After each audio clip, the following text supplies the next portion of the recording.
10 minutes, you're going to be in the clear, but it's pounding rain, maybe less than 10 minutes. Pounding rain right now. Stay inside, stay away from windows if you're in your storm shelter, which you should be because you have a tornado warning in Troy. So if you're down in the basement in that safe spot in your house that is your tornado shelter, you should still be there for about another couple minutes. But Troy, you're going to be in the clear pretty quickly here. Let's investigate that Washington. I just want to see that little inflow notch right there over Washington. Not producing anything particularly strong right now, but definitely indications of rotation. What we're talking about is air flowing in here, air flowing out here. Okay? So that can create a tornado, and that's right on top of Washington. That's not to say there is, but it's why there's a radar indicated tornado warning for Franklin County on top of Washington. You need to be in that tornado safe shelter. Again, play it safe rather than sorry. I'm here to explain exactly what's going on. If I see something flare up that becomes really intense, I'll let you know about it. See that? See that little curl? That's a little more of a circulation, a little more of an intensification. So if you're in Washington, headed towards Augusta, definitely want to be in your tornado shelter. I hear the alarm going off too, and I think, yeah, is got to be an extension. Meteorologist Matt Chambers is in the house. You're going to hear his voice from time to time too. Let's see, the storm across the Mississippi River into Calhoun has strengthened. I got to address that in a second. That's Calhoun County, Illinois. That does look like a tornado threat. And then, let's see, Calhoun, Green, Jersey. I will get to that in just a moment. And let's see, law enforcement reported that was out of Fulton, Callaway County. So that's outside of our area. Trees down. And I'm reading the instant message chat we have with the National Weather Service, by the way, so that's why I'm kind of going through all this.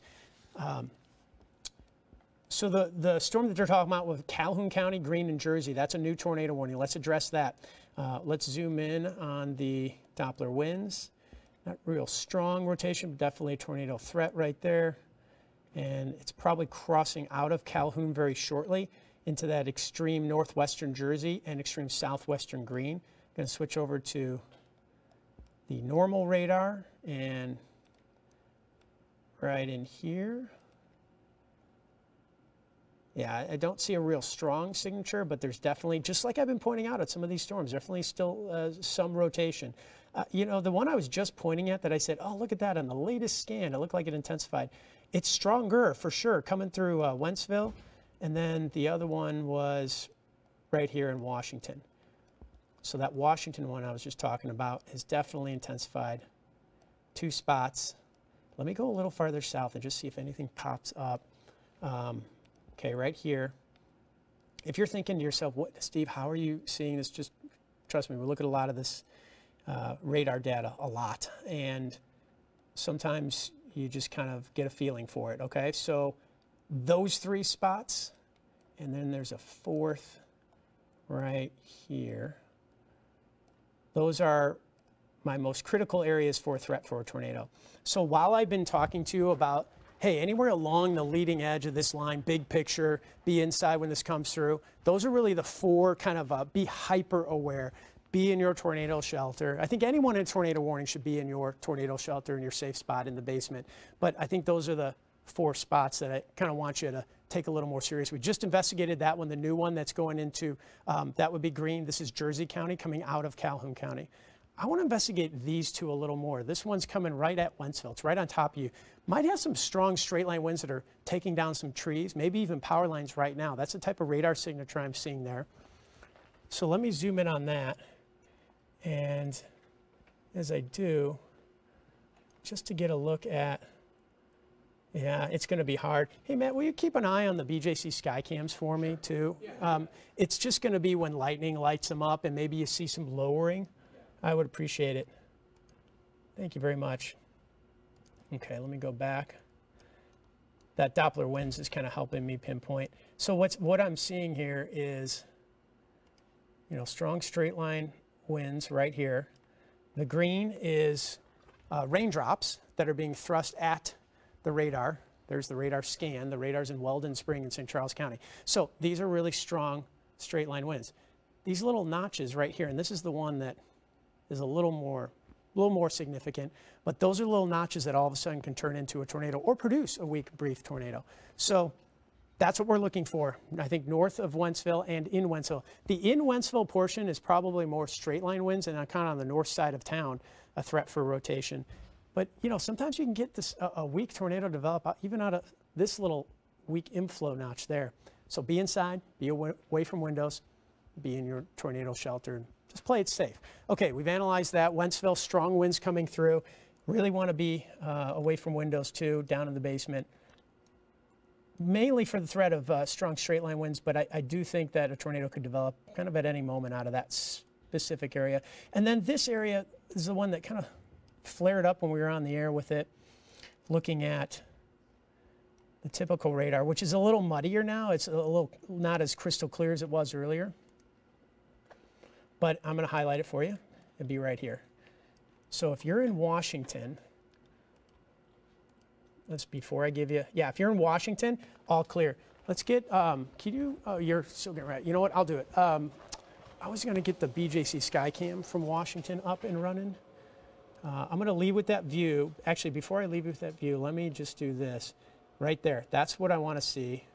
And we can see over that Highway 47 bridge in Washington. I'm going to put Washington on with our BJC Skycam. Anything new? Go ahead. It's a new tornado warning for you, Steve. I'm not mic'd up yet. They're working on it. Oh, okay. But this is going to include a gaggle of counties here. Southeastern Calhoun, southwestern Jersey, St. Charles County, northwestern Jefferson, southeastern Lincoln, eastern Franklin, St. Louis County, and southeastern Warren County until 8:15. Eastbound storm at 50 miles per hour. I think I know what they're doing. Instead of 5 tornado warnings, they're going to merge it into one.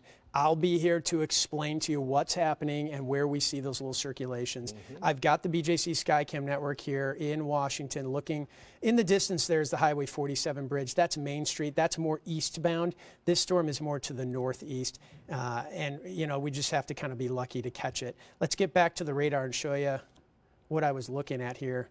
So a lot of tornado warnings going on across the area, and they've kind of merged into one right here.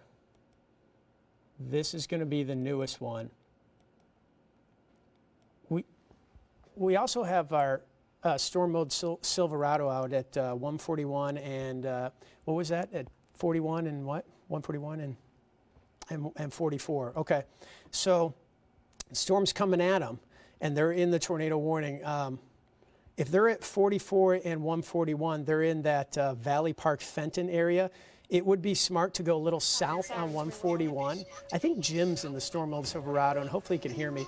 Jim, it would be smart to go a little south on 141, so you're south of 44. I hear the sirens going. You hear that? That's from the storm mode Silverado. And that's St. Louis County sounding the sirens. So, Jim, I think it would be smart to go a little farther south on 141. What I'm going to try to get you out of, that's the new warning right there, by the way. I'm going to try and get you out of that warning, and I see something specific that I don't want you going north into and getting hit, and I'm going to show you that in a second. And they've actually, oh, geez. Hey, Matt. Let's see, we've got Defiance around, let's see, 745. Radar over Augusta. Okay, got it. Okay, I know what's going on now. Hey, Matt, weather chat is failing. They usually send out an email for Google Meet. We're going to need that up and running ASAP, okay? Or reboot this and see if get that going. Sorry to be so demanding. That chat really helps us out. So they've got a tornado observed based on radar. Okay, so what that means is that spot I was telling you about, that was east of Washington, where I was using the Washington BJC Skycam, that signature right there is so strong that they're confirming a tornado right there based on radar. That is just north of Augusta. Well, I've seen this happen before, and it's headed towards our friends at the Weather Service, too. Let's see, timing on this at 65. Puts it, that's Weldon Spring. That's in about 10 minutes. If you're in St. Albans, this is going to miss you to the north. If you're in Augusta on 94, this rotation is like just a mile or so north of you. And this is in, so I'm going to zoom out a little bit. We are in St. Charles County here, tracking rotation that has been confirmed by radar. And it's headed towards Weldon Spring, and that's Highway 40, Interstate 64 in St. Charles County. And we have a camera out there too, so that's one thing I want to throw in. That's the O'Fallon cam. It's kind of the southern, that froze. It's the southern portion of O'Fallon, Missouri. And I'm going to put that up right now and just see. Again, I know it's dark. We're probably not going to see anything, but just like to see if something, some lightning flares up, gives us some images. And that's going to be headed towards that area because this is right near Highway 40 and Highway K right there. See that lightning? So it would be actually just a little bit to the southwest. So I've got the camera pointed in the right direction. Just saw a bolt of lightning. Not seeing anything, obviously, out of that right now, but that's the direction it's headed. I'm going to have meteorologist Matt Chambers continue to kind of monitor that for us. Let's get back to the radar. This is right where the threat is for a confirmed tornado. I just want to, before I start timing that out, see if there's anything. I don't see anything else more significant. We're getting rotations all along that line, and I want anyone in the path of this line to be inside, away from windows, and depending on if you're in a tornado warning or not, which is a huge portion of us, you're going to want to be in that safe tornado shelter. By the way, 870,000 people are in that newest tornado warning. Thanks, Matt. I appreciate that. No problem. I really appreciate your help. But that is an observed tornado warning. See how we have those darker lines there? That's what that is. So, are they going with the radar indicated observed wording? Okay. They are. Got Yep. it. Good catch, by the way. Sometimes it comes in as radar confirmed, but the source is actually radar, which is the case right now. All right, let's get back to zooming in on that specific storm. We're going to switch over to the Doppler winds, a much stronger signature. You know, this is the one we were on the air in Washington, and I was showing you that inflow and telling you, hey, look, sometimes these things can flare up. And then I said, hey, look, this is interesting. That's a little more significant signature, and boom, here we are. Let me explain what's happening here. The green is actually going towards the radar. The red is going away, and it's getting a little messy because the winds are so strong in that area right there. Let me see if the SRV is a little better. But this is going to be towards the radar. Actually, the radar's right here, towards the radar, and this is going to be away. And that signature is telling us that right about there, there's Matson. You're in the clear. Schulersburg, Augusta's farther to the south. Right about there is a radar-confirmed tornado. Right there is 94 as it kind of jaunts a little bit north, closer to Weldon Spring. For our storm mode Silverado, where you heard the sirens going, I just want to point out that there's another little area I'm watching right here.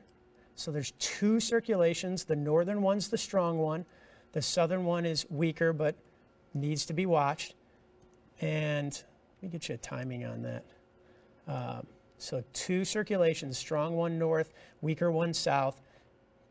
Timing at 65 miles an hour gets it to around Pacific or north of Pacific in 6 minutes. This would be like Wildwood in about 10 minutes, probably north of Eureka. And then over to 270 near Kirkwood in 21 minutes. And of course, we had our crew on 141 in the storm mode Silverado, and they were like right about here. So I just didn't want them to go north. And I hope they're still listening. We got interrupted because I wanted to draw your attention to that. But if they are heading south on 141, they're in a much better position. Okay, this one is headed towards the National Weather Service. We've had this happen before where sometimes they have to hand off operations to Kansas City while they take shelter. It'd be interesting if they have to do that. Let's put a track on that. Actually, before I do, let me just see what it looks like on the... It's buried in rain. You're not going to see anything. You're just not. This thing is buried in this right here.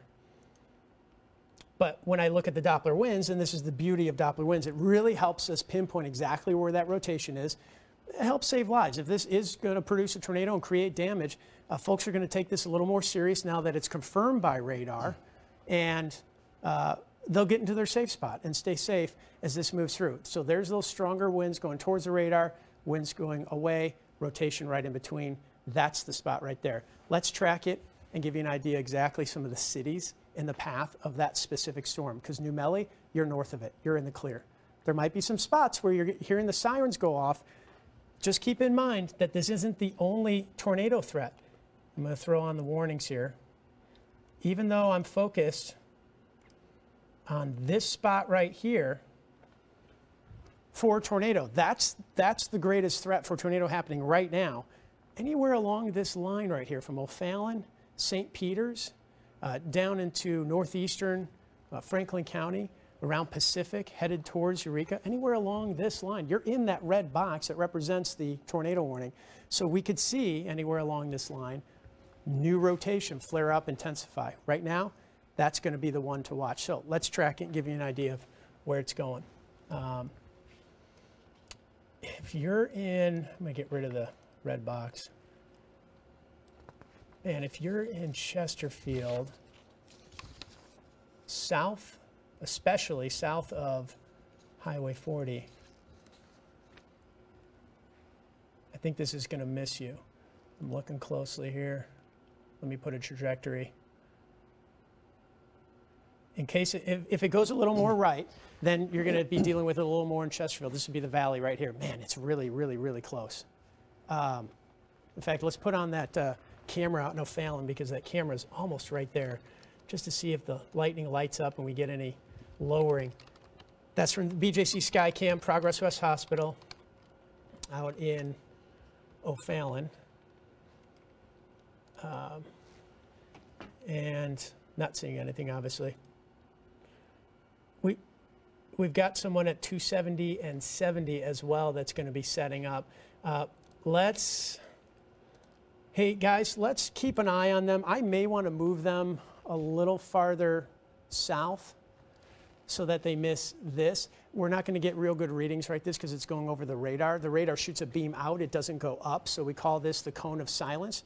So that's going right over right now. And are we back on chat yet, do you know? No, and no word on a I wouldn't be surprised if the Weather Service is taking their safety precautions and handing over to Kansas City, so Kansas City can issue the warnings while our friends at the National Weather Service, which is located where the radar is in Weldon Spring, stay safe. Of course, this will move off to the northeast, and if we have a crew at 70 and 270, can we push them down to, like, let's say, Page and 270? Take them down 270 south to Page and put them there, and we'll keep them safe, okay?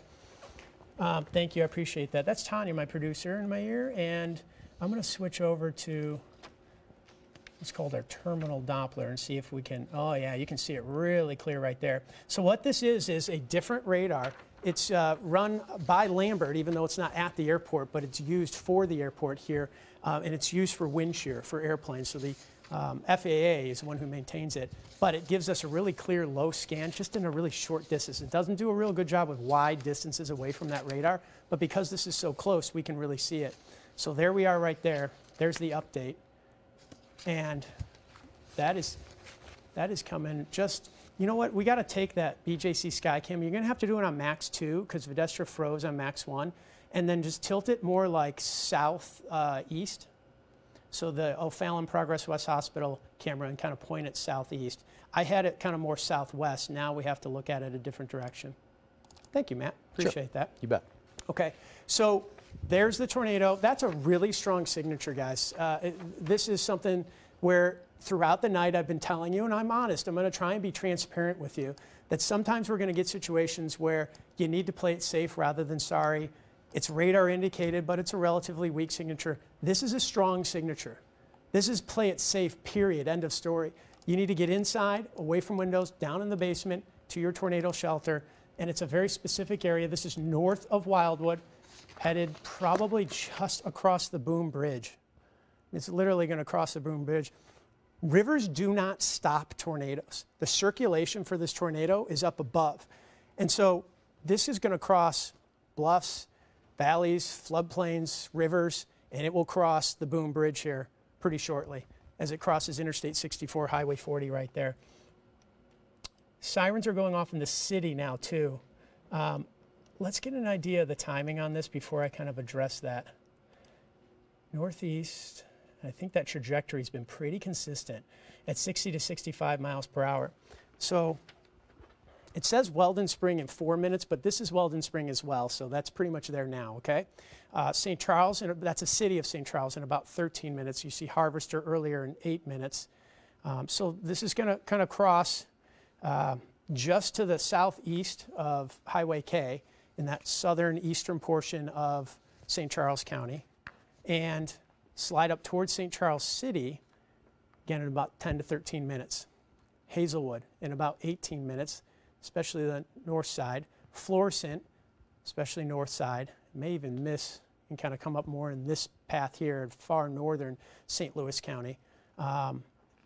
Blackjack and West Alton, probably more on a path for West Alton than Blackjack. Steve, I'll jump in just real quick here. Poor Steve Templeton has not had much of a chance to catch his breath here for the last bit.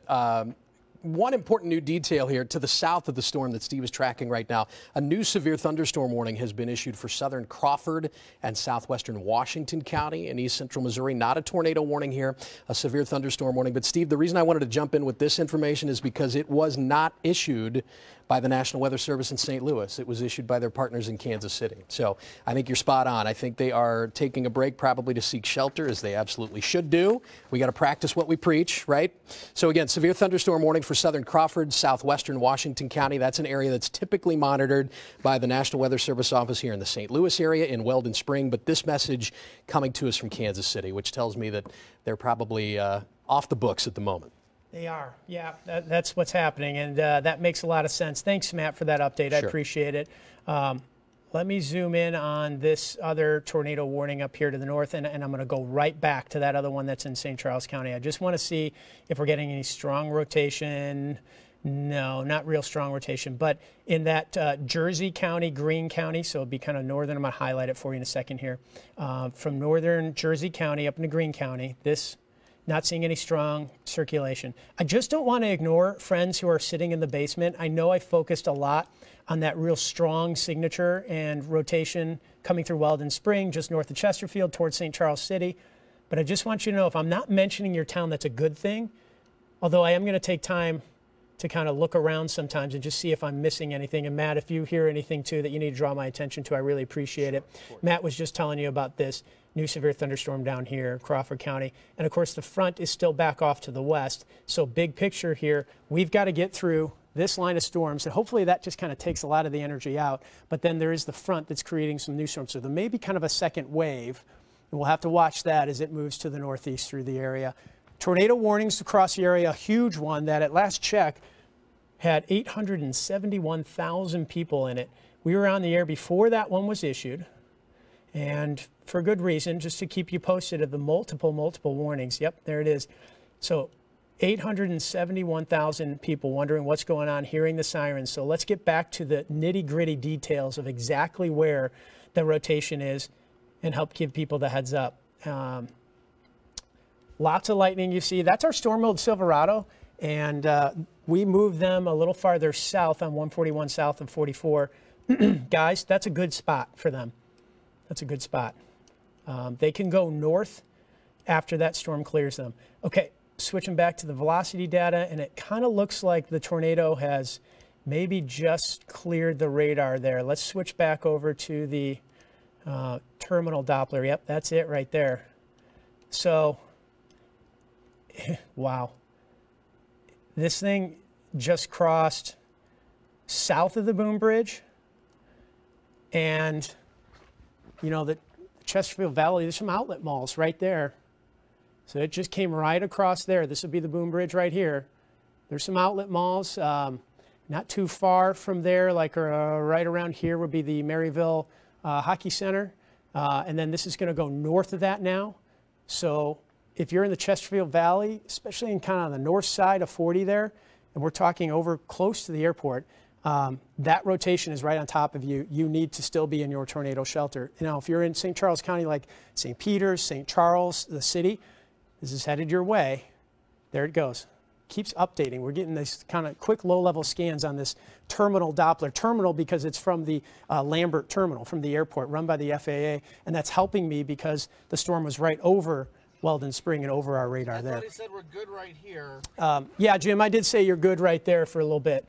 I'll let this storm pass to the north of you. I just heard our friend Jim in the storm mode Silverado there.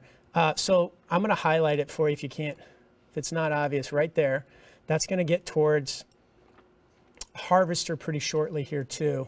And that would be Towers Road, and there's Greens Bottom. So this is north of Highway 40, Interstate 64 now. As far as the threat of a tornado in the Chesterfield Valley, it's cleared. It looks like it may have just kind of clipped this area where some of the outlet malls are, but it was very much near the river, so it might have been kind of in the floodplain area and very close to the Boom Bridge. There it is now, Towers Grove, Greens Bottom Road as well. And as that continues north, it'll eventually cross 364, which splits off of 94, or merges with 94 really. So let's get an idea on the timing of this. Off to the northeast, we're gonna keep this at 65 miles an hour. That'll keep us safe. So right where 94 and 364, so that would be, you know, the Page extension, and right where that merges with 94, that's where you're looking at about 4 minutes. Okay, signature doesn't look as good there, but again, I'm on the terminal Doppler, so let me switch back over to the radar that we're used to seeing from St. Louis. And again, it's cleared now east of our friends in Weldon Spring at the National Weather Service. And it moves pretty quickly towards that St. Charles City area. If it goes northeast, it may be just kind of on the south side.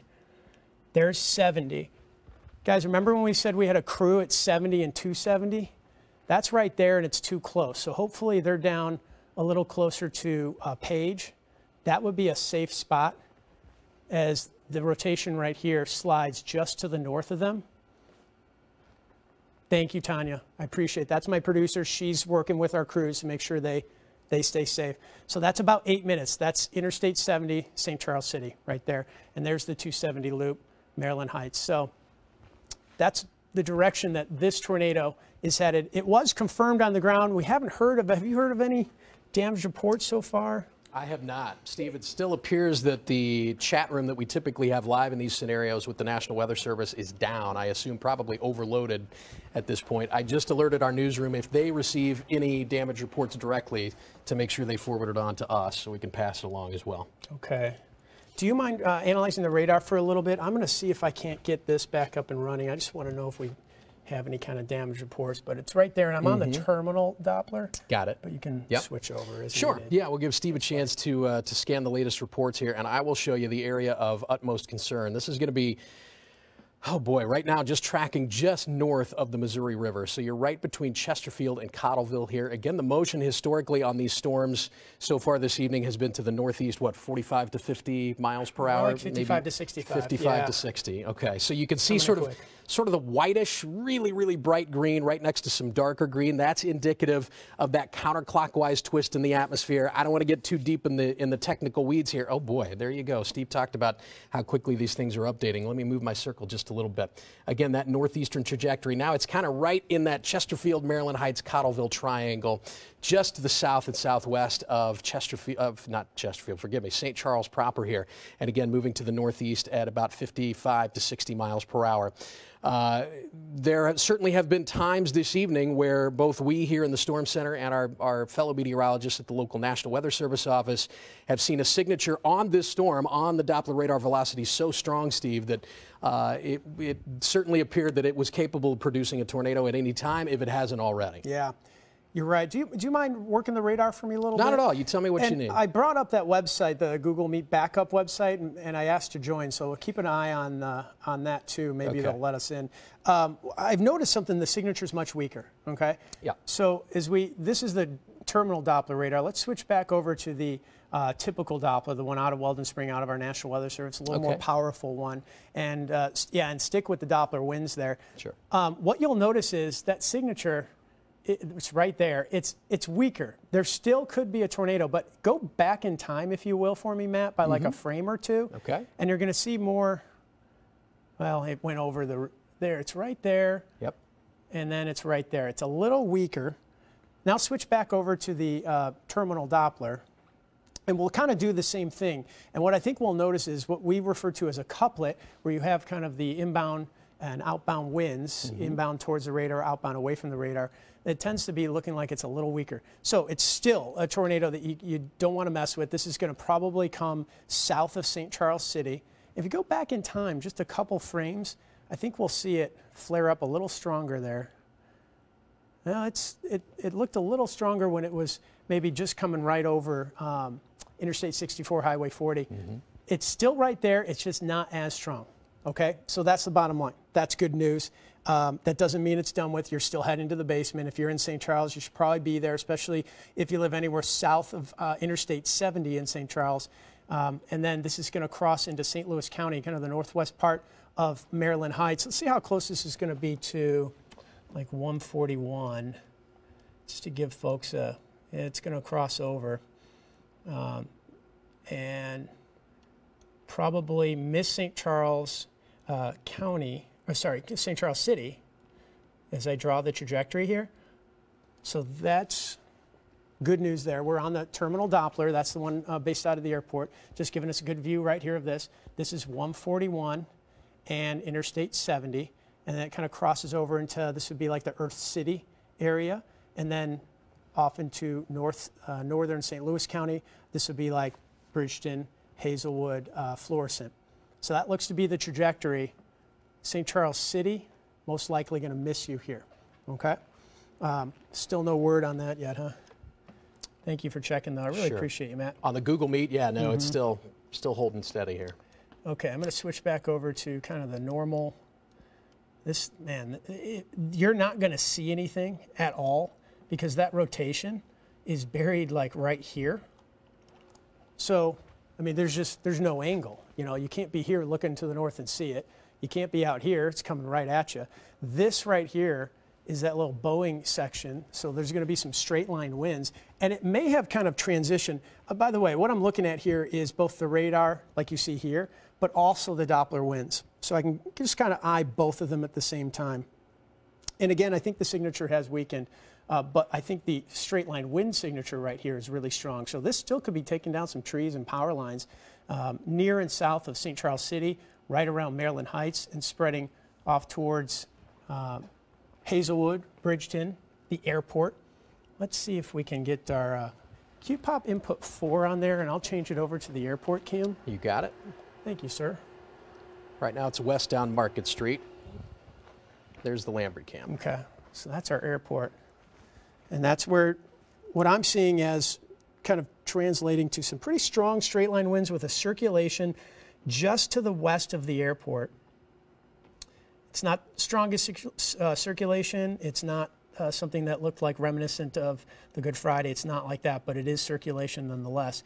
So anywhere in this big tornado warning, we had earlier confirmed tornado based on radar right around Augusta, right around here.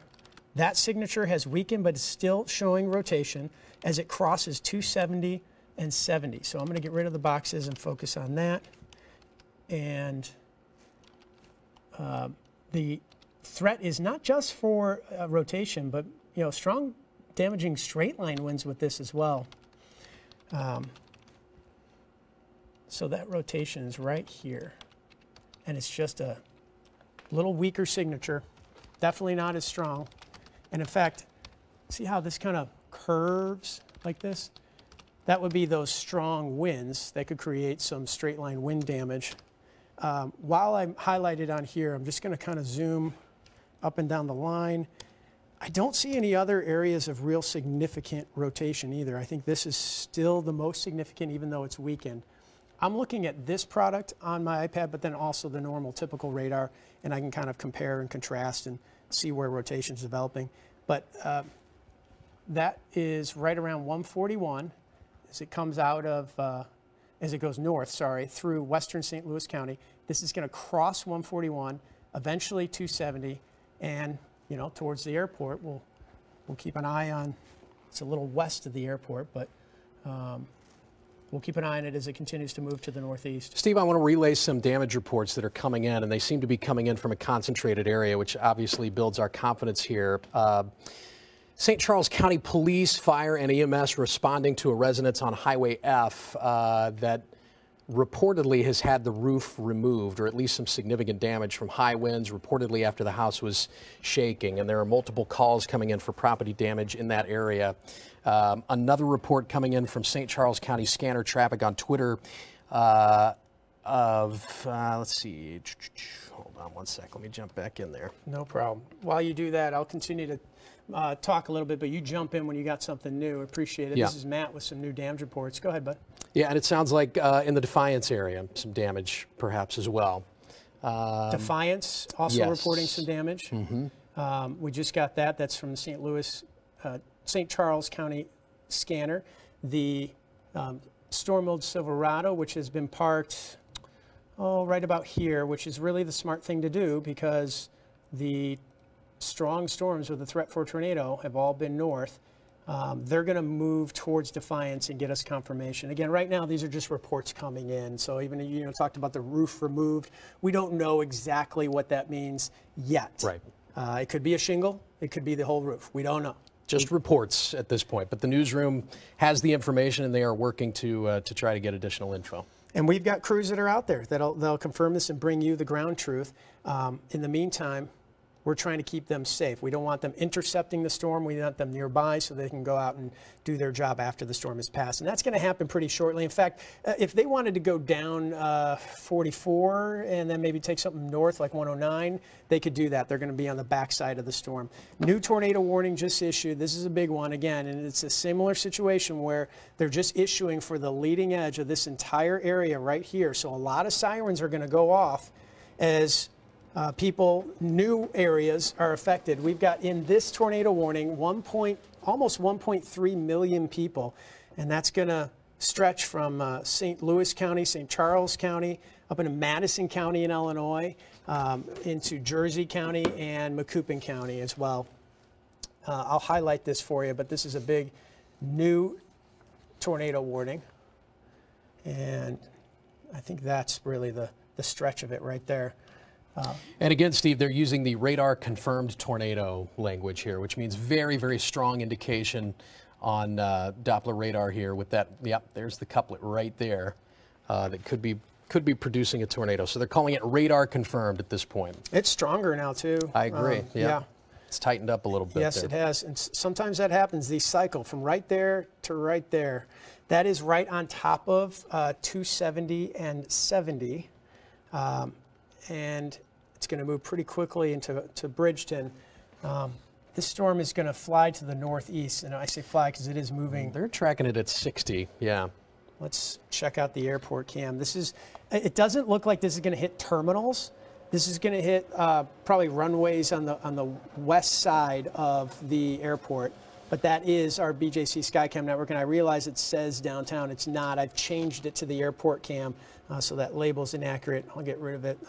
But bottom line is, there we go. Bottom line is that airport cam we'll keep an eye on, and we'll look for more reports of any kind of damage. So far, it looks like the damage reports have really been coming out of St. Charles County and focused on really probably this particular one section of this storm. So while, big picture here, we have a bunch of red boxes that represent the tornado warnings, if I get rid of them and focus on where that specific rotation is, it's right here. If we go back in time, you'll be able to see kind of the trajectory of that particular cell. It went right over, it was right around Washington where I noticed, this is back in time, by the way. and that's where it is now.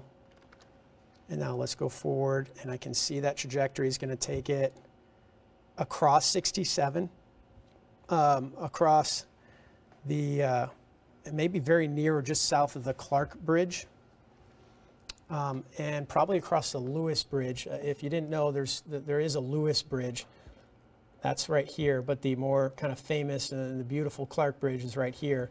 That trajectory is going to take it probably across the Lewis Bridge, just south of the Clark Bridge, and eventually into Madison County. Let's get an idea of timing, so we'll get some folks a heads up on specifics here. Matt, you jump in if you got anything new. Sure, you got it. Yep. In the meantime, and what was the speed on that since that latest? I've been going 65. Northeast at 60. Thank you. Yep. Subtle change, but it matters. Okay, so we're talking into, well, it's coming into Florissant now, maybe in about the next 7 minutes. We're talking into near and just south of Alton in about 17 minutes. And then maybe that would be like getting into the Bunker Hill area in about 30 minutes. We'll put a more specific track on it too, a cone track, and you'll get a bunch of cities that are listed, again, about 60 miles an hour. There's Alton in 16 minutes, Florissant we mentioned in just a few minutes, Spanish Lake in 11 minutes, West Alton, Alton, Wood River, Bethalto. Probably more likely into the Wood River area than actual Alton proper at this point. As Steve is busy tracking these storms tonight, I am keeping a very sharp eye out for any potential reports of damage. Our friends in the newsroom, Steve, just let us know that they've been in touch with the public information officer from St. Charles Fire. And at this point, they say they have nothing to confirm. And obviously, they say what we're seeing here, too, where it appears at the moment that the worst of the storms have passed St. Charles. But we're going to continue to stay in close touch with them because, again, we've got some reports from around the Defiance area in particular of some potential damage. So we'll stay on it. Let's put the warnings back on, and I want to just address some of the severe thunderstorm warnings that have been popping up. You'll notice some new ones back to the southwest. The storm that is in Washington County in Missouri, it's weak, it's done with. It's not going to create any severe weather. This is done. This one right around St. Clair, that's a new one. Still need to keep an eye on that. And not seeing any significant rotation yet, but, again, it's not out of the question. Red boxes start to drop a little farther south, so let's keep an eye on that. It's near St. Clair. It's north of Sullivan. If you're in Sullivan, you're in the clear from this. Notice this off to the west, though, and I have to put on a wider radar so you can see what I'm talking about. That's the front. So big picture is there's still some storms out there to the southwest that can kind of ride up 44 and our way and bring us more severe weather. So far, 270 near Olive is what you're noticing in your screen there, and with that shot on the left-hand side of the screen. That's 270 in Olive, and that's that crew that I was telling go south. I don't want you where that tornado warning is located. But anyway, we could get some new warnings coming up from this. There's already some warnings on them, but right now there's severe thunderstorm warnings. That's what the yellow boxes are. I see some red ones down in southern Missouri, way down south. That won't affect us. But if we do get any kind of new tornado warnings, meteorologist Matt Chambers is monitoring, and he'll let us know, and we'll try to keep you ahead of the storm by monitoring any areas of little rotation that look like they're flaring up. Speaking of rotation, let's get back to it. Let's see what this one's looking like. It's small, but it's right there. That actually, by now, might be kind of over the terminal. Is that camera gone? Did it go away? Looks frozen. Yep. Yeah. It does. And I don't know if that's from straight line winds. I don't know if that's because a tornado just hit it, but that terminal does look gone.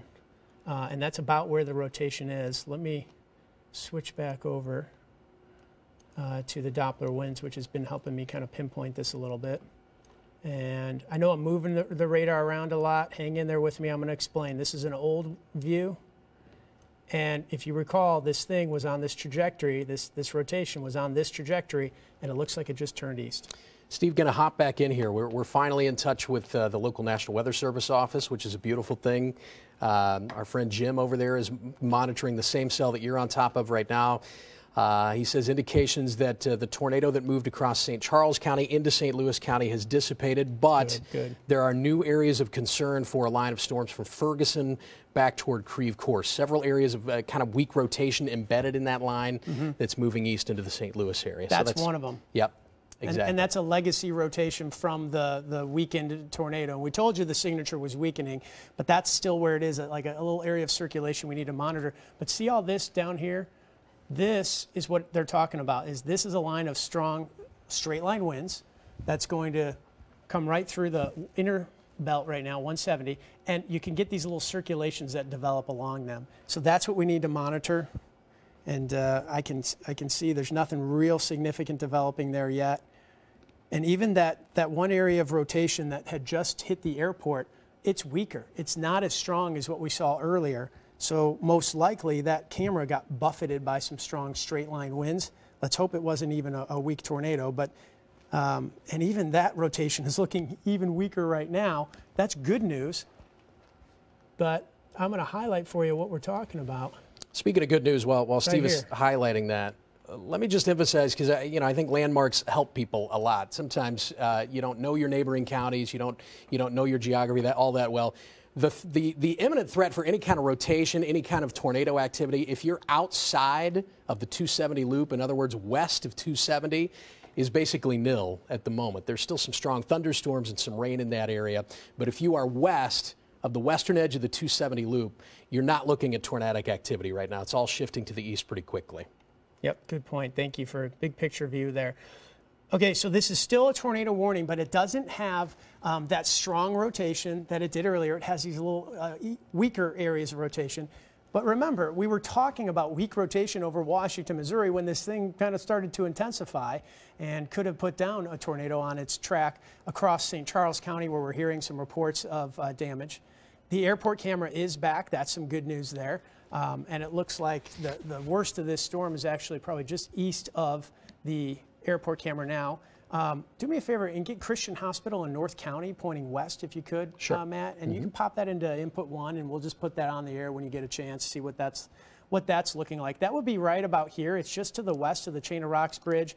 And if we can get it pointing west, it's probably just downpouring. It's going to be hard to see. I realize that. But in the dark with lightning, maybe you see a little lowering. It gives you some credibility that you are seeing those lowering clouds and maybe a little spinning cloud. But right now, I just don't see any significant rotation out of there. So for our friends that are in Alton, Bethalto, Wood River, good news that we've seen some weakening on that section of the line. This is still a tornado warning. Let's get rid of the box, and I'll just start analyzing this storm again. I mentioned Alton, Bethalto, and Wood River. You're getting hit by rain right now. Weak areas of rotation for sure. Sorry, Matt, did you No, that's okay. You're good. I've got North County in input 1 for you. And you're right. It is a deluge with very frequent lightning at the moment. There it is. Thank you for that, Matt. You're welcome. Appreciate it. Again, not seeing any real significant rotation out of anything here. There's, little weak areas here. In fact, let's see if we go back in time. That's a separate area. The area of rotation that we were tracking kind of across St. Charles County was right here, and it's much, much weaker now. I think what's really developing, so instead of it being a tornado here, that's probably gone, and what we're probably just dealing with is some strong straight line winds right here. That's where the winds are strong, but can create those little circulations that can flare up on that northern flank. So that has come through U-City, riding down 70 and into St. Louis City. I'm going to put a track on that just to give you a heads up on some strong winds, and again, just an area to monitor because circulations can develop. That looks like it's moving kind of east too. If we go east at about 55, strong winds get into Granite City in about 6 minutes, so it's crossing northern St. Louis City very quickly. The next couple minutes, Riverview, 3 minutes. Collinsville in 16 minutes, Troy, Illinois in about 22 minutes. And,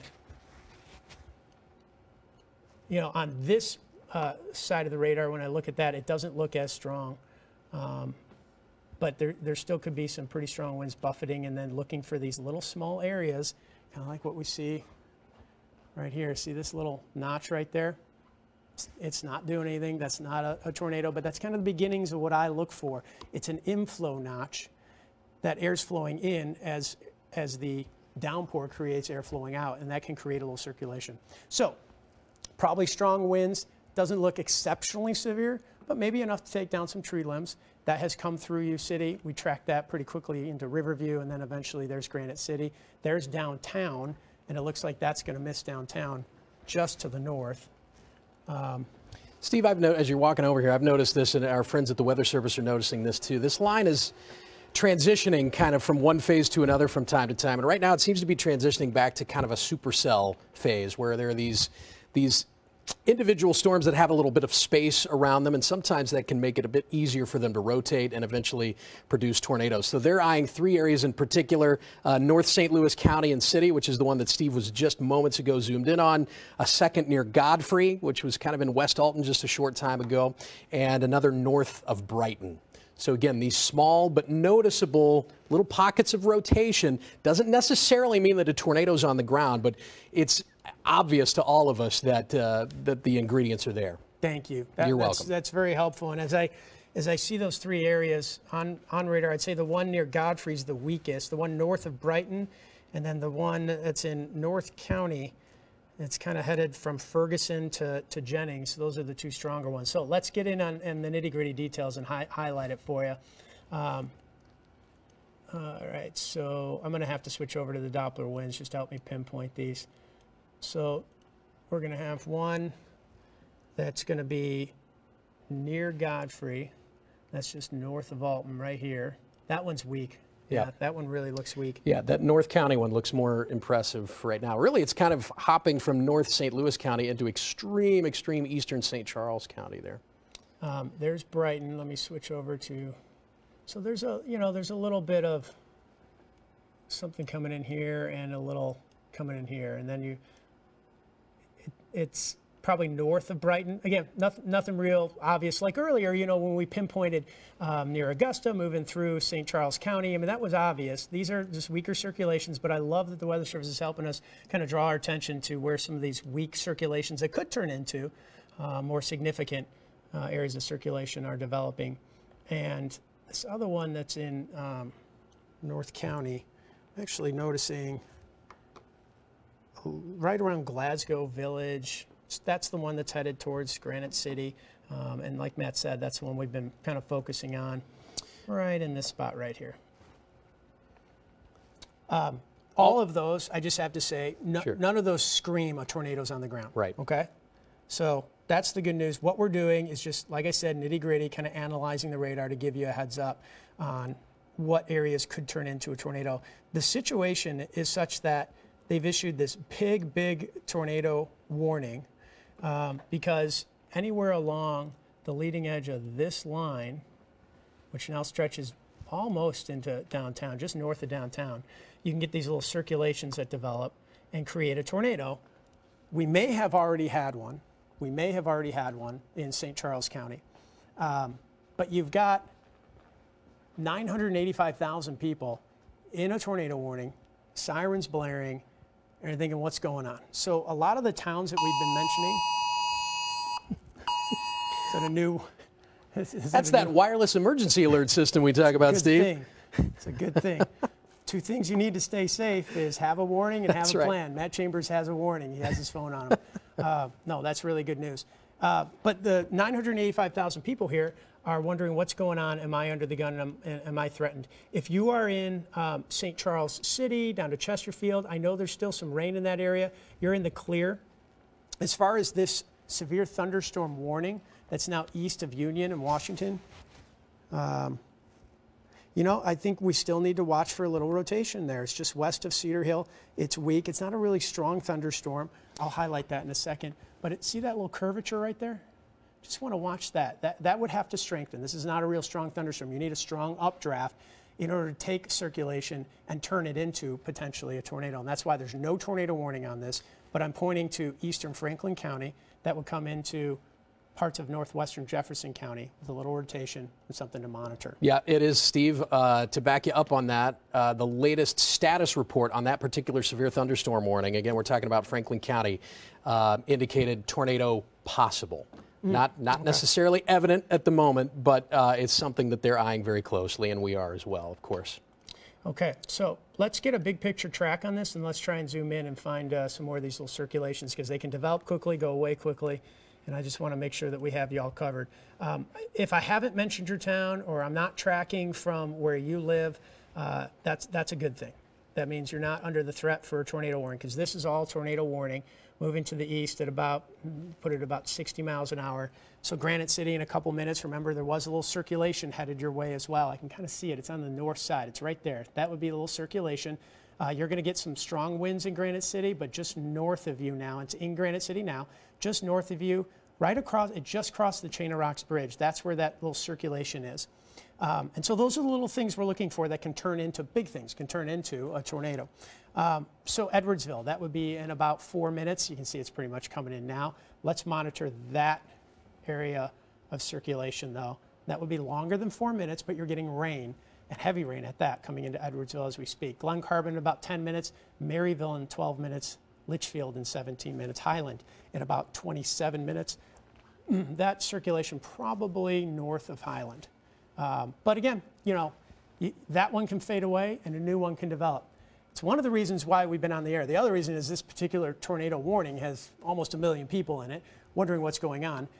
The other reason is that this is one of those more difficult nights. This is not like the October 24th night where we had 3 tornado warnings. They were easy to find right away. They were easy to track and keep you ahead of it. This is going to be more a line of storms is moving through, and occasionally a tornado may develop. We don't have obvious signs of that right now, but we see little areas of circulation that can turn into that tornado. That's why we're here. Keep you out of the storm and let you know where those circulations are. So that's the big picture. I'm going to switch over to the Doppler winds and get back to the job of letting you know where those circulations are. The one that's north of Granite City has strengthened. It's coming across Cedar Park. It is in Illinois right now. If you're in North City and Riverview, in the clear, north side of Granite City, right about here, that's what we're tracking. That's that circulation. I could even see it on the other, you know, typical type of radar. Let's see, is this going more east or northeast? Probably a little of both, actually. So what I was tracking earlier was a big line. What I'm going to track right now for you is actually just this specific circulation. And I'm going to put it east a little bit northeast. I want to include Edwardsville there and just keep you posted. You know, hopefully it misses you to the south, but either way, I want you kind of aware. Pontoon Beach would be next, though. That would be in about 3 minutes. You know, if it went on this more easterly trajectory, Troy in about 13 minutes, if it's a little more northeast, it's going to miss you and cross 255 and 55 here, and that would be probably in about 10 minutes or so. Marine in about 19 minutes. Highland, we now have you at 24 minutes. But again, I think Highland, you're probably looking, unless this signature and the rotation along it, that little circulation, unless it starts to go east instead of what really has kind of been the trend is more northeast. But we'll watch it. So you're in. That's one of the reasons why we draw these boxes and they go out like this in time, is because there's more air in the path of the storm the farther out you go. So if the storm was doing this and then all of a sudden it started to do this, we've got you included, Highland. That's one of the reasons why we draw these little fan boxes here to keep you updated on that threat. And in fact, it just updated with the timing. Glen Carbon now in 7 minutes. Yeah, Glen Carbon, Pontoon Beach, it is absolutely time to seek shelter at this point. If you're still watching Steve, we love you for that, but Steve is telling you it's time to take action now. Weather Service is watching this closely as well. Steve, they were talking about rotation evident just west of the Chain of Rocks Bridge along 270 there, northwest of Pontoon Beach a brief time ago, moving east toward Glen Carbon, exactly as you said. Here's another area. This is north and west of Bethalto. This, check that, it is pretty much on Bethalto now. They just got an update. This is east of Godfrey, east of Alton. You're in the clear. And it would be from circulation from this storm right here, right on this kind of pendant. It is completely rain wrapped, completely buried. and not something you'll see. But that is going to be north of Meadowbrook. It's really northern Madison County. If I put a track on that to the northeast at about 50 to 60 miles an hour, that gets you into Bunker Hill in about 6 minutes, Staunton in about 14 minutes, Litchfield in about 24 minutes. What I'm doing is I'm analyzing this whole big line and trying to find areas of circulation. I think the more significant one is the one that's coming kind of towards Glen Carbon to Edwardsville, farther to the south. So that one coming your way. And this one is another one that's just a little less significant. It's not as strong, but it's something to monitor coming into Bunker Hill. This whole line is under that tornado warning because we're waiting to see if some of these storms kind of strengthen their rotation and flare up a tornado. So there's another circulation. What I'm looking at, by the way, is this, the radar you're seeing, but I'm also looking at the Doppler winds at the same time, kind of a split screen like that. And it just helps me pinpoint where the strongest areas of rotation are. And by far, that one that is around Glen Carbon is strengthening. It's coming at Glen Carbon to Edwardsville, stronger signature. Let's see if they've extended that warning. Doesn't look like it, but it's covering them for sure. You're totally covered. Can you pop up the BJC Skycam that we have in Edwardsville and push it west for me? West, a little southwest. This is going to be 270, and it's eventually going to cross around 159 in a few minutes. Let's see if this is moving east or more northeast. I think this is moving northeast. Okay, so this is more headed towards Edwardsville because of the trajectory here, and that's what you see me go back in time, forward in time. I'm just trying to get a good read on exactly the direction this is moving. This thing was north of Granite City. Here it is right now, headed towards Edwardsville. More significant, stronger circulation. If you've been listening to me and you're thinking, well, he said tornado warning, but just looking for circulations, not seeing anything strong, and you're deciding to just be away from windows, watch the TV and monitor, now's the time, if you're in this Glen Carbon to Edwardsville area, to get to your tornado shelter. Stronger signature, headed your way. We can see it on radar. It's buried in rain. We're going to try with our BJC Skycam in case we get some lightning, especially as that moves in right over Edwardsville to see it. Is that an input one? It is input one. Yep. Thank you, sir. Appreciate it. That's meteorologist Matt Chambers you hear in the background, and a huge help. He's monitoring our instant message chat, helping me with the cameras. Just a huge help, and I really appreciate you, Matt. Can't see anything here right now, obviously, but sometimes I just like to linger a little bit because lightning can light up the sky. And what I'm looking for, two things. One, the obvious, a funnel cloud or a tornado. The other thing is sometimes what you might get is a wall cloud, which is a strong updraft that in this case would be rotating. So it would be kind of a larger cloud that stretches down from the parent cloud. And it's kind of what I'm looking for to just eyeball confirm and give you ground truth that we've got an updraft that's rotating and possibly maybe producing a tornado. It's definitely one of the stronger signatures that we have going. Switch back over to the radar.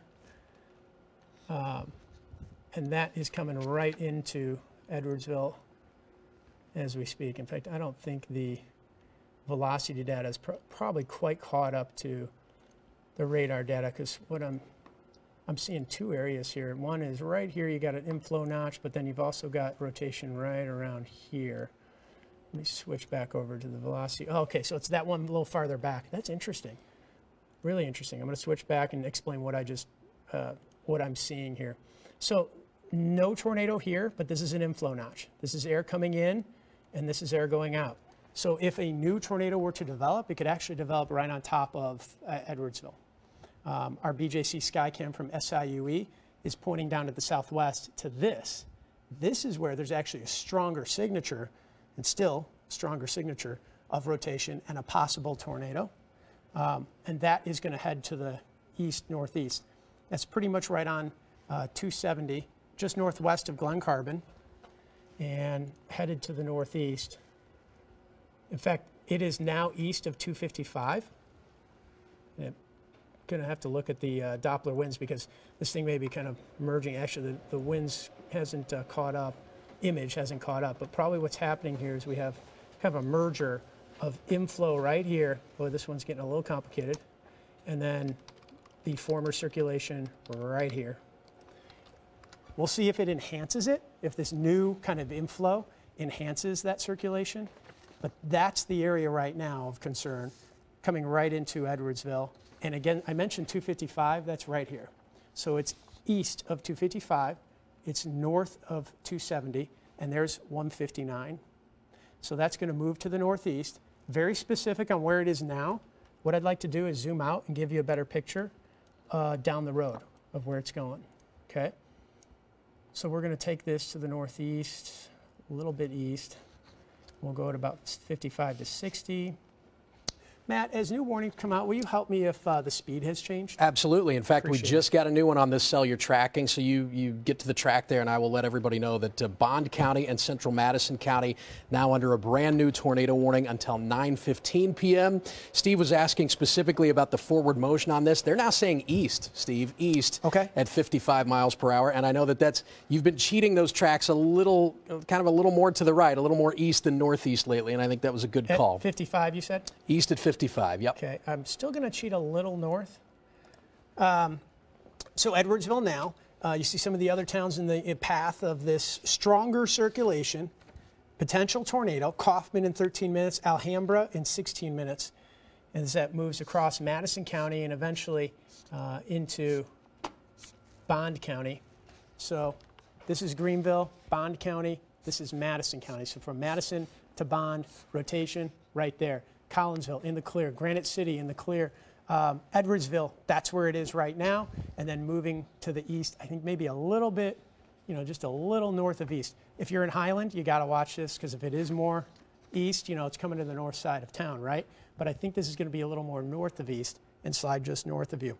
Focused a lot on this rotation right here. Let me back out and get you the bigger picture and see if there's anything else that has strengthened. And I know Matt's going to keep an eye on that for me, too. Mm-hmm. The other thing I want to keep an eye on is the storms that are coming in along the front. So the front is going to be right here, okay? And there's some red boxes that represent tornado warnings down here. We'll have to keep an eye if that just clips Reynolds County. But so far, those storms look to miss us. But these are severe thunderstorms, mainly for this line of storms, producing some straight line wind damage potential in Rolla. For now, I don't see any significant circulation. I think that's something we'll have to monitor right there. And then, of course, the other one that had some rotation but was just too weak to really create anything still has, they're still in this yellow box, which represents a severe thunderstorm warning.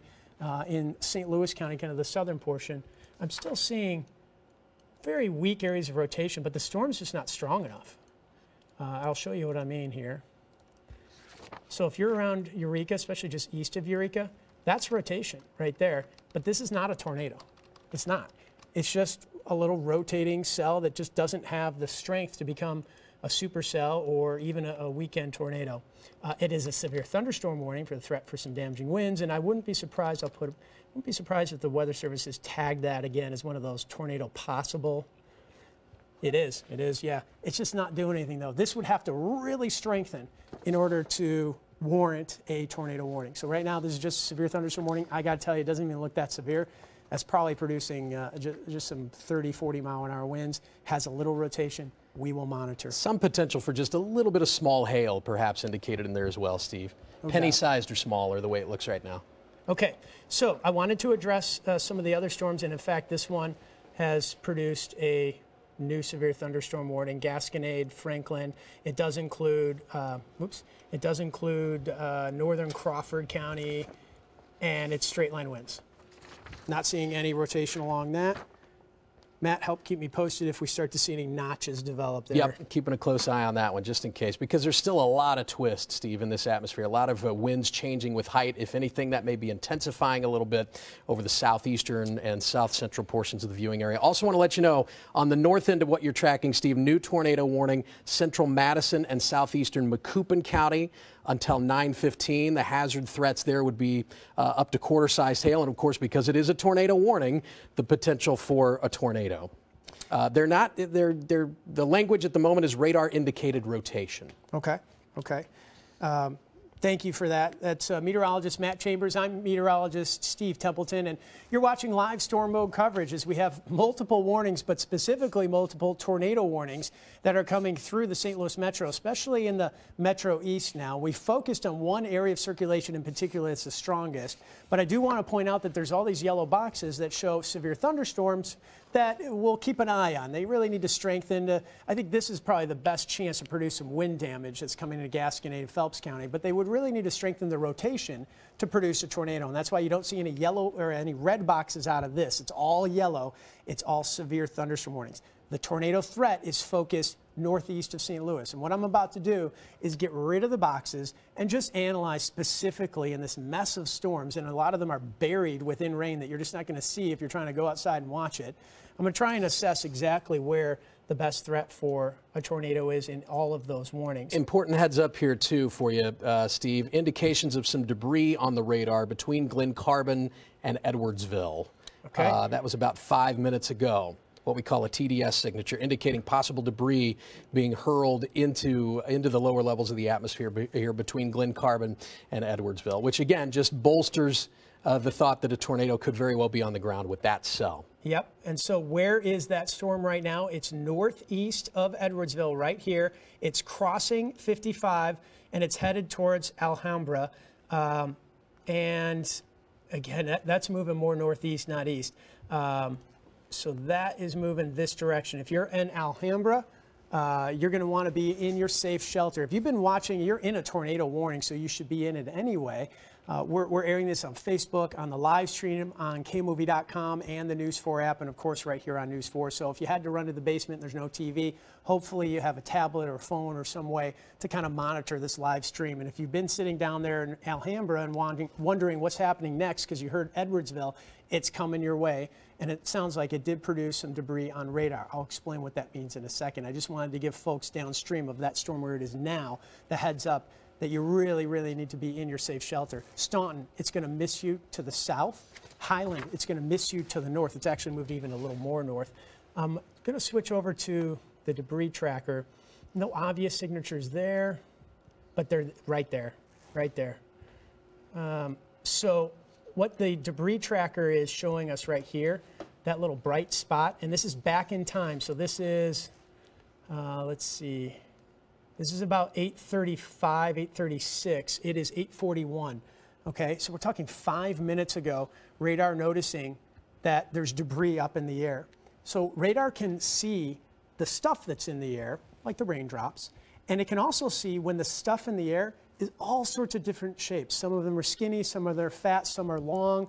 And typically when that happens, like right here, and it's located where a suspected tornado is, then you have a tornado debris signature. Again, this was 5 minutes ago, just south of Edwardsville. The signature is not as strong as it heads towards Alhambra, but it's radar telling us a tornado probably touched down and threw debris up into the air, like shingles or leaves or tree limbs, maybe parts of a roof. So things like that, even straw, and even in the fields, whatever may be left in the fields, dirt can all get up into the air. And that happened right here south of Edwardsville, so no doubt that we've had a tornado hit. How strong it is there damage? We've got our crews out there. I know the newsroom's working hard. This one, by the way, 5 minutes ago, let me show you where it's at now. See how it's gone? That's where it's at now. That's good that it's not tossing debris up into the air anymore. See another spot down 157. I think that's just anomalous. Just because you see a little spot doesn't mean you actually have tornado. No, that's not at all. So let me show you what I was looking at. Not a debris signature at all. You have to have the knowledge to know exactly where is this. Is it located where a storm with a threat for a tornado is? And there's still a threat for a tornado. It would be right here. This could flare up again. But what I want to show you is how quickly it flared up, and it'll help explain, you know, one of the reasons why we've been on the air for so long. We're not tracking one single tornado for hours on end, but we're tracking the threat. And at times we've had that threat in St. Charles County. It sounds like there was some damage. We don't know exactly how bad yet, and probably some damage around Glen Carbon to Edwardsville. But I want to show you how quickly it flares up and then dissipates. So we're going to go back in time. Nothing. Well, if there is anything there, it's right here. And then all of a sudden it strengthens. And no doubt you've got a debris signature right there.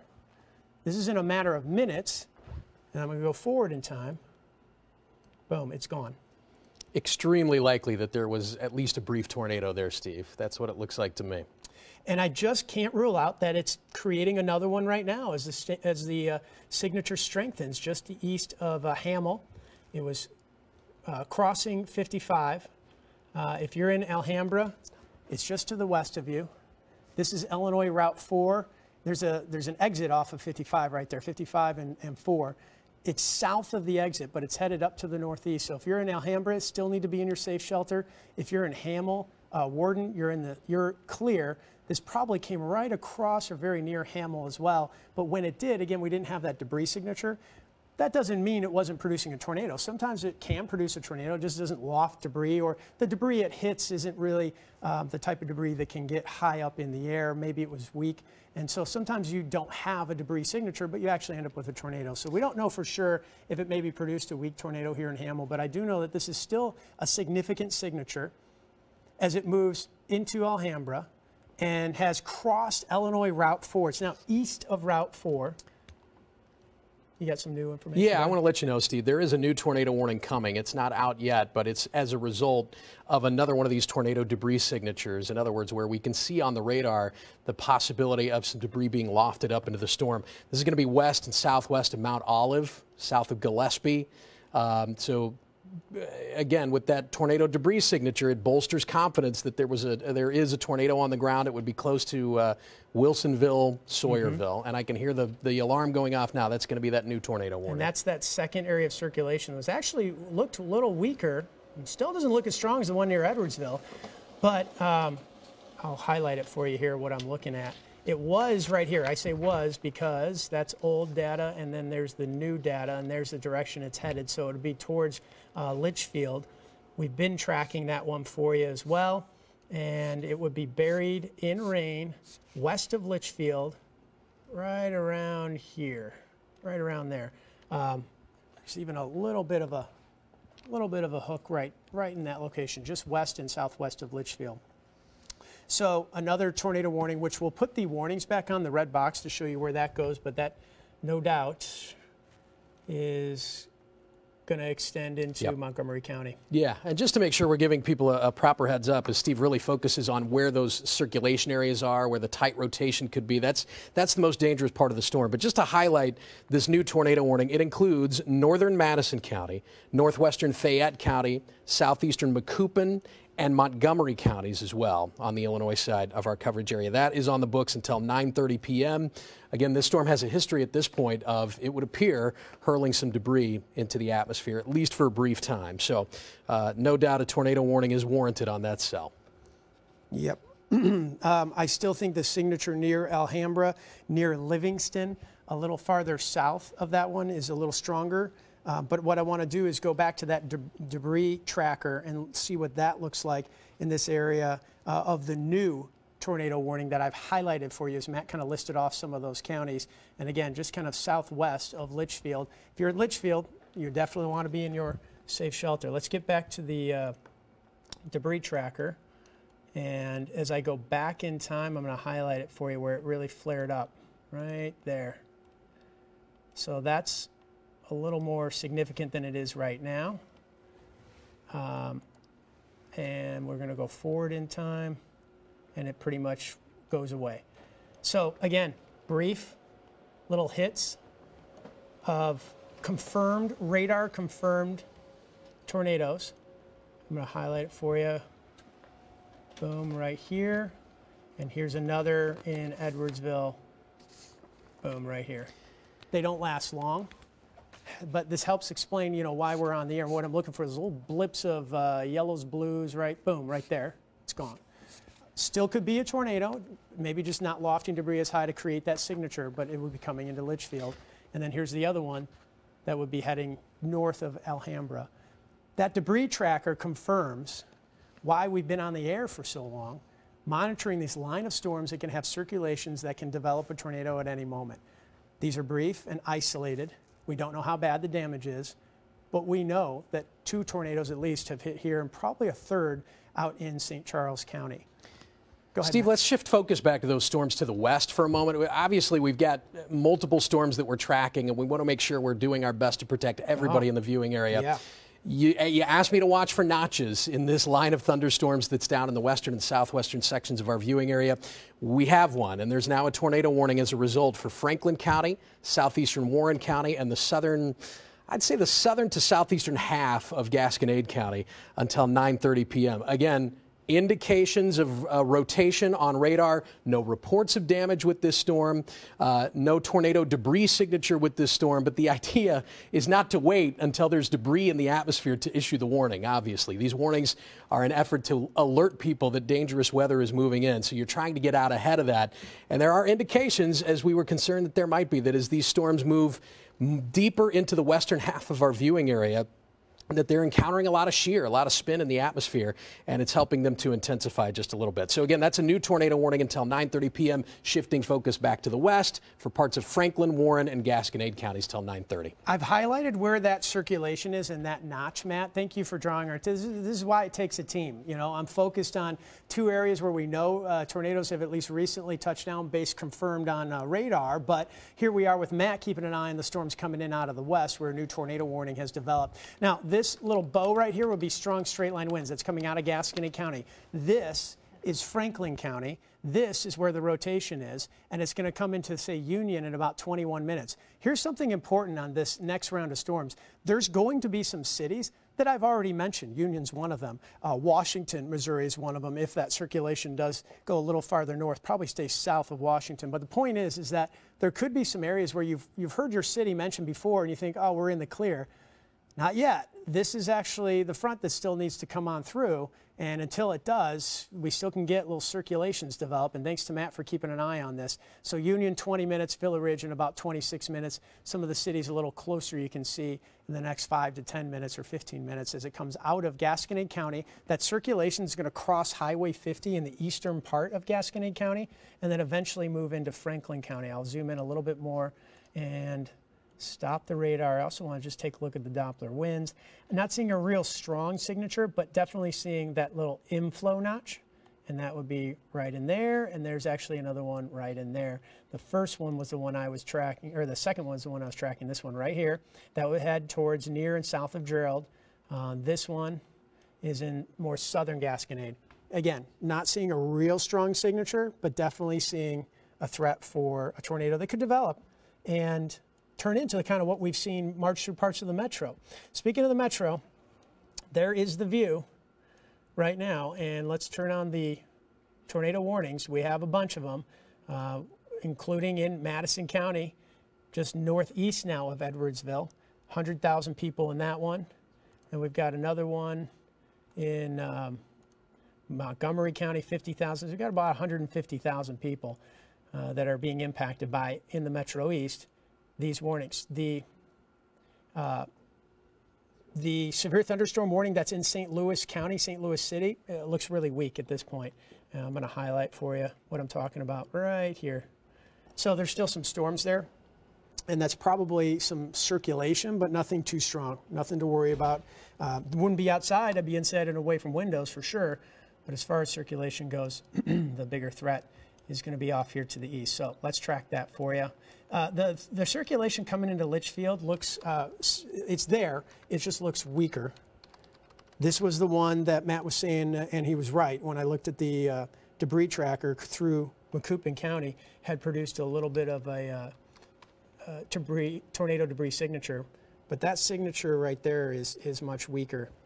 If I go a little farther south, it's much stronger. And that storm is now cleared of Alhambra. So if you're in Alhambra, you can come up. I mentioned Hamel earlier. It's way east of you now. I mentioned Livingston. It's east of you now. If you're in New Douglas, give it about a couple minutes. The threat for a tornado is just on Sorrento Road east of New Douglas. And that storm, let's put a track on it, is going to head up into Montgomery County as it moves to the northeast. So you're going to see exactly where I see the rotation and then moving it to the northeast. We'll put it at about 55 to 60 miles an hour. And you'll see some of the cities in the path of the storm as it cruises through kind of the extreme northern part of, this would be Bond County, so rotations right here, and southern part of Montgomery County. More significant, and that one was the one that came through Glen Carbon and Edwardsville as well. We back on chat too and all good? We are, and actually on a Google Meet as a backup, just in case. I want to, Steve, if I can, just for a moment, kind of open the curtain a little bit and do some inside baseball. As you might imagine at home, we get lots and lots and lots of reports in a situation like this. It is our responsibility and our duty to sift through what's real and what isn't. I can tell you we've had plenty of reports that we've chosen at this point not to pass along because we don't want to do that until we confirm it. But I think it's evident at this point that there are at least sporadic areas of damage as pardon me, as a result of some of these thunderstorms moving through. Very, very likely dropping tornadoes from time to time. This is not a situation where these are long-lived, long-track tornadoes. These are thunderstorms that live and breathe and are very dynamic for a long period of time. They hold together. But we're not talking about a tornado that's on the ground for miles and miles and miles. Steve is doing an excellent job tonight of trying to pinpoint those specific areas of rotation that give us the greatest level of concern that there really could be a threat that something touches down. But rest assured, our newsroom is working to confirm any reports that we do receive. We just have to be cautious with what we pass along because there's a lot of scanner traffic and a lot of reports coming in from the public that we need to confirm here. Yep.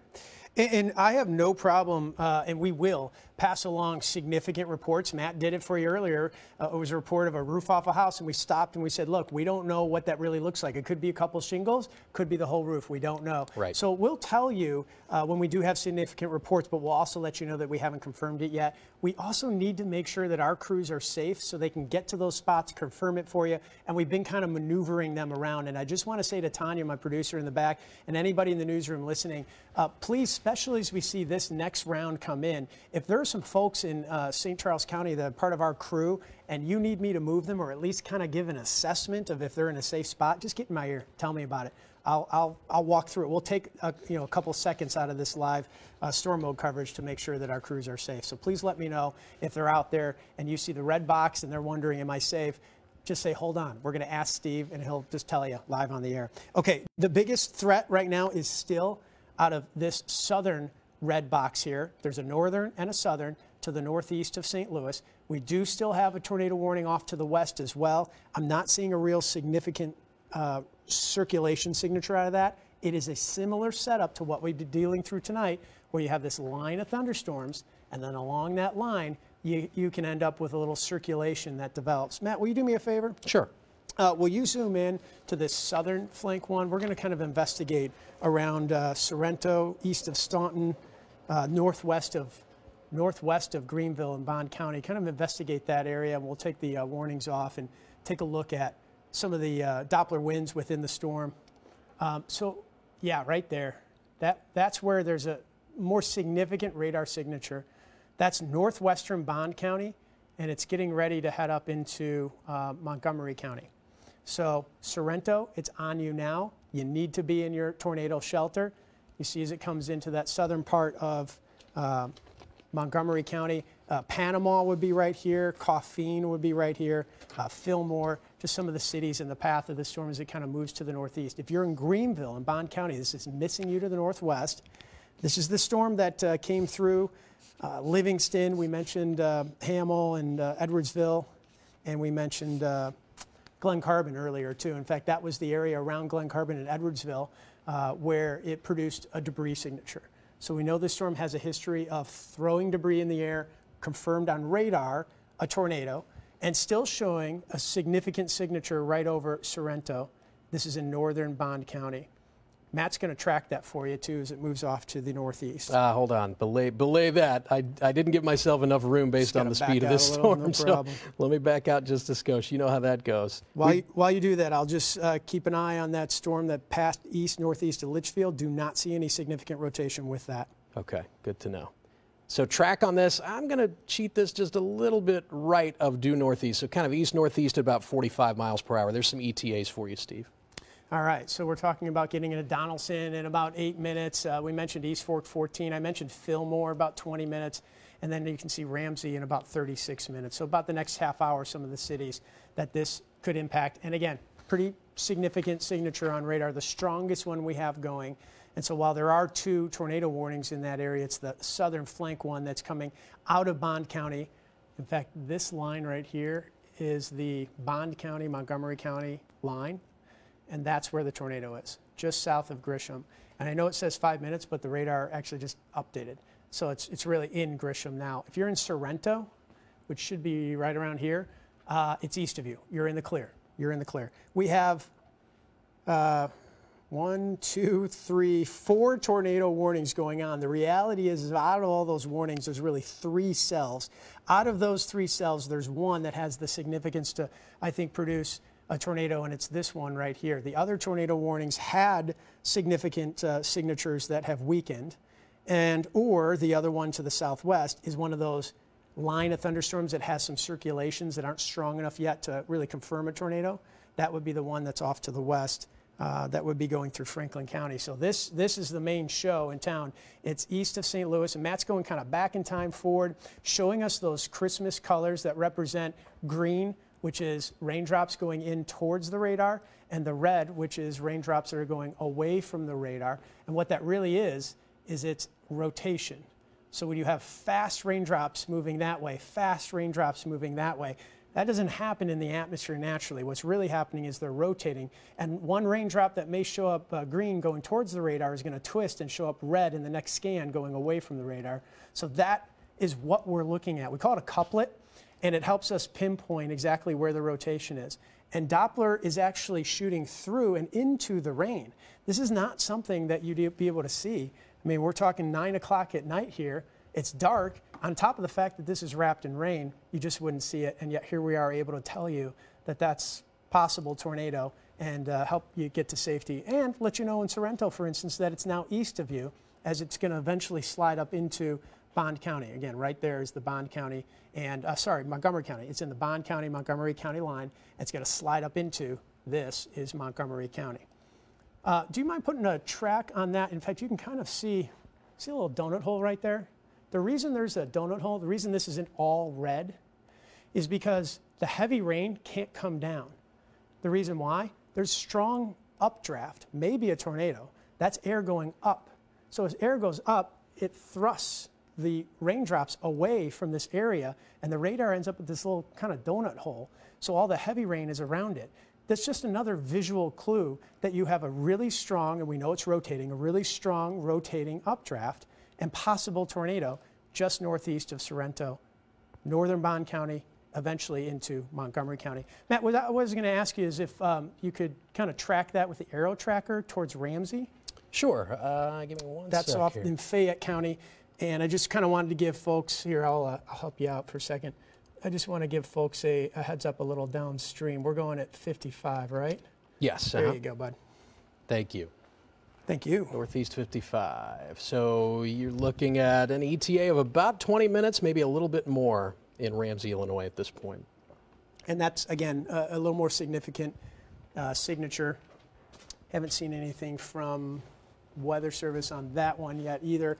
But one thing I am going to do is check the debris tracker and see if nope, that's good. We don't have any obvious signs of debris in the air from this. That's really good. Mm-hmm. But it's a very tight circulation, though. We need to keep an eye on that one. You know, my eyeballs would be peeled here for one of those kind of dots of green and yellow that might indicate that there's debris in the air, and I don't see that. You can have a storm rotate above the ground and not produce a tornado. You got to be in the basement and play it safe when this happens. It's one of the reasons why we're still on the air with you, especially since this signature's rather strong. But just because it's rotating up above doesn't mean that rotation translates down to the ground and is doing damage. We don't know until we see either confirmation from the radar or confirmation from spotters, emergency managers. But that's a significant signature. All right, we've been focusing on that a lot. Let's go big picture here as it's now 9:02. So let's kind of give the big reset. Some people may just be tuning in. I'm Chief Meteorologist Steve Templeton. We have meteorologist Matt Chambers in as well. We've been tracking a line of storms, and now a second line, that can and has produced tornadoes. This line has produced tornadoes. We've heard of some damage in St. Charles County, and then we've seen on our debris tracker, which is radar spotting debris in the air, of 2 spots in Macoupin County and 1 near Edwardsville, Glen Carbon, of debris in the air. So we know that this line has produced a tornado and still could be in Sorrento, east of Sorrento, Illinois now, coming into Montgomery County. This line has not produced a tornado, but could, and it's a similar situation to why we've been tracking this line all night. These lines of storms can produce circulations that flare up into tornadoes quickly. So just because you see the red box doesn't guarantee that there is a tornado. I want to be totally transparent and honest with you. I will let you know when it's radar indicated. I will let you know when it's a weak signature. But I will also let you know when it's a strong signature. And either way, if you're in a tornado warning, you should play it safe rather than sorry and head to the basement. So we have a cluster of tornado warnings here to the north. The second one to the south, that's the one that has the more serious rotation. This one I'm going to investigate as it comes into Franklin County to see if there's any areas of circulation that are significant. You see me holding an iPad too. What I'm doing is looking at this that you're looking at, the normal radar, but I have side by side this normal radar and the Doppler winds. And that just helps me pinpoint where there might be rotation. I do see an area that's worth keeping an eye on. The most likely spot for a tornado is right here. If you're in Gerald, you're clear of it. If you're in Union, you're not. This is the same area last time we were investigating this line to see if there was circulation. This is the same area, and it's a little inflow notch right in here. And I'll explain what that means. But what's happening is air is flowing in. The radar just updated. Air is flowing in right here to this notch, and air is flowing out right here. And that is just south of Highway 50. And it's right pretty much on 185. And it's going to be moving kind of east, a little bit northeast. Let's just go back in time. It looks like it's moving more east. So that would mean it probably would end up getting in between Union and St. Clair. So like Highway 47. Let's get an idea of timing for you. This is a tornado warning, but it's radar indicated. It's not a strong signature, but it is the signature. And along this entire line, this is the area that has, at least right now, the biggest concern to either be producing a tornado. If so, it's probably a weaker tornado, or maybe strengthen and produce a tornado. And that's something we've seen tonight, where we've been monitoring things like this, and then all of a sudden that thing tightens its circulation, flares up. But bottom line is that would be around 47, especially if it stays on this easterly trajectory. I'll monitor that, but in about 11 minutes in between Union and St. Clair. If it goes a little far, I don't think it's going to go south. So I think you're okay in St. Clair. If it goes a little farther north, you're getting a little closer to Union. So we'll have to monitor that. But that's one of those circulations that we're watching for. Steve, let's bounce back to that eastern cell for just a moment. Do me a favor, take a look and see if you can see any kind of tornado debris signature just south of the Coffeen area. Okay, that's our most significant rotation signature. And I think I might be seeing signs here just in the last couple of frames that there's, yep, there you go. Good eye, Matt. And there it goes again. So we showed this to you and said, look, maybe there's a tornado that's not producing any debris in the air, or maybe it produces a tornado and debris shortly. That's debris. There's a tornado on the ground south of Coffeen.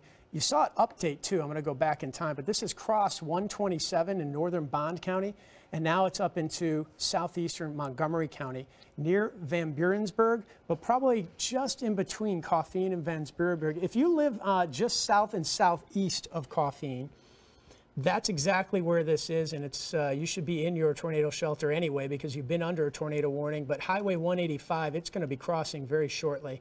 Let me back this up. Okay, so no debris signature there at 9:04. Boom. That's 9:05, and here we are at 9:07. So yeah, that right there, I'll highlight it for you too, is the tornado. Debris signature. What we mean by debris signature, Doppler radar can see what's in the air, and it's noticing in this spot that there's odd-shaped debris. So instead of raindrops and some hail, that it knows what that looks like normally, the radar beam is bouncing off of stuff that's flat, that's thick, that's long, that's short. It's nails, it may be parts of a roof, maybe shingles, maybe tree limbs. And so all that stuff in the air is creating this little signature, a tornado debris signature, especially when it's located in an area where you already have been tracking the threat for a tornado. So that's it. That is in southern Montgomery County. If you're in Bond County, it's really just cleared the county line. Again, Greenville, you're in the clear. As this moves to the northeast into Fayette County, Vandalia, this probably stays to the north of you, but I'm going to track it towards Ramsey and just get at some cities that are popping up. Matt, I heard the alarm go off. You got some new information? Big old severe thunderstorm warning for that cell that's on the western side of our viewing area. That would be out in front of the tornado warning. So I would revisit that once we're done tracking this cell here. Thank you, Matt. You're welcome. So we're using Debris Tracker to pinpoint where there's debris in the air right here. It's moving across 185 just southeast of Coffee in Montgomery County. It's going to get to Fillmore in about 4 minutes, Ramsey in about 13 minutes. So there's Fayette County and Ramsey, eventually outside of our coverage area. And there's the warnings. We're down to one warning, and that is it, Matt. Out there to the east, off to the west, we have our second warning and that big old new severe thunderstorm warning box. Do you want to mention what the threats are, and is there any TOR possible in there? Sure. 60-mile-per-hour wind gusts, certainly a possibility with this cell. Hail, not a major concern at this point, but you have to remember that there has been a history of little notches on the leading edge of the cell indicating that there could be some rotation. Don't see any strong signatures of that at the moment. Certainly not in the severe thunderstorm warning area, but that's a fresh thunderstorm warning in effect until 9:45 p.m. Primary winds here at this point would be 60-mile-per-hour wind gusts, Steve. Great. Guys, we've covered up a lot of programming. If someone from the newsroom can confirm to me, I think a lot of these programs you can see on CBS.com like the day after. You have to wait till the day after. But if someone can help me out, I know there's some viewers that are either no longer affected or not affected, and maybe you don't care. We do care that we're interrupting programming. I do. I don't want to be doing this, but I have 2 tornado warnings out here that I have to keep track of and help keep people safe. It's more important, but I also know that if we can tell people a way to get your shows, I want to do that for you. I just want you to know that. Okay, so this yellow box that I've highlighted is the brand new severe thunderstorm warning. Within it is the tornado warning. And I kind of highlighted very specifically coming into Union, an area of circulation. I want to see what that's doing now. So let's stop this loop and we'll just zoom in. Again, you see this this is part of the severe thunderstorm warning, but you see that little bow, it bows out? That would be an area for some strong straight line winds. That's coming into western, southwestern St. Charles County, just north of Washington. But I'm going to switch over to the Doppler winds and see if that little area of rotation, it's right here. And it's just southwest of Union. It's not an extremely strong signature, but what this should tell you is if you've been in Union and you've been kind of listening to me and you've heard me mention Union several times, and maybe you decided, you know, I'm not going to go to the basement, or I'm not going to wake up the kids and get everyone in the basement until I really see this thing's coming. I hope that's not the case. I always want people to play it safe rather than sorry. But I just think that if there's anyone that's not playing it safe, now's the time to do it. That's not an extremely strong signature. It's radar indicated. But I can tell you that anywhere along that line where there's a tornado warning, that's the spot that could produce one. And that would be headed to Union very shortly in a matter of minutes. Again, not as strong as what we're seeing off to the west. I'm going to switch over to the debris tracker. I guarantee you there's not going to be anything on it, but just to kind of give it a look, nothing significant. You know what this might be right here is just kind of dirt getting kicked up by the strong winds from the storm. So as the winds come in, they can pick up some dirt, especially in fields that have been harvested already, and you get a little dirt in the air. So that might be what that is, and there's just no obvious signature of actual debris in the air from a tornado.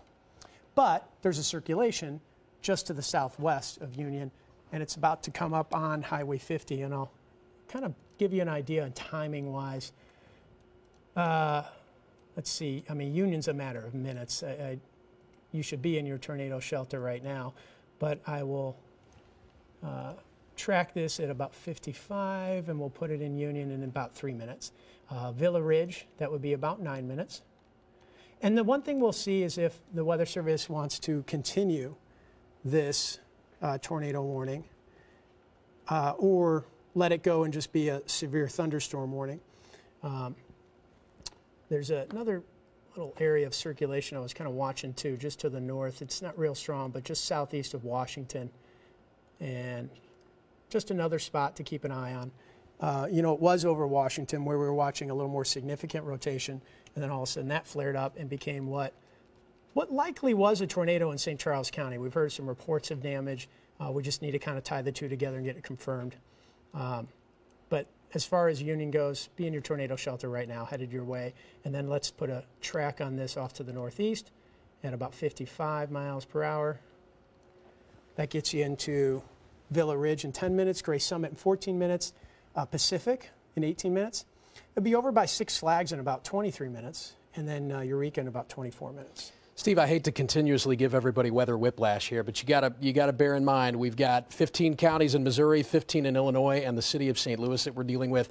Back to that tornado warning that still exists on the northeastern corner of our viewing area. I would take a look at the debris tracker due east of Coffeen and just south of Fillmore. I'm seeing a pretty strong signature there. Yeah. And this is the one we were tracking across 185. It's now east of 185. I'll get you to that debris tracker in a second, but it's right over Fillmore, right here. And then what Matt's saying is check the debris tracker. And indeed, in fact, it's a little stronger. Yep. And you have to bear in mind, too, that the radar, because the Earth is curved and the radar beam not so much, we're seeing debris actually lofted higher into the atmosphere in this particular scan than some of the earlier storms as well. So that is a tornado debris signature just east of Fillmore. It's on the east side of town. If you're in Fillmore, you need to be in your safe shelter. If you're in Coffeen would be somewhere along here in 185. There's East Fork, South Fork. Coffeen's right about here. This is 185. It's east of you. You're in the clear in Coffeen. But I want to give you a heads up, 7 minutes in Ramsey. And it's not the amount of time to drive anywhere, don't go anywhere, but it's definitely the time now if you're in Ramsey and you waited, hopefully you didn't, but if you did, to head to the basement, to head to your tornado shelter. It's time to be there because that is a tornado that in 7 minutes could be right over Ramsey. I say could be because we're in this situation where these things can cycle. They can flare up and create a tornado, and then they flare down and they're rotating above the ground and not producing damage. And then all of a sudden they tighten up their circulation. They flare up again, and here we are. It's moved again just a little bit to the east. So it's not 7 minutes anymore. It's probably down to about 5 minutes as it heads into, it is in Fayette County and into Ramsey. If you're in Fillmore, you're in the clear. It's just east of you. If you're east side of town, I'd give it another minute or two. Matt, thank you for pointing that out, and thanks for monitoring the National Weather Service chat. Basically, what I'm trying to do here, Steve, is whatever storm you're focused on, I'm focused on the other. so that nothing slips through the cracks here. That's what we're trying to accomplish. All right, big picture here. As I loop the radar with all the warnings, I do want to point out that there's a severe thunderstorm warning just to the west of Reynolds County. We haven't mentioned you yet. We will watch that. It's another one of those storms where we'll have to monitor for any circulations, but Reynolds County, you'll probably end up with a severe thunderstorm warning crossing into your county eventually. Then we have this big severe thunderstorm warning, and while it's severe thunderstorm, the threat for damaging winds is certainly there. There's also potential that circulations could create a tornado. So we have 1.5 million people in this severe thunderstorm warning because of this line of storms that's coming into an area that's already been hit too. So from Washington into St. Charles County, coming into eastern Franklin County, eventually into Pacific and Eureka, and then up into the rest of St. Louis County. Here comes the threat for damaging winds, and then specific areas will watch for circulations. That red box represents one of those circulations. So that 1.5 million people is in the severe thunderstorm warning, but then specifically there's a smaller area that we're monitoring for a threat of a tornado. And I'm going to investigate that a little bit here. This has either passed Union. Yeah, it's past Union, and actually the circulation looks weaker. So this was a little bit ago where the rotation was coming into Union, and I'm going to highlight where it is now, and it looks weaker right here. It's east of Union. So if you've been watching in Union, and I told you now's the time, you're in the clear, this thing has moved to the east of you, and it's weaker. So I wouldn't be surprised if the radar indicated tornado warning for what was a little stronger rotation, not strong, but a little stronger, that has now weakened. I wouldn't be surprised if they don't extend it. They might. The atmosphere is conducive to producing quick spin up tornadoes, and while the storm is still strong, they may extend it. So far, I don't think it has been extended, no. So we're talking about this area here, and you see how the red box ends. And what we'll then monitor, if they don't issue a new one, is this line right here, all along this line, for the threat of damaging winds. That's what the yellow box is for, severe thunderstorm warning, and then circulations that develop anywhere along or kind of on the back edge of where that heavy rain in that line is. That's the next round to hit. It's hitting in western St. Charles County now. If you're in Augusta, there might already be some damage. Defiance, there might already be some damage. We've heard some reports.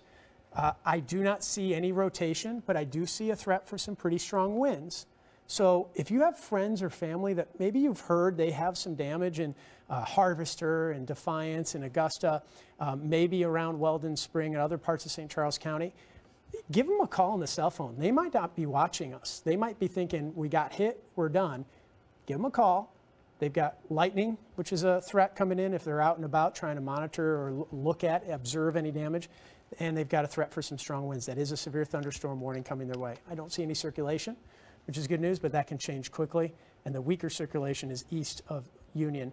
That has started to fall apart a little bit. But, you know, if there's anyone out there that's around their house or their property looking at some of the damage, checking out maybe some trees that have been felled, like you just don't want them to get hit by this line of thunderstorms that produces, let's say, 60-mile-an-hour winds, this line right here, and get hurt.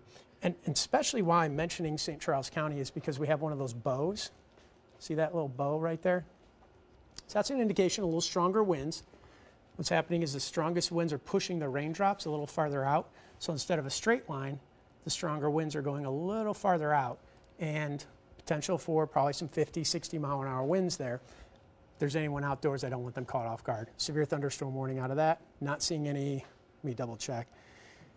Well, as I say that, I do see a little circulation just to the southwest of Defiance. It's weak. I'll show you what I'm seeing as I stop the loop. Steve, while you're queuing that up, I want to share something with everybody. I've been seeing numerous reports, some scanner traffic, some Twitter reports about the possibility of an incident in an Amazon warehouse on Gateway Commerce Drive in Edwardsville. This would have been that cell that crossed over near West Alton, headed towards Pontoon Beach.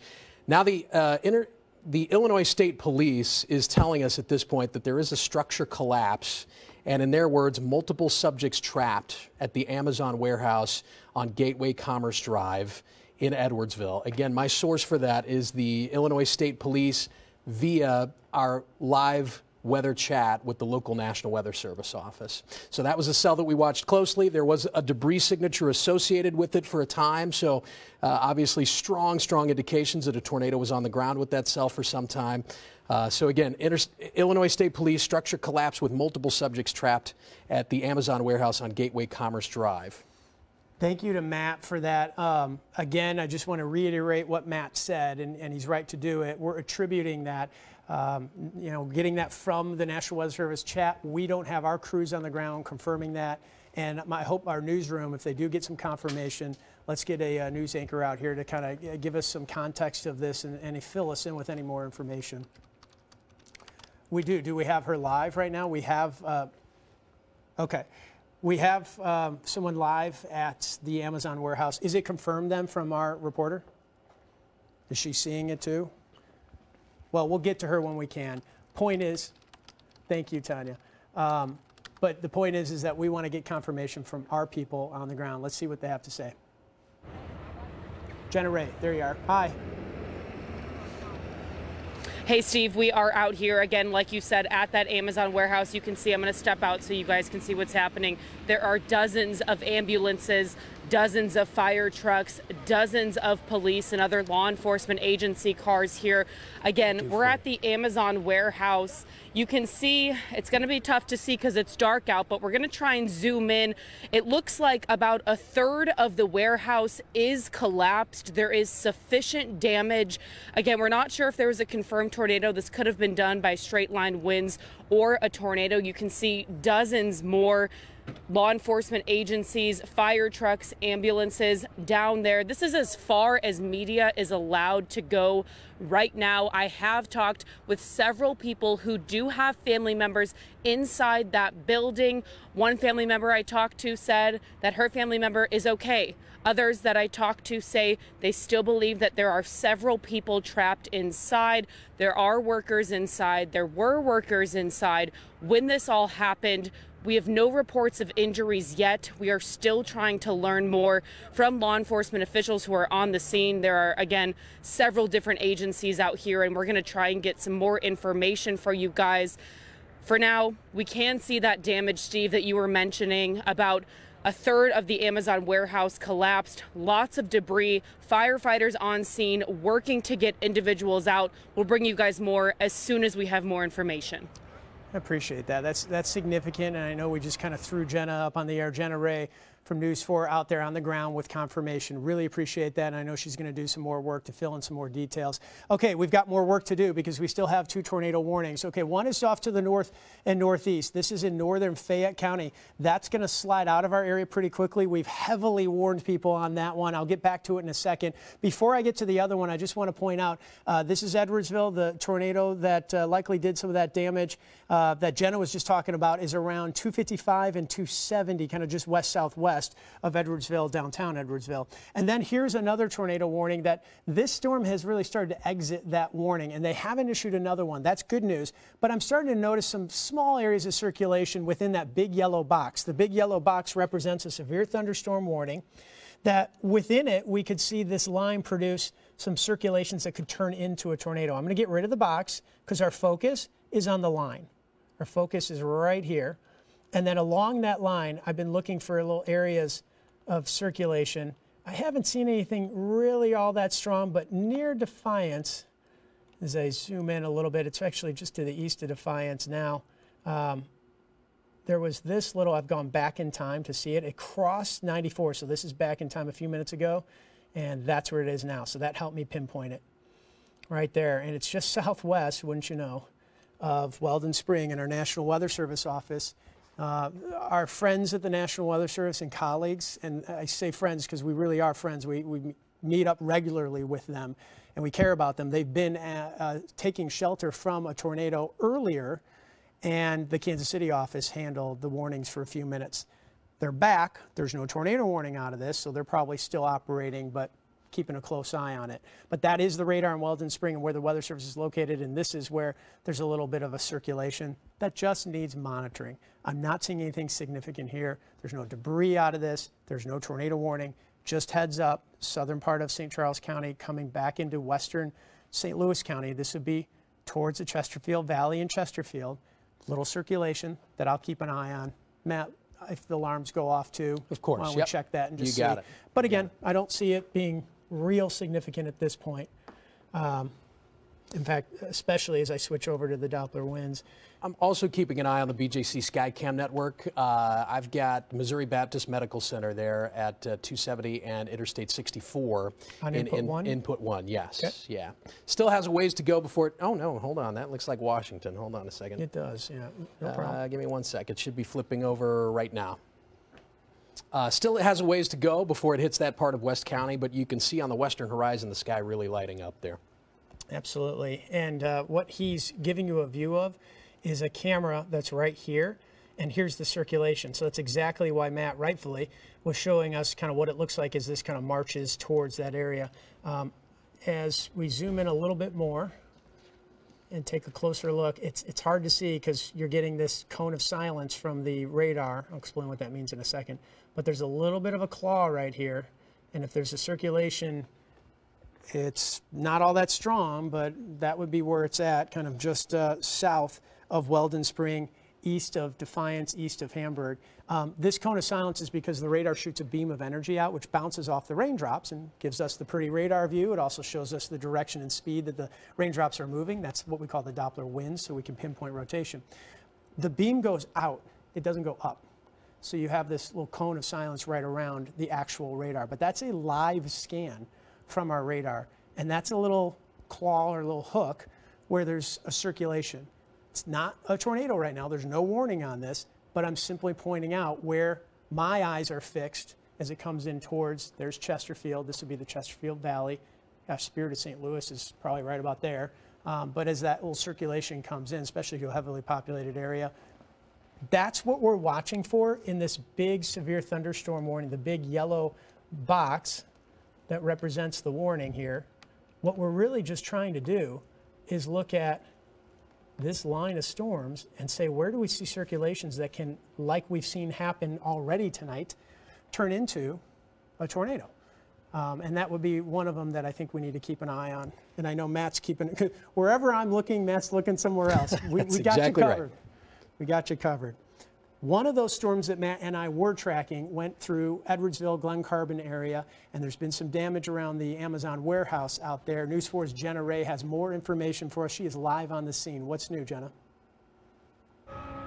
Hey, Steve. Okay, so we are here with Aisha White right now. Aisha, she is a family member inside this Amazon warehouse. Yeah. Tell me how you found out about what was going on. He was on the phone with me while it was happening.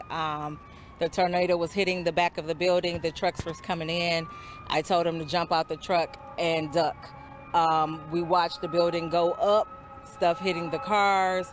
I told him I was on my way, just to, stay under. I came and now we can't find him. So, but you have been in communication with him, is that correct? Yes. Okay. Yes. What has he told you about the climate inside the warehouse right now? Are people panicking? I know that you had mentioned that you think people are still trapped. No, they were actually calm. They were just trying to figure out how to get out. So they were still not worried or anything, like they was doing protocol, but I was just trying to see if I can find them now. So. Okay, and what kind of contact are you having? You're texting, calling? Texting, calling. Okay, and he's okay? No yes. injuries? No Any injury. Reports of other injuries that he has told you with other employees that were inside at the time? No, we have seen the vehicles in the back of the building is gone, so.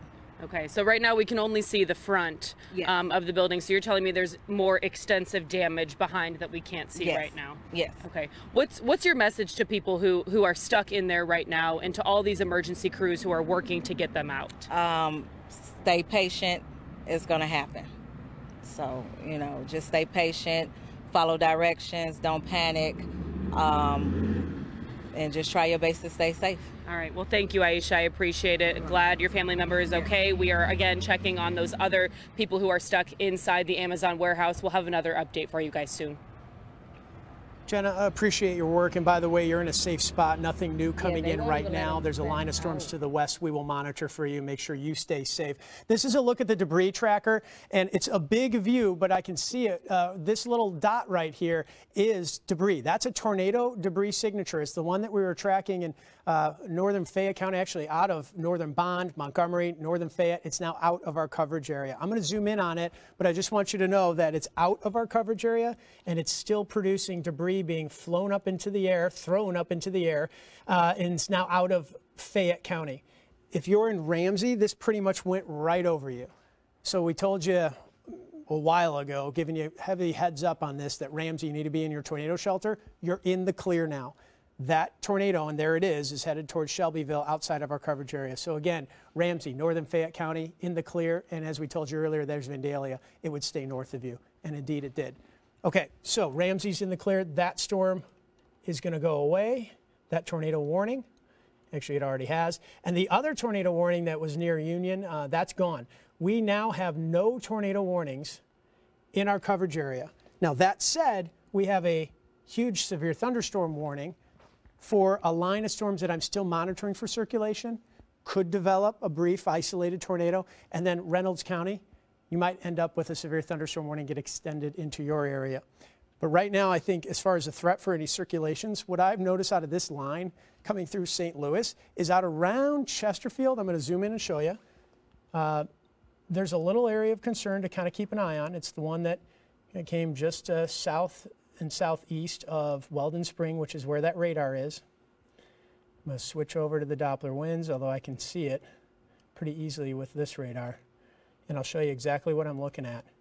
I'm just telling you what I'm looking at. I mean, I'm analyzing this with you, but this is an inflow notch. So that's air that flows in, and then this would be air that flows out. And so if a tornado were to develop, it would now be north of Chesterfield. Matt, weren't we talking about this exact area? Just about? Yeah. So here we are again, talking about a similar area coming into northwestern St. Louis County near Maryland Heights. I think the other one was a little farther north and went this direction. This is not a tornado, though. I have to emphasize that. But it's an area of circulation that could turn into one, and something I want to watch closely, because anywhere along that line, that's why I have this iPad in my hand. I'm watching this radar that you normally see and then the Doppler winds so I can pinpoint these. And it helped me pinpoint this circulation. So anywhere along this line, we've got to watch for this. There's one. That would be coming, I'm going to get the trajectory in a second, but that would be coming probably towards Maryland Heights in 270. But what's happening here is as air comes out, it encounters this inflow and it starts to rotate. And so you end up with rotation. That's why we call it a circulation. It's circulating, it's rotating. Air rotates all the time above us, even in storms. That doesn't mean it's producing a tornado. This has to tighten up, produce that signature in the Doppler winds that helps give some credibility to the fact that maybe this is indeed producing a tornado. And the reason that you want to see that on the Doppler winds is because the Doppler wind shows us the direction and speed of the raindrops. If you see raindrops going this way and just right next door, raindrops going this way and they're really fast, they're not going by each other like on a two-lane highway. That just doesn't happen in the atmosphere. What would be happening is raindrops would be circulating and rotating in that area. So we don't see that signature right now in Doppler winds, but it's an area to kind of keep an eye on out there. And now northeast of Chesterfield into Maryland Heights, Planet Hollywood Casino type area, Creve Coeur Lake, maybe just north of Creve Coeur Lake. It's going to be in about a couple minutes. You can't see it as well there as you can here. Our partners at the Weather Service here, Steve, confirming that they are sticking with a severe thunderstorm warning on that line right now. Not a tornado warning, a severe thunderstorm warning, but the possibility of some rotation is still there. They're monitoring that same area that you and I are on top of right now as well. Okay. and up and down that line, I'm looking, and I just don't see anything else with any kind of significant rotation. I think it's important to note, even if there's not rotation there could be some straight line winds in excess of 60, 65, maybe even upwards of 70 miles per hour. That's a great point. So, you know, that's, and you, I believe it was you, not me, but you that spotted on our debris tracker the possibility of maybe some light debris just being picked up by those straight line winds in kind of a squall line shape almost. Yeah, and that was when this thing was out near Union, maybe picking up some dirt out of some harvested fields type of thing. It certainly wasn't a significant rotation. Here's a new, let me stop this as we get a new data scan, switch over to the Doppler winds. It's definitely getting a little more interesting right there, just west of 270, right around Page Avenue and Page Extension, just west of 270, and probably now just east of 141. Yep, just east of 141. So this is the area that I'm monitoring.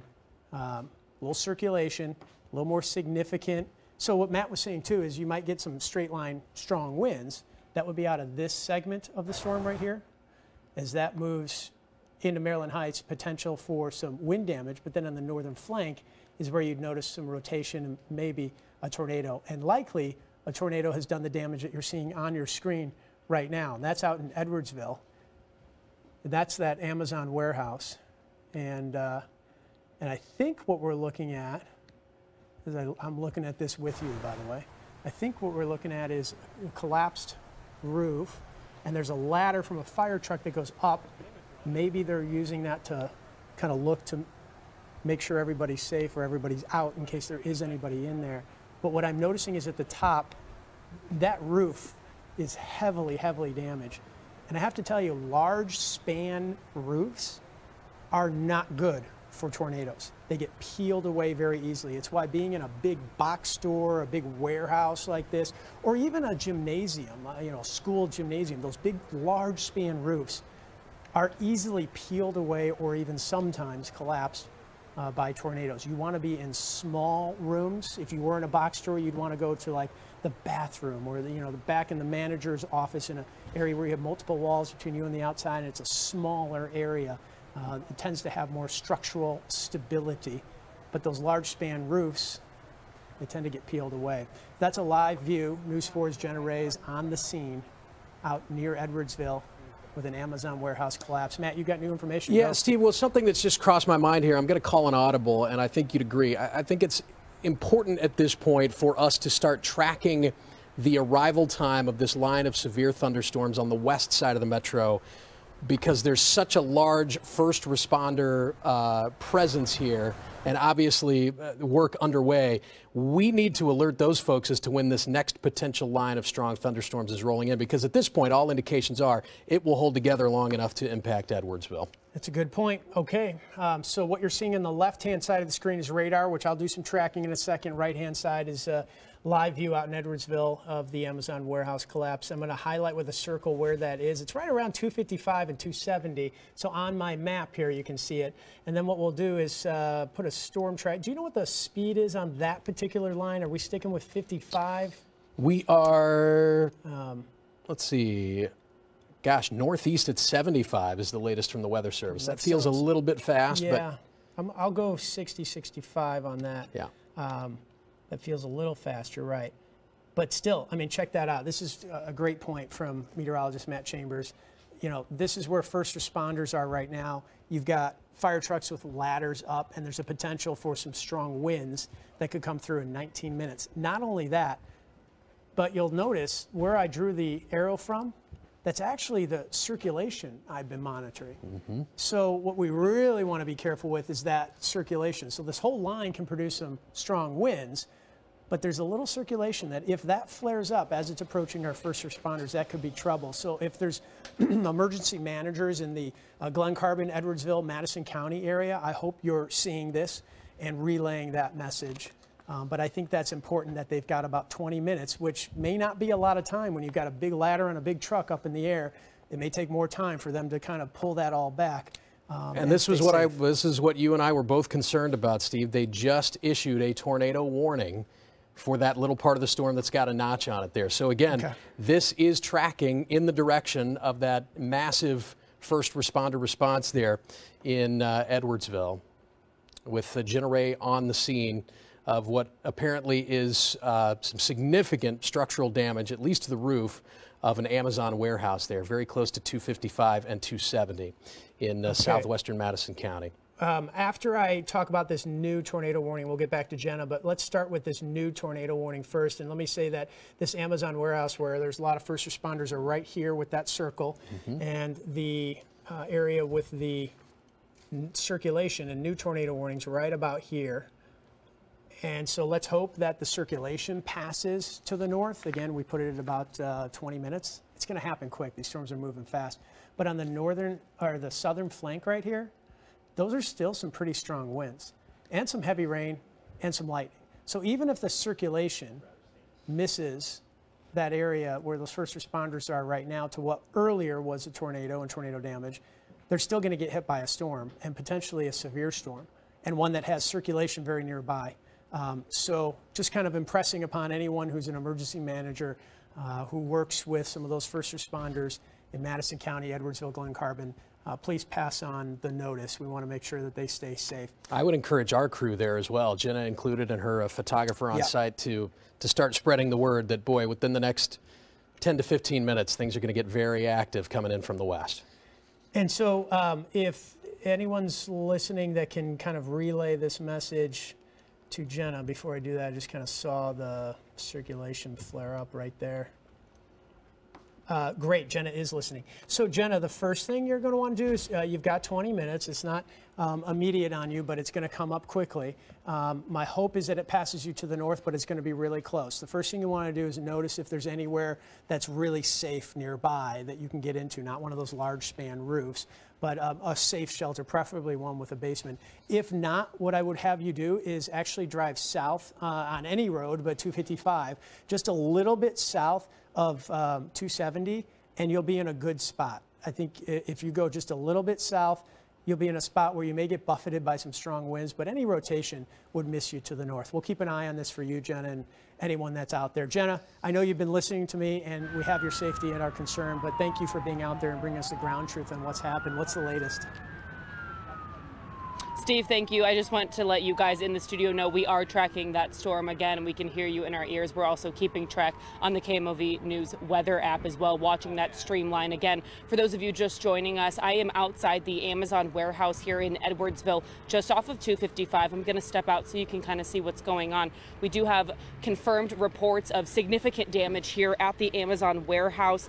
I want to give you a quick update from the last time I talked with you. I have gotten confirmation from sources across the entire Metro East. There are several different emergency services here from St. Clair County, Madison County, and beyond. I do know that the St. Clair Special Emergency Services team is here. That's a special designated rescue team that goes into circumstances like this. They are trained for this. I'm told that there are dozens of them here on scene. I've also been told that there could be up to or more than 100 people trapped inside this building that you are seeing right now. Law enforcement officials also are telling me this is now being considered a mass casualty event. I do want to clarify the meaning of that, though. That does not mean that multiple people are deceased. Right now, we have no confirmation of injuries or death, but they do consider something like this with a major collapse and people trapped inside a mass casualty event. Again,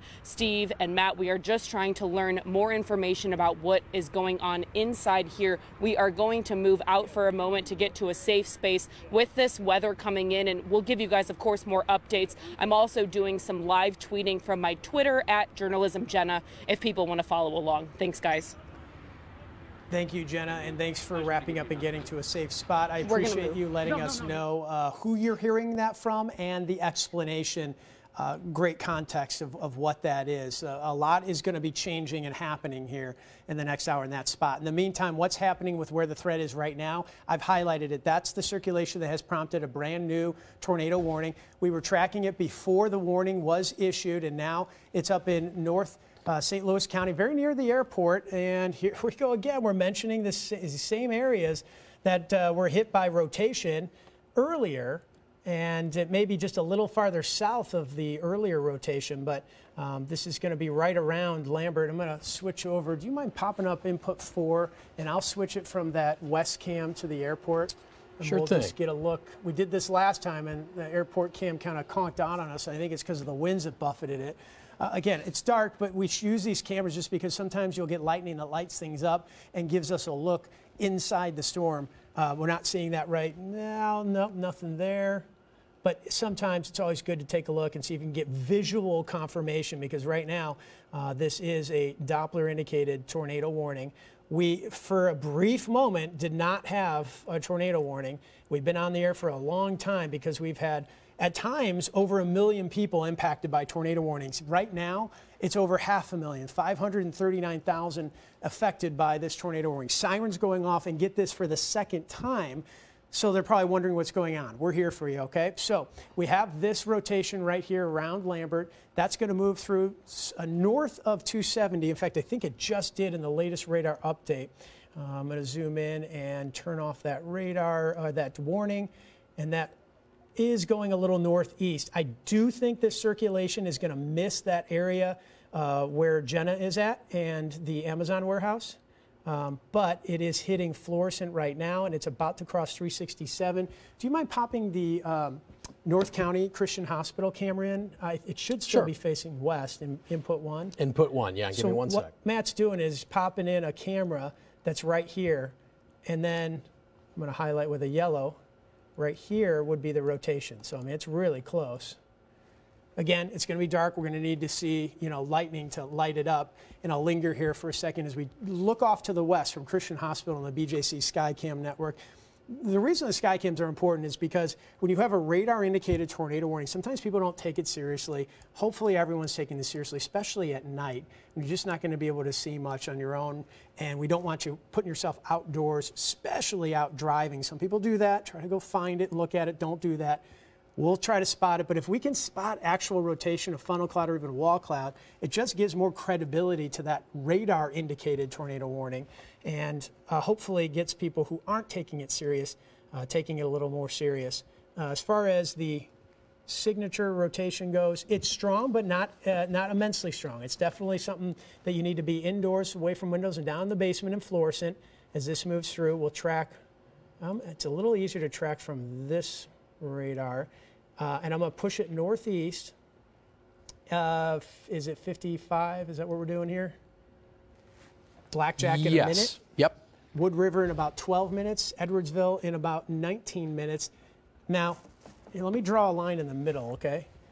And if the trajectory is more like this, then that Amazon warehouse is down here at 255, 270.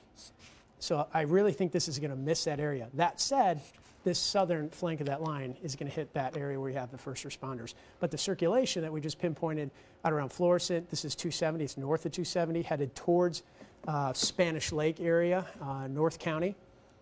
That's, in fact, Spanish Lake right there in 4 minutes. That's going to head over towards near and south of Wood River, and then north of Edwardsville, Hamel in about 26 minutes. Hamel's an area that had a tornado warning, and it looked like it rotated kind of right over it. Haven't heard any damage from that area, but it looks like it rotated right over it. So, line of storms, but that's the circulation to be concerned with, and that's the timing, as it is in North County and eventually goes back into Madison County for a second round of a circulation of potential tornado. The data on the radar that shows circulation is not especially strong. This is great news. It'll be right about here. So there's definitely still a threat. You want to be in Spanish Lake, especially as it crosses 367 north of 270. And that's pretty much right on Christian Hospital. Can you pop in input 1 for me while I'm here? Because, I mean, our camera's like, you know, right there. North County? Yeah, just input 1. I think it's North County's in input 1. Oh, gotcha. Just pull up input 1. You got it. Yeah. Give me 1 sec. I appreciate that. There you go. Sorry, Matt's juggling a lot. We're all juggling a lot. But that's Christian Hospital, North County, looking off to the west. Things getting pummeled by heavy rain for sure, and I'm just not seeing it. What I'm looking for is the lightning to light things up and a little lowering. But now I'm not even seeing definition in the clouds. So the good news is, as I track this newest tornado warning, it's not an especially strong signature, but it's definitely circulation and warranted the radar indicated tornado warning. But on this trajectory, it will pass north of where that 255, 270 and that Amazon, what looked like the roof has been kind of ripped off. In fact, we've got some more information coming out from that area. Do we have Jenna, or is it just pictures that you have for me, Tanya? Live pictures, because Jenna, I think, is moving to a safe spot. So that's great. Thank you, Tanya. That's my producer, Tanya. And that tornado warning, that red box, extends all the way up into Macoupin County, includes Edwardsville. Again, the box, you'll see the crews out there still tending to the damage at that Amazon warehouse. And keep in mind, even though I'm pinpointing the circulation, you can see that there's a little bow, this little section right here, that's going to come precariously close to that spot where the warehouse is. So let me time this out for folks who are not necessarily in the circulation, and not even just that Amazon warehouse, but just anywhere in that little surge of strong winds right in here. And I'll push that off to the northeast at about 60. I know it's moving pretty quickly. So potential for some strong winds. The circulation, again, on kind of the northern flank of this. South Roxana in about 7 minutes. Riverview, so it's in North City pretty much now. Edwardsville in about 14 minutes. Hamel, 19 and 25 minutes to Alhambra. Some cities that we've already mentioned. By the way, if we're not mentioning your city and you're getting rain, you're getting thunder, it's a good thing. We have meteorologist Matt Chambers in the Storm Center. He's watching storms that I'm not watching to let us know if anything kind of flares up and intensifies. But until then, if we're not mentioning your city, that's a really good thing. It means you're getting hit by a storm, but not one that's producing a threat for a tornado. The only threat for a tornado is on the northern flank of this area I've just drawn, and then maybe some strong straight line winds in the track that you see right here. You got some new information coming in, Matt? Sorry. You know, I'm actually, a friend of mine, believe it or not, is texting me with some additional details on this Amazon location. Some indication that it may, you know, we're using the term very generically, Amazon warehouse. That may not, strictly speaking, be accurate. It may be near some other Amazon structures, and also reports that folks that are in some of those other buildings are being told to shelter in place as of now, which would make sense with this pending tornado-warned thunderstorm moving in from the west-southwest. Absolutely. And even if this doesn't produce a tornado, there's a pretty good bet there's some really strong winds with it that are going to come through that area. I've zoomed out in the big picture here. You're watching live storm mode coverage. I'm Chief Meteorologist Steve Templeton. We have meteorologist Matt Chambers in the Storm Center. We're down to just one tornado warning and no severe thunderstorm warnings otherwise. And that's good news, too, because this line of storms flaring up to the south, while strong, and I think still needs to be monitored, is not producing any severe thunderstorm warnings or tornado warnings. So that's good news. We will monitor it. It's one of the reasons why we have this team coverage, because Matt can let me know if anything kind of flares up on that line. Right now, though, it's coming through St. Louis, the threat for some damaging straight line winds and the threat for a tornado. You'll notice a red box off to the northeast. That's in Effingham on the outside of our coverage area. We've had several likely tornadoes. I say likely because they really were confirmed by radar that was producing debris in the air. And this debris tracker you see right here, let's see if I see anything significant. Nothing significant on the circulation in St. Louis. That's good news. But that doesn't mean there isn't a tornado.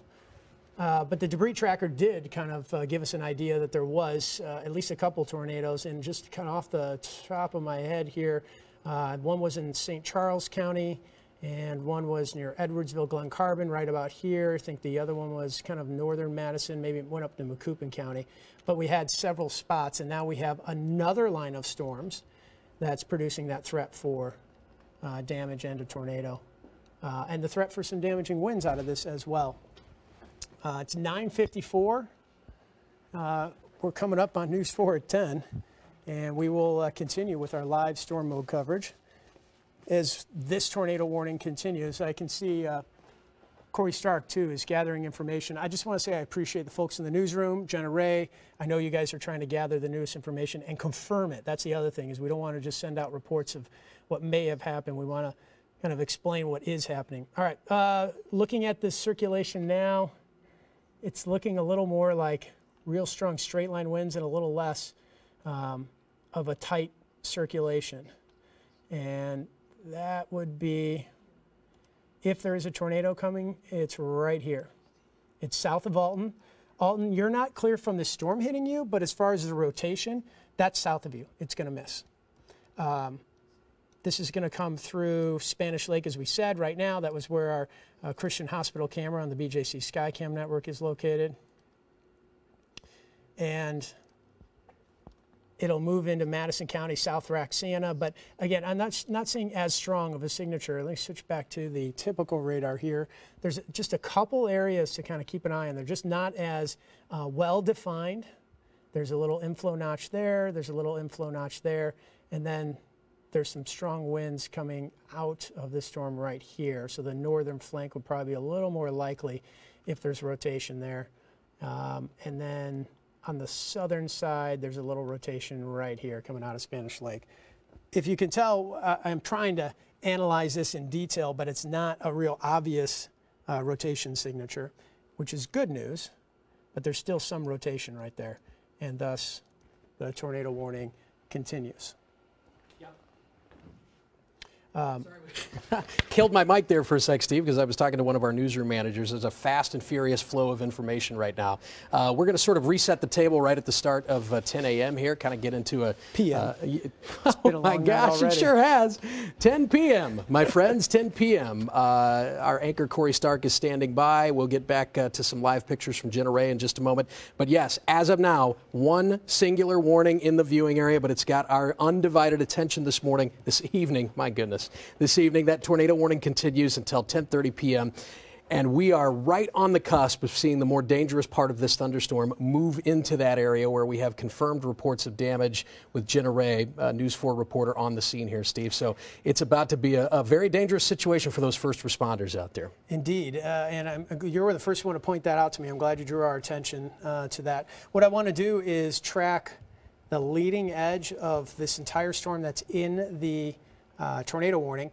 And so I've detailed where those small circulations are. I kind of see two of them, but they're just to the west of Edwardsville now. But I just want to give some folks a heads up, a little longer term in time. when this storm in general will hit, and then we'll continue to watch for circulations along it. But that means Wood River now, Meadowbrook, that's in northern Madison County in about 4 minutes, Edwardsville about 10 minutes, Alhambra in about 21 minutes. Sorrento's a town that was under a tornado warning earlier, and we'll have to watch this line as it moves your way as well. See if it continues to produce these circulations, which again are looking a little weaker, which is good news, but still a threat for some strong straight line winds at the very least. And yeah, just not seeing anything that really flares up as far as rotation, other than seeing the little bow that we have right here that would indicate to me some strong straight line winds coming this direction. And Steve, while you've been focusing on that throughout really the life cycle of this particular storm, because we've had a history of storms tonight that have hurled debris into the sky, and we've been able to detect some of that on Sky Tracker Doppler radar, I've been watching for any signs of that in the most dangerous parts of this cell, and thankfully no debris signatures whatsoever at this point as this storm rolls through. Okay. Thank you, Matt. Appreciate that. I've kind of highlighted the area that I think is the biggest concern, and again, it's headed towards Edwardsville. The likely tornado, was down a little farther south, so they're just getting clipped by some of those strongest winds, but still coming in. And I just want to show you kind of down to the south.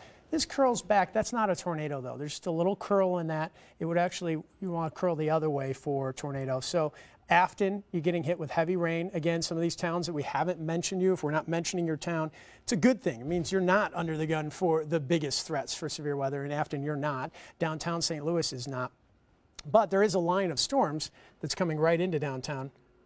And we're going to continue to track that as it moves off to the east into the Metro East, because while the severe thunderstorm warning is gone from that, the tornado warning continues. And as I look at that tornado warning, I do see a little bit of a stronger signature on the northern flank here. And I'll show you what I'm seeing. Right here, a stronger inflow notch just south of Bethalto. And that's what we kind of look for in this line of thunderstorms. All night, it's been this situation. Line of thunderstorms. Watch for little inflow and circulations that can produce a tornado. We've already had some already. It's been a long night, but we're going to continue. And News 4 at 10 is in storm mode starting right now. Live from the KMOV Broadcast Center in downtown St. Louis, News 4 is in storm mode. You were watching News 4 at 10. We continue to follow that breaking news out of Edwardsville. A live look right now at the Amazon Fulfillment Center off of 255, just north of 270 in Edwardsville.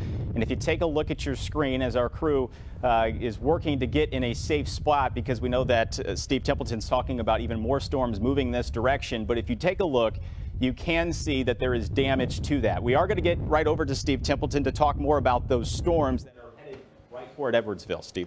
Let's get that crew in the truck. I don't see any circulation coming at them, but you can actually hear it. Strong winds buffeting them. Let's get them in the truck. They'll be safe in that spot right there. There is thank you, Tanya, my producer's telling me they're heading for safety. So they're going to be okay. Strong winds coming in, but there's a little rotation farther north of them. That's what the tornado warning is. We just got a brand new severe thunderstorm warning in Reynolds and Iron counties. Again, line of storms. We'll watch for little areas of circulation. No tornado warning on that right now. These yellow and red boxes are out of our coverage area, but likely we've had a couple tornadoes that have hit in this area, as we've seen from our debris tracker on radar that actually sees debris in the air. Several spots that have had debris and likely a tornado. One of those was near Edwardsville, and where that Amazon warehouse, or at least a warehouse, has been damaged, and we have news crews on the ground. That spot where you just saw our news crew was right about here, around 270, and sorry, right about here, 270 and 255. Let me redraw that. Right about here, just southeast of Edwardsville, and you can see they're getting hammered by the strong winds. But as far as rotation goes, and I'm going to double check, let me peek in. Nope, it's just strong winds coming in, so we're just protecting them from some strong straight line winds. As far as rotation goes, it's a little farther north around Meadowbrook, and even that isn't an extremely strong signature, but there's this little inflow right here. So that's air flowing up into this part of the storm. And then what's happening is air is coming out this way, and that's how you end up getting a little rotation. If it develops, it would be north, near and north of Guard on Highway 159. This is east of Bethalto. And then this would be moving to the northeast near and probably north of Hamel. That's a town that had tornado warning earlier. I realize there's some towns that you're getting named again, and that maybe you have to wake up the kids again. Play it safe rather than sorry, just in case, to be heading to your tornado shelter. There's just one tornado warning, and it's this circulation that we're monitoring. It's not the strongest signature. I'm always going to be honest and transparent with you. It's radar indicated. It's not especially strong, but I've said those words tonight before, and then all of a sudden the next radar scan, it intensifies. The next radar scan, it intensifies, and then we notice debris on our debris tracker, which is Doppler radar noticing debris in the air, which confirms a tornado. That's not the case here. But I'm just telling you, play it safe rather than sorry. It's not the strongest signature, but it's certainly circulation to monitor as it moves to the northeast. Alhambra, this probably is going to miss you to the north. So what I'm going to do is zoom out. This is actually for my benefit and your benefit. I'm going to highlight where that circulation is, and then I'm going to backtrack. And then I'm going to go forward, backtrack forward, northeast. Yep. Just making sure that I have the right trajectory there, and put a track on it off to the northeast at about 55 miles per hour. There's some of the towns in the path. We mentioned Hamel. That's about 4 minutes, pretty much into Carpenter now. Livingston, another town that had tornado warning circulation right over you or very near you, 10 minutes. New Douglas in 15 minutes. Sorrento, another town that's had rotation pretty much right on top of you. That's going to be in Sorrento in about 21 minutes. By the way, that would be getting into, this is Bond County and Montgomery County. And let me double check to see if the warning, don't think it is yet.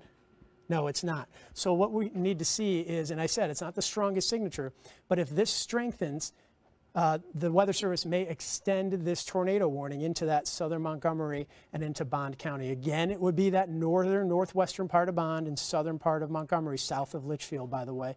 As far as Edwardsville now, getting hit with some of the strong winds. Do you mind popping the BJC Skycam from SIUE in input 1 for me? That's meteorologist Matt Chambers working in the Storm Center. It takes a team. When I'm focused on one storm, he's monitoring our instant message chat with the Weather Service and monitoring the other storms in case we get some new warnings. Steve, this could be storm related, but that camera is actually offline at the moment. It's the only camera on the BJC Skycam network that is offline right now. Okay, that's a possibility. Yeah. It might be, we don't know, but it might be an indication of how strong the winds are. As far as circulation goes, that's up here to the north, not down here in Edwardsville. So it's not like it got hit by a tornado and is out.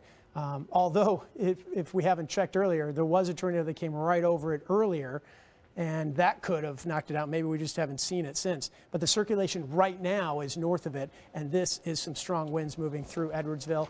Also, Staunton going to get hit with some of those strong winds on the northern end. There's a new severe thunderstorm warning. Matt, you want to help us out with what's new on this? Brand new, Steve. Hot off the presses here. Severe thunderstorm warning for southeastern Iron and east central Reynolds counties in southeastern Missouri until 10:45. We also have back in the metro area a severe thunderstorm warning for southern Madison, northern St. Clair counties on the Illinois side, and then the southeastern corner of St. Louis City. Is that a tour possible too? That is a tornado possible at this point.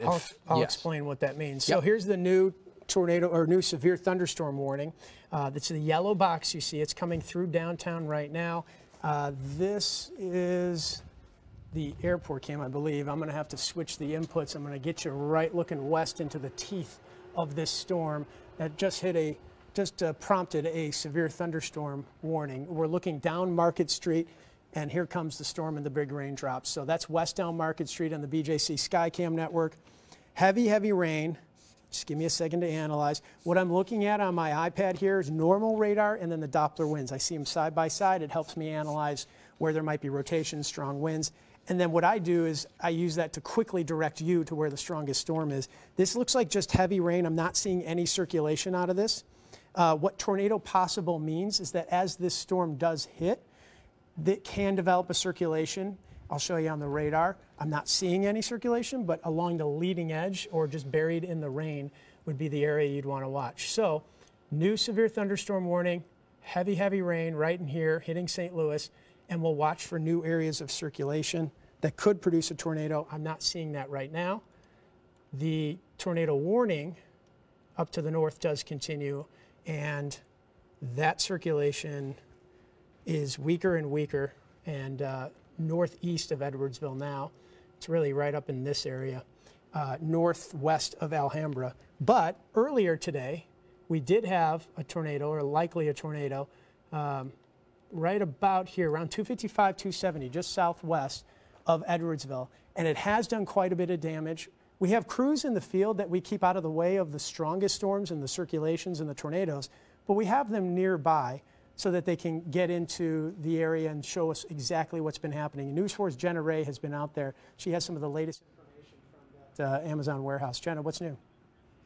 Yeah, we're going to get to Jenna when she is back into a safe spot, but this is actually video from about 20 minutes ago. We want to let our viewers know what is happening here at this Amazon Fulfillment Center in Edwardsville. This is off 255, just north of 270. As Steve mentioned, Jenna Ray, our reporter, has been on this scene, and she can tell us that sources are telling her there are injuries because of this warehouse collapse that you see. You can see one of the walls that has collapsed on that Amazon Fulfillment Center. The roof off that Amazon Fulfillment Center looks like it has collapsed. And sources, again, telling News 4, dozens of people trapped inside, possibly over 100 people trapped inside. And as Jenna Ray is reporting right now, there are possible injuries because of this situation, and a rescue effort underway right now there at Amazon. Also, Jenna Ray, about 30 minutes ago, we heard from her talking to a witness and somebody who has a family member inside of this fulfillment center, an Amazon worker. That's what the witness said, that one of her loved ones works inside, and says that everybody is relatively remaining calm. But again, that report was about 30 minutes ago, and now we're getting some new information from Jenna Ray, who was at this scene before going to somewhere safe to get out of the path of the storm that's now headed this way, or headed that way, that there are possible injuries because of this situation. Matt Chambers is tag teaming with Steve Templeton. He is also in the Forewarned Storm Center. Matt, I just mentioned those storms that are moving toward Edwardsville. What's the latest on that? Well, they're still very dangerous at this point, and we know there's such a large presence of first responders there. We're going to stay really glued into that. Corey, I also wanted to add to the new information from Jenna. We have a lot of viewers. A number have reached out to us directly saying, I have friends, I have loved ones that work there. Can you please give us any kind of detailed information about building numbers, et cetera, things that might mean more to people who have a loved one who works there or actually work there themselves than it would to the rest of the general public. So our newsroom did some digging. They found that Amazon DLI 4 and DLI 5 are both located in this area, and I've got a source who has a spouse that works there who tells me that the most significant damage was to DLI 4. Let me just specify one more time. Our newsroom did some digging and found that DLI 4 and 5 buildings might have both been affected. I've got a source with a spouse that works there who says DLI 4 is where the at least partial roof collapse is. And that was also the source that told us the information that as this second storm moves through, that in some of the other Amazon buildings on that property, they have been told to shelter in place, which, Steve, no doubt about it, is the right call. That's why we're not hearing from Jenna Ray specifically at the moment, is because safety first. We can get the fresh pictures later. And nothing new on those storms off to the east. They're still pounding along 55 in Madison County and still pounding along I-55 in Madison County from Livingston to Edwardsville. And down into Collinsville, you see the yellow box. That is the severe thunderstorm warning. I'm still not seeing any significant circulations out of this. So no urgent need for any kind of worry to watch a circulation that could be a tornado immediately. But I'm going to continue to watch that. And I know the newsroom's continuing to work hard, bring some new information to Corey Starr. Corey, you have anything new? Well, first of all, just thank you for that clarification, Matt, of exactly where this is. I think that's going to help a lot of people at home know what is impacted. We've been talking about Edwardsville. We also know that there's been damage out in St. Charles County. That's where our Caroline Hecker is right now in the Defiance area. Caroline, what are you seeing? Well, guys, we're hoping you can stick with us. We have a little bit of a spotty signal out here. We are on County Highway F at 94 in St. Charles County. Right behind me, you can see all of the debris that had fallen on County Road F. Crews have been out here. You might even be able to hear the humming of the chainsaws behind us as they work to clear the road that just about 30 minutes ago was completely impassable. We also want to show you some video we shot right up at the road at the corner of F and 94. There are two homes that sit on that corner. We were talking with a neighbor. Both had their roofs blown off. He told me the homeowners of the first home were not home at the time of this storm. The other homeowners, he tells us, were planning to move in just next week. It was a brand new home, the roof completely blown off. Now here on F behind me, we're working to make our way farther down. There was another report of a structure collapse and or a roof being ripped off of a home about a half a mile down the road. Now that they have cleared the road here, we are working to make our way down that way. We were speaking with a woman whose sister lives down there. She was just given access. So it sounds like it's an ongoing project down off of County Highway F here in Defiance, as all of this kinds of debris in the road, in and around 94 in this Highway F area. Lots of crews on scene. Behind us, many power lines also down in the road. There are crews out here trying to work to correct that, turning a lot of people around. So still a very active scene with a lot of things developing tonight, guys, out here in St. Charles County. Corey. Yeah, and Caroline, as you were making your way to Defiance this evening, did you see anything else before you got to Defiance? Any kind of trees down or power lines down? Or was it kind of when you got to Defiance, is that when it was that defined damage there? It was mostly on Highway 94 as you enter into Defiance. When you're on 94 and hit DD, that is where we started seeing all of the power lines down, all of the tree limbs in the road. And it's interesting, you've got the two houses on the corner there that have the roofs ripped off, but the houses across the street are unscathed. So it just kind of shows you how direct some of these winds and or a possible tornado was when it came to the route that it took here through Defiance. I was talking briefly with the mayor of Augusta. He said everyone was safe there. They had gone into their basements earlier during that tornado warning, but that everyone appeared safe there, Corey. Yeah, but homes damaged. You can see the damage and debris behind you.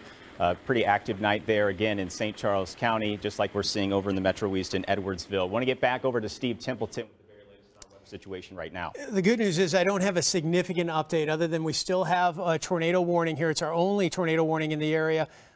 As I say that, there's a new one. This is eastern Reynolds County, southern Iron County. And let's zoom in on that brand new one, and we'll go up to the other one in a second.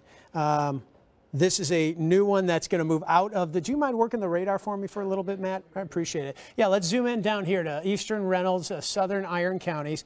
This was an area where the line of storms hadn't produced any severe thunderstorms, and then all of a sudden the yellow box, the severe thunderstorm, popped up. And then within it, there's this little area of rotation. And that's going to be north of Des Arc. So the rotation's probably a little closer to southwest of Annapolis. And look at that. They've actually issued it all the way into the next county. Let's switch over to the velocity data and get a look in there. I think it's going to be just, yep, there it is, right around there. So it's just southwest of Annapolis. So Annapolis, I would say even Des Arc, although I think the rotation's probably going to miss you maybe by a mile to the north, but Annapolis for sure. Be in your tornado shelter. This is a brand new tornado warning, and this one is probably going to be radar indicated, and it is. I'm not going to track the timing on this because it's going to move out of our coverage area pretty quickly, but I mentioned eastern Reynolds County. That's the county line. So this is extreme Reynolds. So if you're in Reynolds County and you're in Ellington, you're fine. This is kind of crossing the Iron County, Reynolds County border, and it's going to move to the east, a little bit northeast, and the speed on that, it's moving east at 45. So Annapolis, Des Arc, threat for a tornado, radar indicated. It's our brand new. Now we have two, and that's going to cross, what is that, Highway 49 across southern Iron County. Okay, let's zoom out, Matt. We'll stay with these Doppler winds. I just want to inspect and kind of get an eye on the other tornado warning and see up there where maybe the circulation, if it is any stronger. I don't see it. It's north of Livingston. Be up in this area right here. It's past Edwardsville, by the way. So, you know, Edwardsville's likely had a tornado, and we know it's had damage, but now the rotation's a little farther north. So it's a little farther north, kind of up 55, northwest of Alhambra. And do you mind switching over to the regular reflectivity for me? Sure. Thanks. And I'm going to pop it just a little farther south.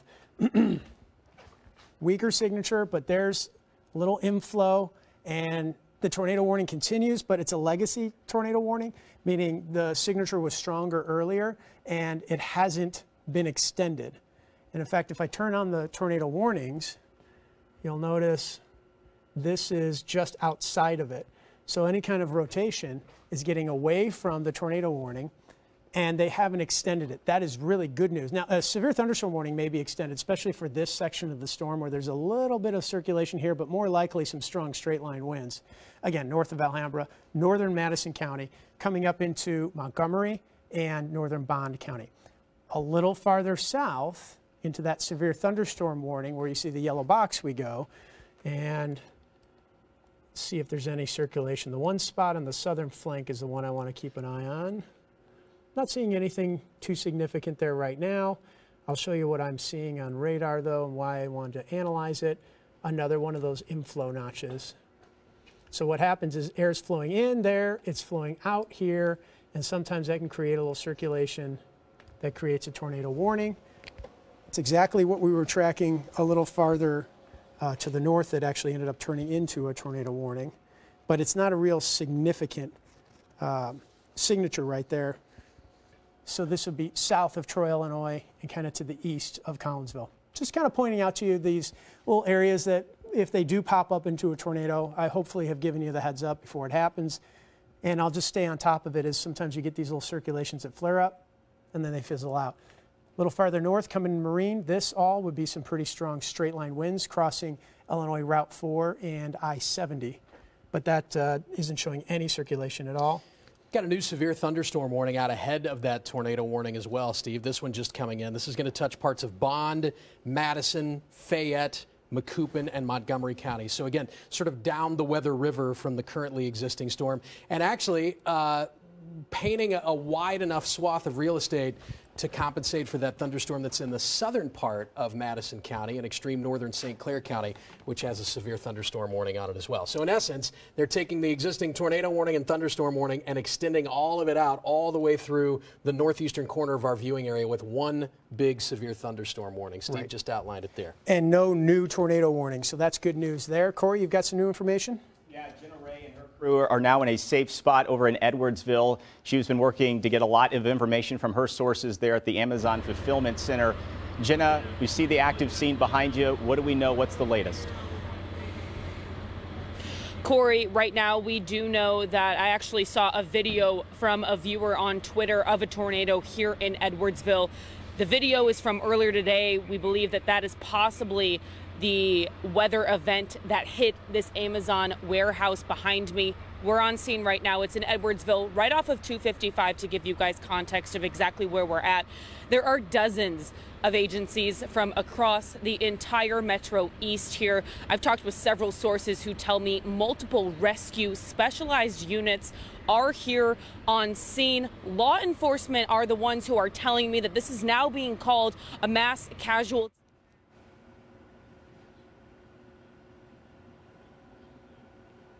The Amazon warehouse, again, dozens of agencies here. There are probably close to 100 different fire trucks, ambulances, and other police and law enforcement personnel on scene. We do know that there are up to or more than 100 Amazon workers who were inside this warehouse when it collapsed. They are still trapped at this moment. We can't see the warehouse where we are, but we did talk with a family member whose nephew was inside the warehouse at the time. He is okay. Here's what she had to say about the event. Tell me how you found out about what was going on. He was on the phone with me while it was happening. The tornado was hitting the back of the building. The trucks was coming in. I told him to jump out the truck and duck. We watched the building go up, stuff hitting the cars. I told him I was on my way just to, stay under. I came and now we can't find him. So just stay patient, follow directions, don't panic, and just try your best to stay safe. All right. Now, we do have another crew that was on their way. They have told us that 255 coming into this area is now blocked off by law enforcement. Right now, we're trying to get a little bit closer, but I'm going to direct you to the warehouse right now. You can see fire crews. They have ladders up over the collapsed portion. I'm told there's a collapsed portion in the front, which you are seeing. There is additionally more collapse and damage in the back of the building. Again, dozens of law enforcement agencies and personnel here here from across the entire Metro East area. We are working to gather more information. Crews are really just working as fast as they can to get those 100 or more workers who are trapped inside that warehouse out. And Jenna, while you're there, from your vantage point, as you look around kind of that industrial park area, are you seeing any kind of other damage to other buildings or any kind of structures around you? Corey, when we were driving here, we saw emergency crews on both 255 and other outer roads near here. So far, the only damage that we can visibly see is this Amazon warehouse. It's pretty dark out here, and we know that all emergency crews in both the St. Clair and Madison County area have been detailed to come to this event. And I know you mentioned this special unit that is on scene to try to get inside and rescue the people that are trapped. But specifically, what type of things have you seen from this rescue crew? Are they climbing up those ladders that we saw to try to get inside that way? Can you describe exactly what the rescue has been like at this point? Sure. So there's a mass casualty crew here from Madison County, as well as a special rescue unit from St. Clair. We can't see exactly what they're doing inside the building, but I can describe for you what they looked like. They had hard hats on. They had harnesses on with carabiners. They looked like they were ready to go in the action. I asked one of them what they were doing here, and they specifically told me they are here to rescue people out of that warehouse. And one other thing, I want to go back to that interview that you had with the loved one who says that her nephew was inside. She described to you maybe some other damaged walls or some things that you couldn't see from your vantage point of the Amazon Fulfillment Center. Can you describe what she told you? Sure. So her nephew was actually a truck driver here for Amazon, and he was pulling in just as the weather event was coming through. We believe that the additional damage, I'll kind of point to you. Again, it's dark. You can see these emergency crew vehicles kind of further up on the left. We believe that the damage is further that way behind the building. We're not able to see that at this time, but we do know that there were several Amazon trucks as well as other sort of building and personnel back there too. Unclear if workers, are trapped there or trapped in the front. The front right now is obviously the most damage that we can see, and where it looks like emergency crews are paying the most attention. And Jenna, we're coming now just upon 2 hours since that possible tornado hit there in Edwardsville. Very active scene, a lot of work ahead. We're going to check in with you again a little bit later in this newscast, so don't go anywhere. We want to toss now to Steve Templeton, who again is tracking these continuous storms that we're dealing with tonight. Yeah, and what you're looking at here is rotation tracks. This is from earlier around 8:30 to now. And what you notice here is I've kind of drawn the path of that tornado, and it's not necessarily that it was a tornado that entire path, but rotation tracks means a storm was spinning all along this path. And that was the path we were tracking this likely tornado at times, like right around 270 and 255, where you just saw Jenna near Edwardsville. And then just notice that it went up into northeastern Madison County, northern Bond, into Montgomery and northern Fayette, and we tracked it out of our area. So it just gives you a visual of exactly what happened as far as rotation. We'll get a better idea as we get into the next couple days of where there was actual damage and where the tornado path was. Let's get back to where the warnings are right now. And you'll still see a little red box, the tornado warning there. I'm not seeing any rotation out of that right now. And just double checking with the Doppler winds, which helps me spy for that rotation. This is looking more like straight line winds out of this entire line. And still a threat for some damage. And not only that, that doesn't mean the tornado threat's done. It's not out of the question that along the leading edge of this line of storms, you end up with circulation that develops and creates another tornado. So this storm time-wise going off to the northeast at about, let's say, 55 miles per hour, puts it into Troy, Illinois now, into Greenville and Bond County in about 13 minutes. Ramsey, an area where rotation went right over your area, maybe a tornado, in about 23 minutes. In fact, there was a debris tracker signature over Ramsey, so I wouldn't be surprised if there's some damage there. And you have another storm coming your way with the potential of strong winds. Again, that's in about 23 minutes. Now, they just issued a new tornado warning, this one for Montgomery County and northern Fayette. Let's switch over to the velocity, the Doppler winds. Not the strongest signature, but it's going to be right in this area here where you see this inflow notch. Am I right on that, Matt? Yep, that's exactly right. in Montgomery County. And what they're seeing here is inflow, air flowing in right here.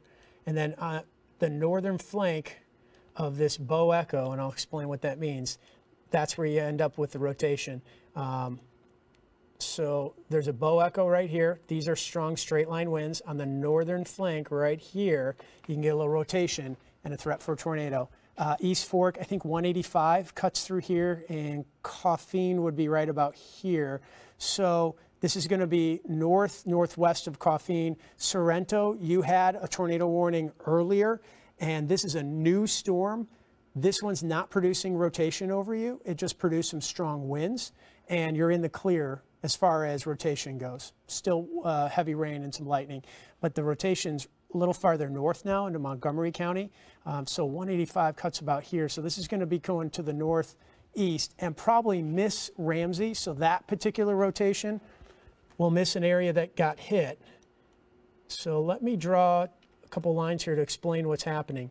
Here's our new rotation, just northwest of Coffeen, and our old rotation went like this, and there probably was a tornado on that southern line because we saw in the debris tracker, we saw debris in the air. So again, this is not the circulation right now, this is. But I just wanted to give you some reference because there's these towns that are getting mentioned again and again. This is the second time that you've had tornado warning coming through your area. But again, this circulation is just to the northwest of Coffeen. I'm going to double check with the Doppler winds. Have they spotted a specific area? I don't see a real significant signature, but definitely some inflow in there. East Fork, and just to the east and southeast of Hillsborough. Yeah, they mentioned within about 5 minutes or so, Van Burentsburg as a potential spot that we need to keep an eye on. Sorry, Okay. Van Burentsburg around 10:30. I'm sorry, yes, around 10:35 p.m. this evening would be the ETA for you.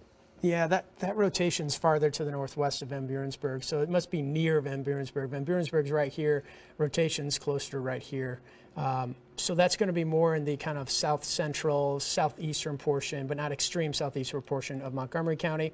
It's going to clip northwestern Fayette County.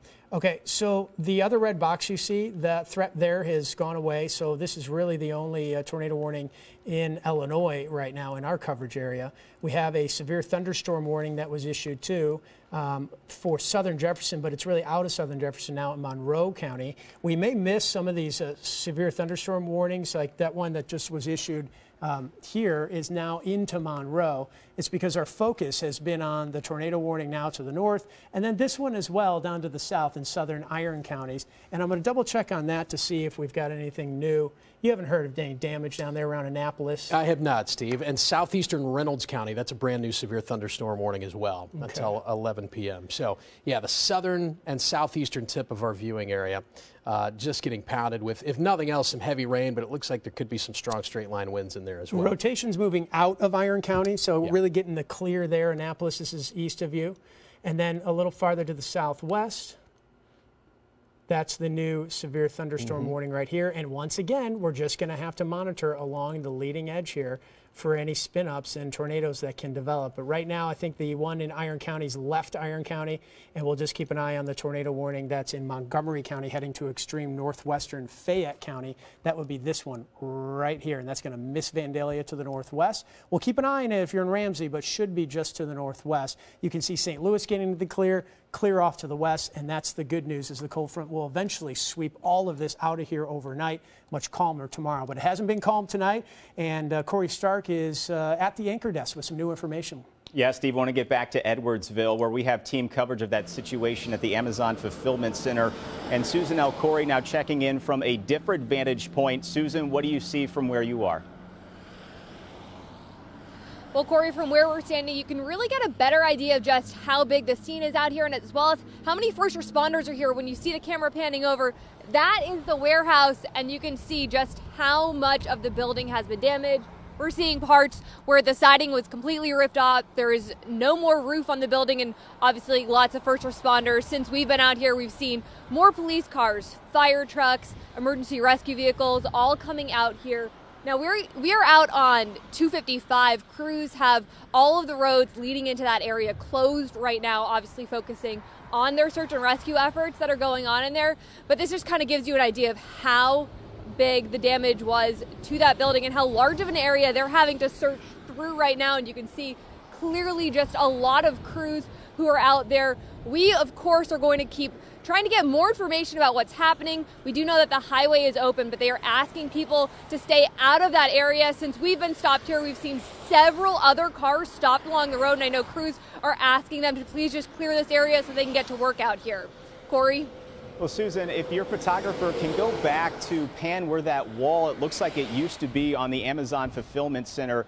Can you describe it? I mean, does it look like the walls have just kind of caved in inside of the building? Do you see any kind of debris on the outside of the building where those walls used to be?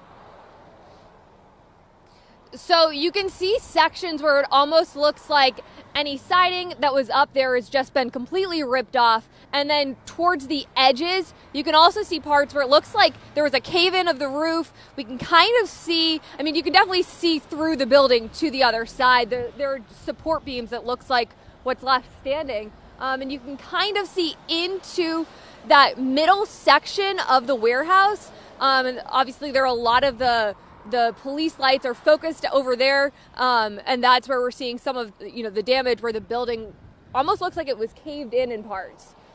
You just see the power of this possible tornado. And you said you were along 255.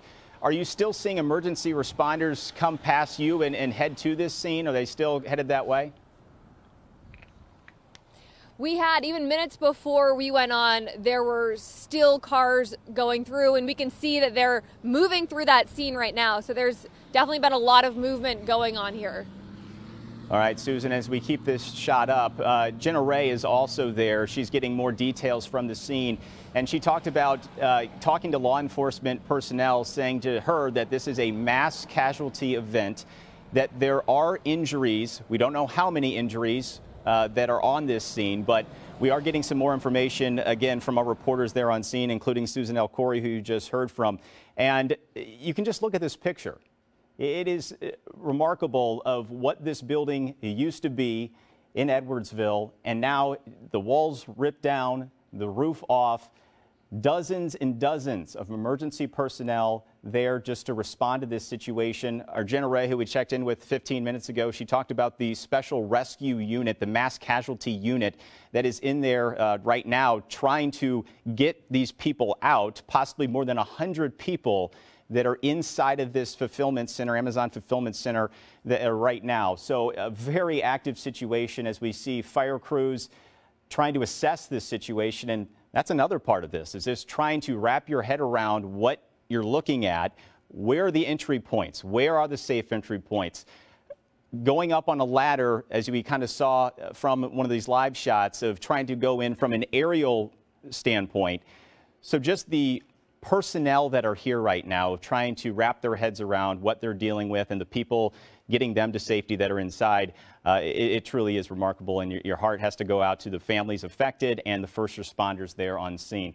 We want to go back to Steve Templeton because, I mean, it's still this weather situation that we continue to deal with, Steve. One of the things I wanted to point out, as Jenna mentioned, we hear this term mass casualty. You know, until I understood the definition better, I thought that meant death. That doesn't mean death. Exactly. It could mean people are just missing and unaccounted for right now, or just injuries. So I just want to, she did a great job of explaining that, and I think that's important to know, and that first responders are trying to do their best to figure it all out and help people who need help right now. That would be right around 270 and 255 in Edwardsville. There's still some rain there, but nothing severe. We do have a tornado warning to the northeast. We have a severe thunderstorm warning that I want to zoom in on here in a second and show you potential for some rotation near and west of Redbud. This tornado warning, the rotation has moved out of Iron County. You're in the clear. And the severe thunderstorm warning in southern Reynolds County, no rotation, watching it closely. Matt, do you mind working the radar for me for a little bit? I'd like to zoom in on this storm where you and I both kind of pointed out and noticed behind the scenes while Corey was talking, a little bit of rotation, just something that we like to let you know about. Doesn't mean there is a tornado, but it also helps give you an idea like, hey, some of these storms are rotating and they could produce a tornado warning. So we like to give you the early heads up. It's right in here. This is the eastern part of Monroe County. Waterloo, you're fine. This is southeast of you now. You're in the clear. There's no tornado warning on this, but it's right in this area here. If you zoom in a little bit more, I think we'll see Redbud probably pop up on the map here. Here's Sparta, Illinois in Randolph County, and that's well off to the north. There's Redbud. Rotation's kind of right in your area. So there could be, the clouds rotating hopefully above you and not producing anything on the ground because we don't have a tornado warning. We don't see real strong signature, but it's just one of those areas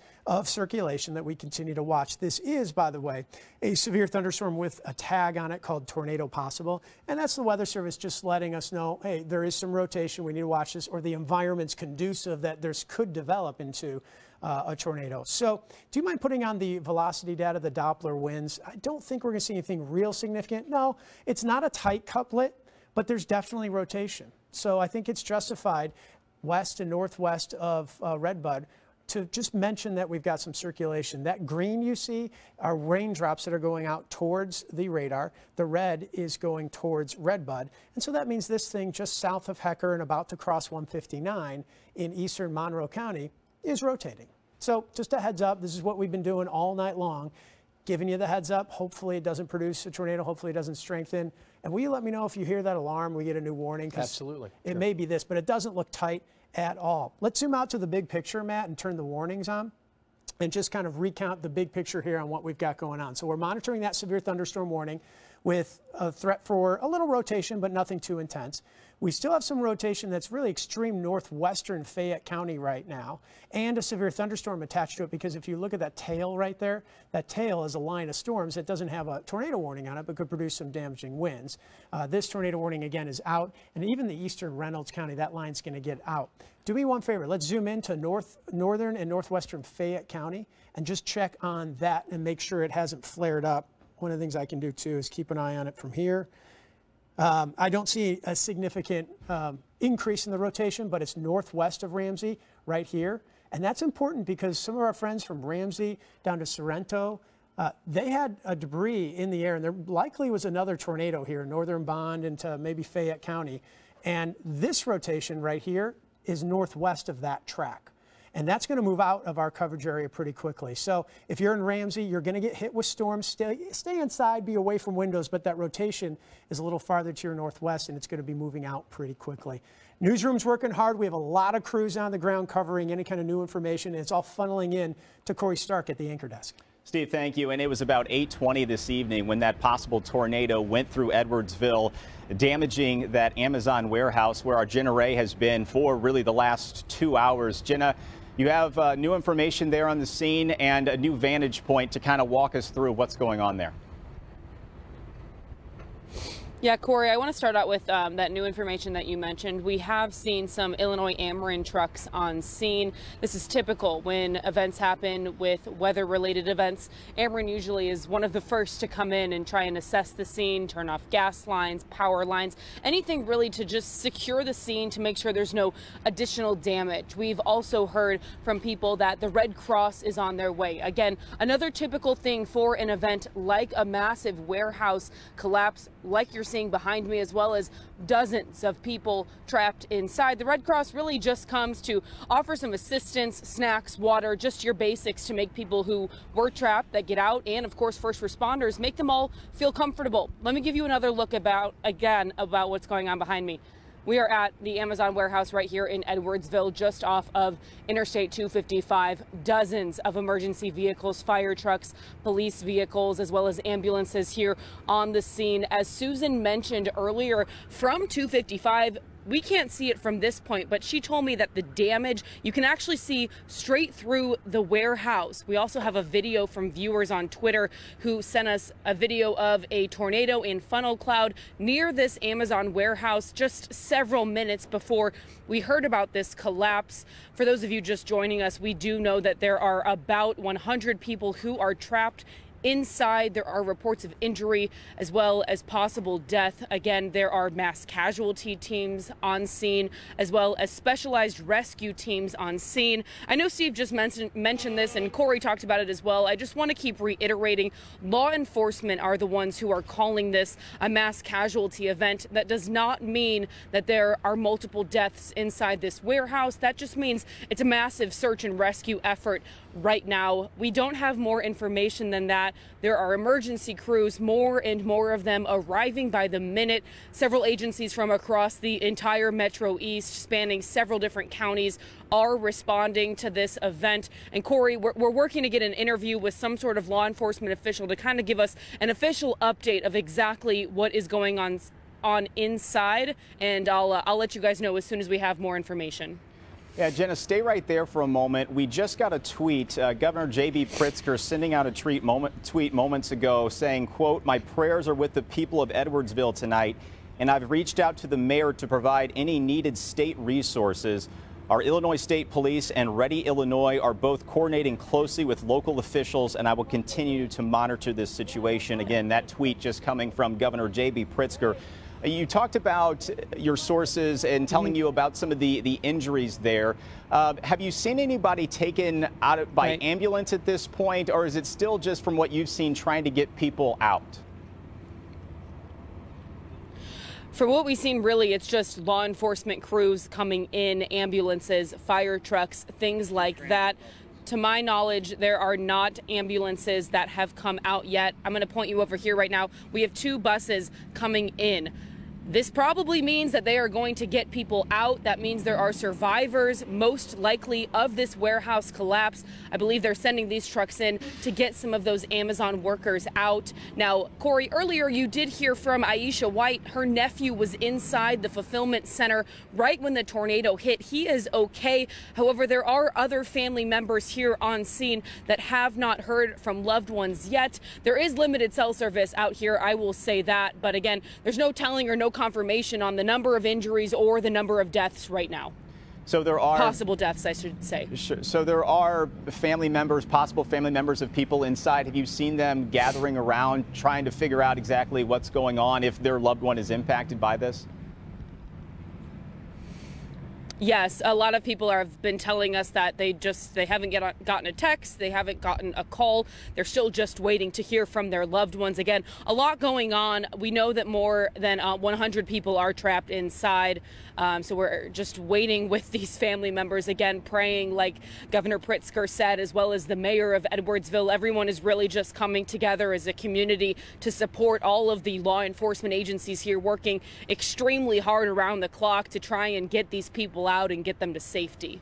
So many anxious people out there, a lot of anxious moments for everyone really across the metro as these tornadoes have been very active, I should say possible tornadoes, very active throughout the metro. Yep. And we do want to get the latest from Chief Meteorologist Steve Templeton, who tracking the storms. And Steve, I mentioned it, at one point you just looked at the board and it was just red after red. Yeah. It's so active tonight. Yeah, and what it really is this line. Actually, it's been 2 lines. This is the second one. That along that line, you get these little circulations, and so you issue a warning, then you issue another tornado warning, another, and that happened quite frequently throughout the evening. Apologize for anyone who's missed your shows. We haven't heard from any people. I just want you to know that we care about your shows. Tonight was just more important. Too many tornado warnings, too many lives at risk. There was one point where I used our tool that shows you how many people are in just one tornado warning, and it was 1.5 million people.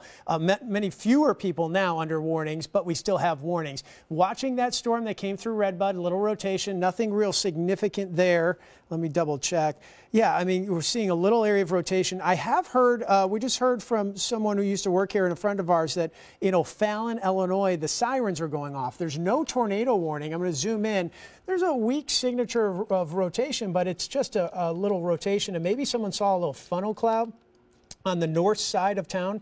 It would be right out of this right here. And that's not a real strong storm. You need a stronger storm to develop a tornado. So not likely a tornado, no tornado warning. Maybe someone saw a funnel cloud, relayed it to emergency managers. Maybe they set up the sirens. I don't know. I'm just trying to offer an explanation. But I will tell you that I have no problem with that. If they're getting information that says they see a funnel cloud, let's set off the sirens and get people to turn on Channel 4, and then I'm here to explain what's actually happening. No tornado warning. We'll monitor that, and again, really weak little signature there. Not even much rotation, and we see signatures like that all the time, and they don't produce tornadoes. A little farther to the north, there's still some signatures along this line, right here through Greenville, headed towards Vandalia. Circulations we'll need to monitor, none that have warranted a red box, which would be a tornado warning, but nonetheless, still some threat for some strong straight line winds. Let's track that for you as it moves off to the east. We'll drag it at about 55 miles per hour. You get it into Sharon, now Vandalia, Illinois in about 7 minutes. All the rotations, and there's 2 of them so far, have missed Vandalia to the north in northern Fayette County. So we'll continue to watch this as you finally get hit with some storms, but no rotation right now. St. Elmo in 17 minutes. See some of the other cities in the path. And then a little farther north, that red box that does represent a tornado warning, that rotation was right here. And I just want to double check and see if any new areas of rotation developed. And I don't see anything significant, so that's good news there. So the big picture is that while we still have some of these colorful boxes, like Corey was saying, it was littered with red boxes representing tornado warnings. Now, this one moving out of our viewing area, this one is out of our viewing area. And so we have really 2 severe thunderstorm warnings that we're monitoring for circulations that can develop a new tornado. But at this point, I think the threat for tornadoes has really calmed down. We're still monitoring this line.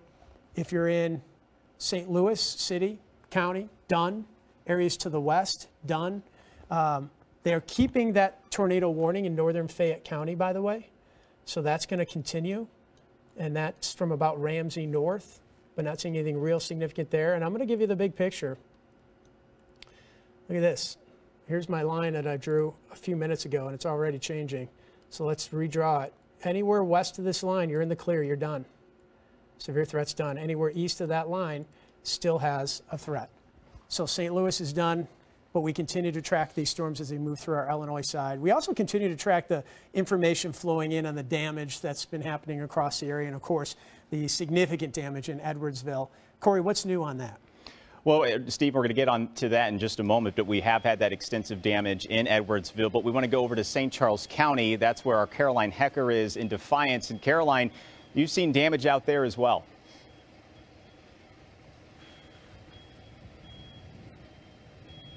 That's right, Corey. We've shifted up County Highway F from where it intersects with 94. We're here on Red Barn Lane. I want to show you the beautiful home here behind me and what has happened as a result of the storms that moved through. If you can see, you can hear the chorus of fire alarms that are going off, and you can see the middle section of that home's roof along with the left-hand side is completely gone. If you look down into the grass, you can see where part of that roof landed and kind of the trajectory of how the winds and the storm came through. There is all kinds of what appears to be insulation stuck to the house and onto the windows, in the trees. There's remnants of Christmas lights that were ripped out of the tree and ripped off the house. You can see the front window was busted out. The front door is open. We did speak with the owner. He and his family are okay, very, very shaken up, but they are okay. They've been grabbing things out of the house and are planning to leave, obviously, for the night. But you can just see the devastation in the front yard and where part of the roof landed. We talked with another neighbor that lives a little bit down. This is a cul-de-sac. And he said that it really felt like the storm or the alleged tornado, whatever it ends up being, cut right diagonally through this home's yard and continued on across the other side of the street. There are huge trees on the other side of the street that are just snapped in half like twigs.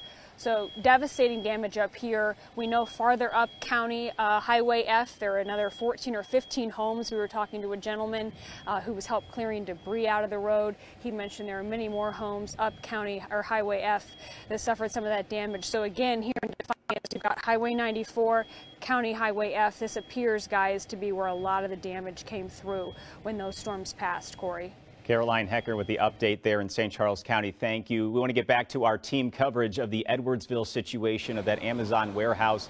Susan Elcoury checking in with us live now there in Edwardsville.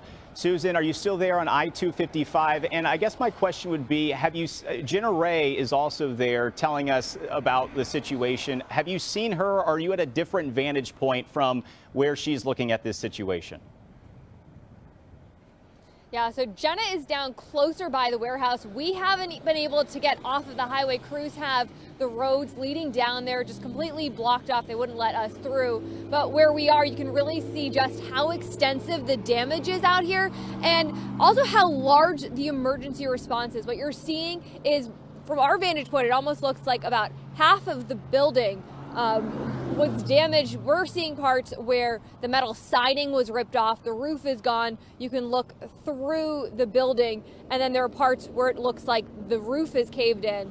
And if you kind of go towards the back of the building, we're seeing another area where that back wall looks warped, and there are more emergency crews in that area. So we're seeing them kind of focused all along that front section where you can see the very obvious damage, and then along that back wall of the building as well. And when we're talking about these reports of, about 100 people that were in that building, it's easy to see just based on the scale of the building and just how much damage we're seeing from here. And looking around, I mean, from where we are, you can't see where any of that siding has gone. So this is as close as we've been able to get, but it's just clearly very active scene. We've been seeing the crews that are in there moving between the two spots. We've also seen just a few minutes ago another fire truck, more emergency cars that keep coming to this area. So obviously just a very active scene, and the building in that middle section taking a big hit from this storm. On your way to this location on I-255, we know this area in particular has a lot of different warehouses kind of in this general location. Did you see any other damage to the buildings possibly from this possible tornado? So from where we're standing, there's another warehouse just across the highway, and it seems intact. There are trucks that are parked out there, signs that are still on the wall. It's once you cross over this field where the Amazon warehouse is, and it's a pretty far distance off the road compared to the other warehouses. And it just seems like it was in this section of that field where the damage is really concentrated. And I'm kind of standing in a straight line to where it started. All right, Susan L. Corey live for us there tonight.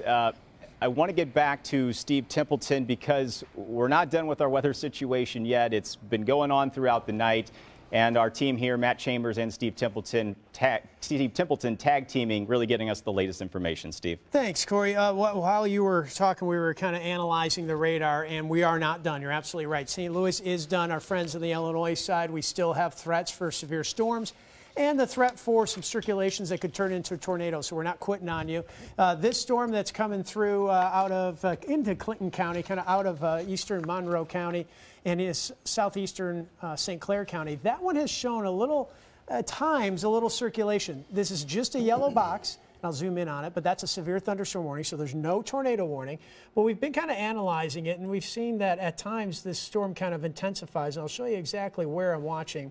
It's right in this section of the storm right here, and we can see this kind of flare up and create a little circulation. I don't see it happening right now. It kind of strengthened, weakened. Right now it's in the weakened phase, but that's coming at Oakville, and that would move up to the northeast. What I've drawn is kind of the direction the winds are going within the storm and where there might be a little circulation, but the actual movement of the cell is off to the northeast. So I'll check the winds within the storm too, just to double check and see if we see anything strengthening. No, but definitely potential for some strong damaging winds, and that's why the yellow box, the severe thunderstorm warning, is there across that northwestern part of Washington County, southwestern part of Clinton County. And again, I'll highlight for you what we're talking about right here. That's the strongest storm going out of that yellow box. The other yellow box to the southwest, that storm's gone. They're moving to the east, and we'll continue to monitor that, but I don't see anything in southeastern St. Clair other than that circle I've highlighted that creates any cause for concern. Okay, so a little farther to the north we go. We have a severe thunderstorm warning here with still a red box, but I'm not seeing any significant rotation. Earlier it was north of Ramsey, and it's north of Fayette County right now as far as any kind of threat for rotation. You're going to see me switch over to these Doppler winds of Christmas colors to try and help pinpoint exactly where any rotation is. But I did notice down here in Greenville and Bond County, starting to get some areas that we'll have to monitor. See this right here? That's a little inflow notch. This is exactly what we have to monitor. Doesn't mean there is a tornado, but this is the type of stuff that can tighten its circulation. But wind is coming in, inflow. Wind is coming out, outflow right here, and that can create a little circulation. Another one right here around 70. There's a lot of these. We've seen a lot of them tonight. Not all of them turn into tornado warnings. And even the ones that do are oftentimes radar-indicated tornado warnings and not necessarily an actual tornado. However, we've had what is likely probably at least 2 tornadoes tonight, one near Defiance and one from Edwardsville that went up to around Sorrento, Illinois and Ramsey, Illinois. So we've likely had at least a couple tornadoes. And so these circulations that I'm monitoring sometimes can turn into that. We're still monitoring that here in Bond County. But again, that is a severe thunderstorm warning. I'm going to be honest and transparent with you. I'll let you know when I see a real strong signature. I'll let you know when I see it's weak. But just know, sometimes the weak ones, they can produce a tornado. We'll be here to let you know if that turns into a tornado warning. So far, it's just severe thunderstorm warning for damaging winds, hammering east side of Greenville and Bond County. Go up a little farther to the north. Strong winds is the main signature I'm seeing here out of this, from Vandalia, that line. And the threat for some damaging winds from Vandalia northwards through Fayette County is going to move out towards Effingham pretty shortly. Not seeing any significant rotation. That rotation to kind of move north of Ramsey and north up out of our coverage area, but still potential for some damaging winds here. So you definitely still want to be inside and away from windows when that hits. That is the latest radar analysis. Let me just zoom out to see if there's anything new. And we're getting close to the point where we can call this and we're done as far as storms go. We're just not done yet, because while St. Louis is completely done, anywhere along this line and to the east, there is still a threat for not only damaging winds, but some of these storms can still spin up a tornado. So we continue to track it, continue to coverage it, but we're also covering the news that's coming in on some of these storms, whether it be from Defiance or from Edwardsville. What's new from the newsroom, Corey? Steve, we want to continue to follow that breaking news. A very active situation here in Edwardsville. We know that people maybe saw something on Twitter or Facebook about this situation in Edwardsville, so we want to give you the latest. This is the Edwardsville Amazon Fulfillment Center off 255, just north of 270. And we're getting some new information that we actually shared with you, I should say, 30 minutes ago. The specific building for Amazon that our sources are telling us is the DLI-4, which is a delivery station building for Amazon.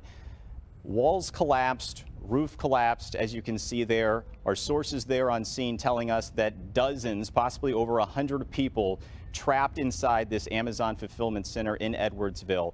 And we're learning a little bit more about this structure and building itself. I mean, you can just see how massive it is.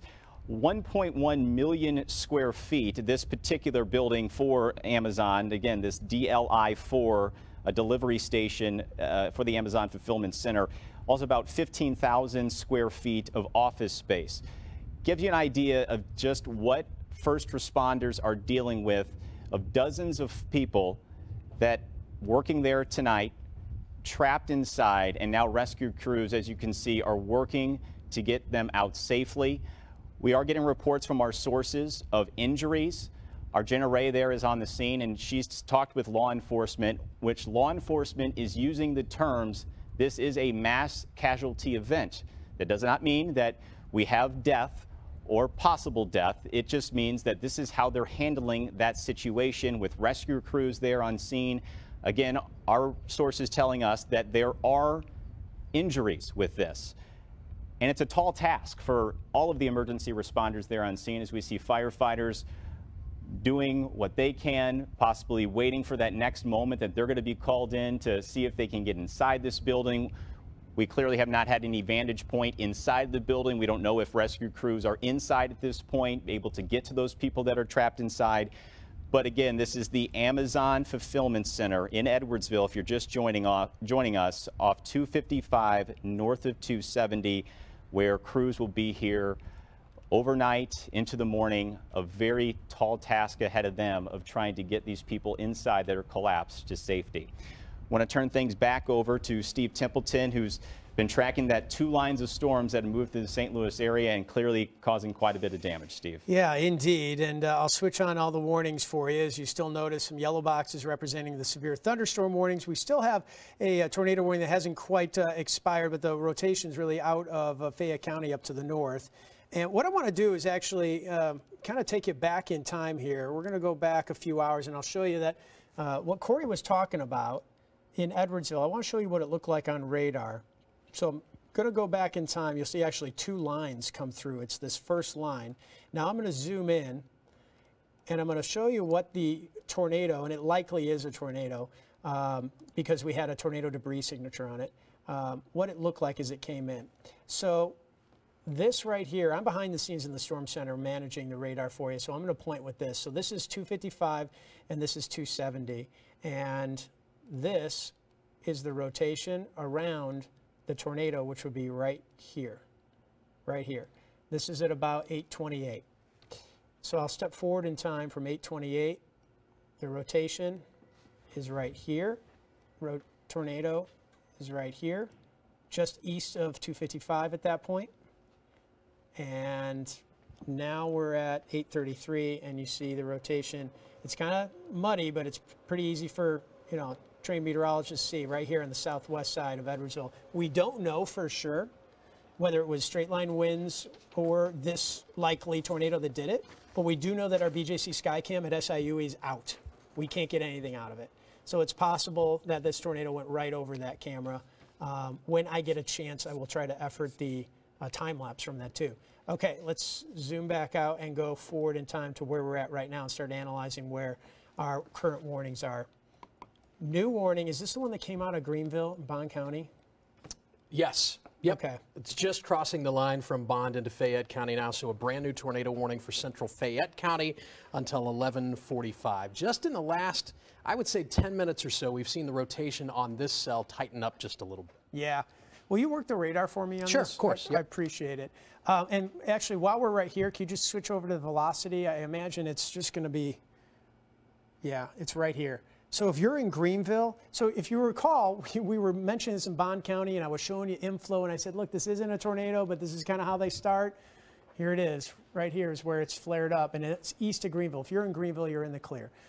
This is crossing, or already has crossed, the Bond County line. Bond County's on this side, right into Fayette County, and it's very near and just south of 70, right around Mulberry Grove. So if you're in Mulberry Grove, threat for a tornado right now, stronger signature on radar that has warranted the radar indicated tornado. It is radar indicated, right? That's correct. You're right. Yep. And that's going to move northeast right up towards Vandalia. I mentioned this earlier, Vandalia, you've missed rotations that likely produce a tornado near Ramsey to the north. Now here we are with the storm that's coming your way that does have a strong rotation. You need to be in the basement from Mulberry Grove to Vandalia in Fayette County. This is going to move, let's see, to the northeast. They've got it east at 65. But can you kind of rewind? Because I think this came right out of Greenville and Bond County. And I want to watch that rotation. Yeah, it's more of a northeast trajectory. So let's go back to our current, and then let's track this off to the kind of east-northeast, but definitely with a little bit of a northeast track towards Vandalia. And again, 65 miles an hour, and we'll see some of the cities in the path of the storm. Thank you for doing that. Matt's working the radar for me. This is the newest tornado warning, Fayette County, but specifically near Mulberry Grove and headed towards Vandalia. Vandalia is right about here, and it's not showing up. Can you get rid of that? Let's clear that. Yep. And let's take, let's do that again and just draw it a little more north. Let's make sure Vandalia's in that. I'm going to guess it's a matter of, 5 minutes. Bottom line is you need to be in your tornado shelter if you're in Vandalia. I'm looking on my iPad here at the Doppler winds, but also the regular radar. And it just kind of helps me see what's going on and pinpoint for you exactly where the rotation is, where the strongest winds are, if it's strengthening or weakening. So now we have it in 8 minutes into Vandalia. Thank you for that, Matt. Sure. St. Elmo in about 21 minutes. So that is I-70 right there in Fayette County. So it's very near or just to the kind of south. And Mulberry Grove to Vandalia is going to be the spot that we'll have to watch this. Eventually it moves into Effingham County and out of our coverage area.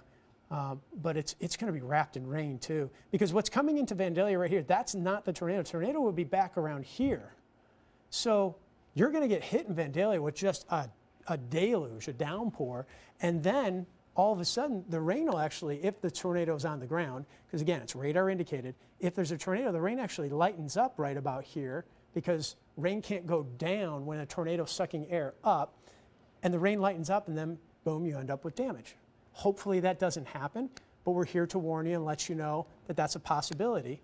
Matt's keeping an eye on it as it crosses 70 and heads up towards Vandalia. You want to check the debris tracker too? That's under CC. Yeah, let's give it a. Tough to see much there. No. So what we would see is if this was throwing debris up into the air, we kind of see a little smaller round area, probably right about here. That's more blue and greenish, as opposed to what we're seeing right here. So I'm not seeing a tornado debris signature or debris tracker, but that is our newest tornado warning. Fayette County, Mulberry Grove to Vandalia, and points to the east as we head through the next about 20 to 30 minutes. Corey, you got some new information coming in? A new development over there in Edwardsville with this Amazon fulfillment center situation. When we get back to Jenna Ray, and Jenna, I understand some heavy pieces of machinery, construction equipment just arrived there on scene. That's right, Corey. We do have a couple of excavators here at the Amazon Fulfillment Center. I'm going to step out so you can take a look at them. Two of those went in just about a couple of minutes ago. You can see them getting off their trucks and getting ready to head what looks like into the debris. Now, right before those excavators came through, we also saw the St. Clair Special Emergency Services van, as well as an emergency response truck that basically is going to be their home base for emergency vehicles, responders, personnel to all kind of coordinate around that one entity. We're not sure if they're leading the search, but we do know both St. Clair County and Madison County EMS personnel are on scene. And Jenna, we're getting questions online and through different social media platforms about, do we know that if responders have located exactly where in this building these people are trapped? As you reported, possibly more than 100 people. Do we know exactly if they've located them? At this time, Corey, no, we do not. We are still waiting to talk. We're told that the Madison County Fire Chief is our head point of contact this evening.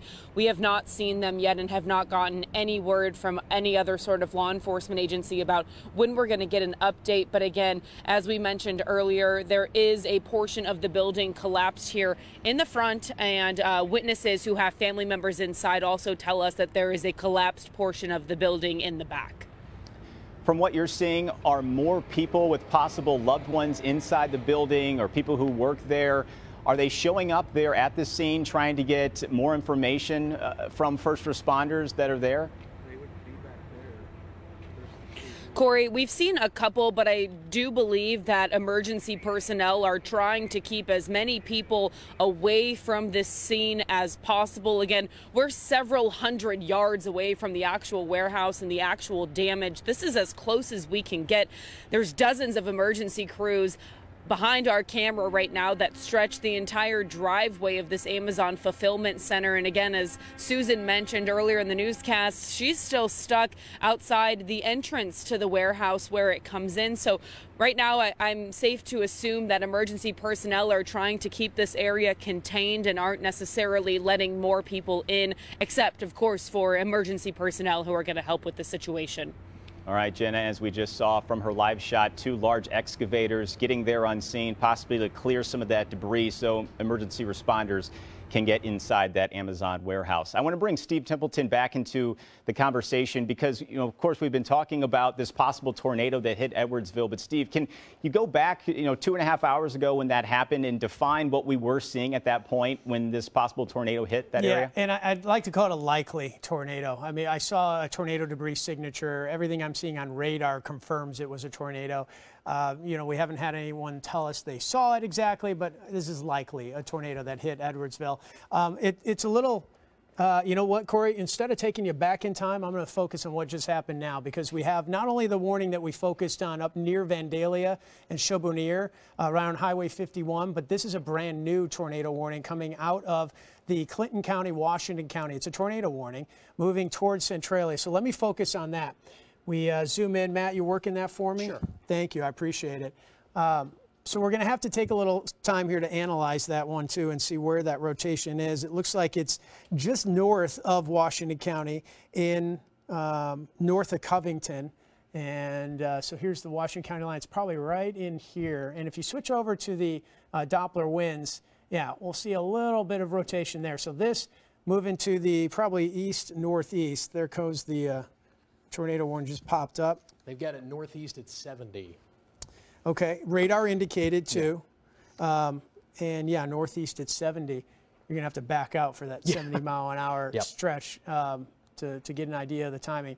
But what I want to point out is this is just south of Carlisle, but as it moves up to the northeast, it's coming up on the kind of southern side of town. If it goes on this trajectory, it's coming into Centralia. So if you're in Marion County, especially Centralia, heads up. Let's see what the timing is here too. Coming in at 70, Centralia about 14 minutes. So you got 14 minutes in Centralia. You want to be watching this closely. Radar indicated tornado warning. Once again, not an extremely strong signature, strong enough to warrant the tornado warning for sure. And the possibility that this could produce a tornado either now or, at any time. That's the other thing is sometimes we see these lower end signatures and all of a sudden they intensify, and it can happen in one radar scan. It can happen so quickly. Hoffman and Posey in the next 5 to 10 minutes. So you need to be in the basement right now. Centralia at 14 minutes. You need to be gathering the kids, maybe waking them up, getting them down to the basement, that safe tornado shelter. I always want to be honest and transparent with you. This is radar indicated. The signature is strong, but not especially strong. But I think the best thing to do is play it safe. And I know in Centralia and Odin in 18 minutes, it's annoying, especially if you have to get maybe elderly parents down to the basement. Maybe it's the kids. It's the safe thing to do. Play it safe rather than sorry is what we always like to say. And that rotation is right on the kind of almost on the Washington County and Clinton County border. It's right about there. It's north of New Minden. That's where we had a disaster in November several years ago where we had an EF4 tornado and 2 deaths. It's north of that area. So if you're New Minden and you hear sirens, this is actually north of you for that rotation and moving off to the northeast. I think Centralia, Hoffman, Posey, all a couple of the cities more immediately in the path of that newest tornado warning. All right, that is our newest one. Let's go back up to the north and towards Vandalia and see what that one's doing. And it's still producing a signature for sure of rotation, but it's now moved to the east. You mind, it's going to be right in there. You mind putting on the Doppler winds? I don't know if it's going to help much. It just confirms. Charbonnier is somewhere down here, down 51. Here's Vandalia. It's right in between. So just south of Vandalia, really the south side of town. And that, again, is radar indicated. Always want to be honest with you. What I'm seeing, radar indicated, not an especially strong tornado warning, but what it is showing is the green is the winds and raindrops going towards the radar, and the red is going away. And so that's creating this rotation and possible tornado southeast of Vandalia. Again, I know, especially if you have to wake up family and get them down to the basement, it's annoying. One of the things I like to think about when we say play it safe, when you get into a car, you buckle up, not because you think you're going to be in an accident, because you know it's the right thing to do, and if you are in an accident, you're going to stay safe. Very rarely you're under a tornado warning. Unfortunately, tonight for some people, it's been a couple warnings.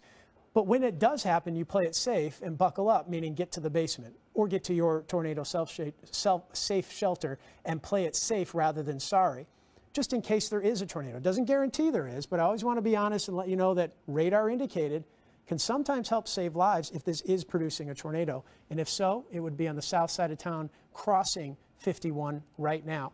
That is just south of Interstate 70. We're in Fayette County, zoomed in on Vandalia. This would move up to the north towards St. Elmo as well. So again, some cities where you just want to play it safe, get to that tornado shelter, and hopefully what we're seeing is rotation up above the ground. And that's what radar spies. Radar can't see what's on the ground. It would hit buildings. It just can't see what's actually on the ground. But tornadoes are on the ground. The radar can't see that. It can see what's up in the air. And so it can see rotation up in the air. And it sometimes can see debris up in the air. Do you want to check the debris tracker and just see if we see anything? I don't think we will. It's not an especially strong signature.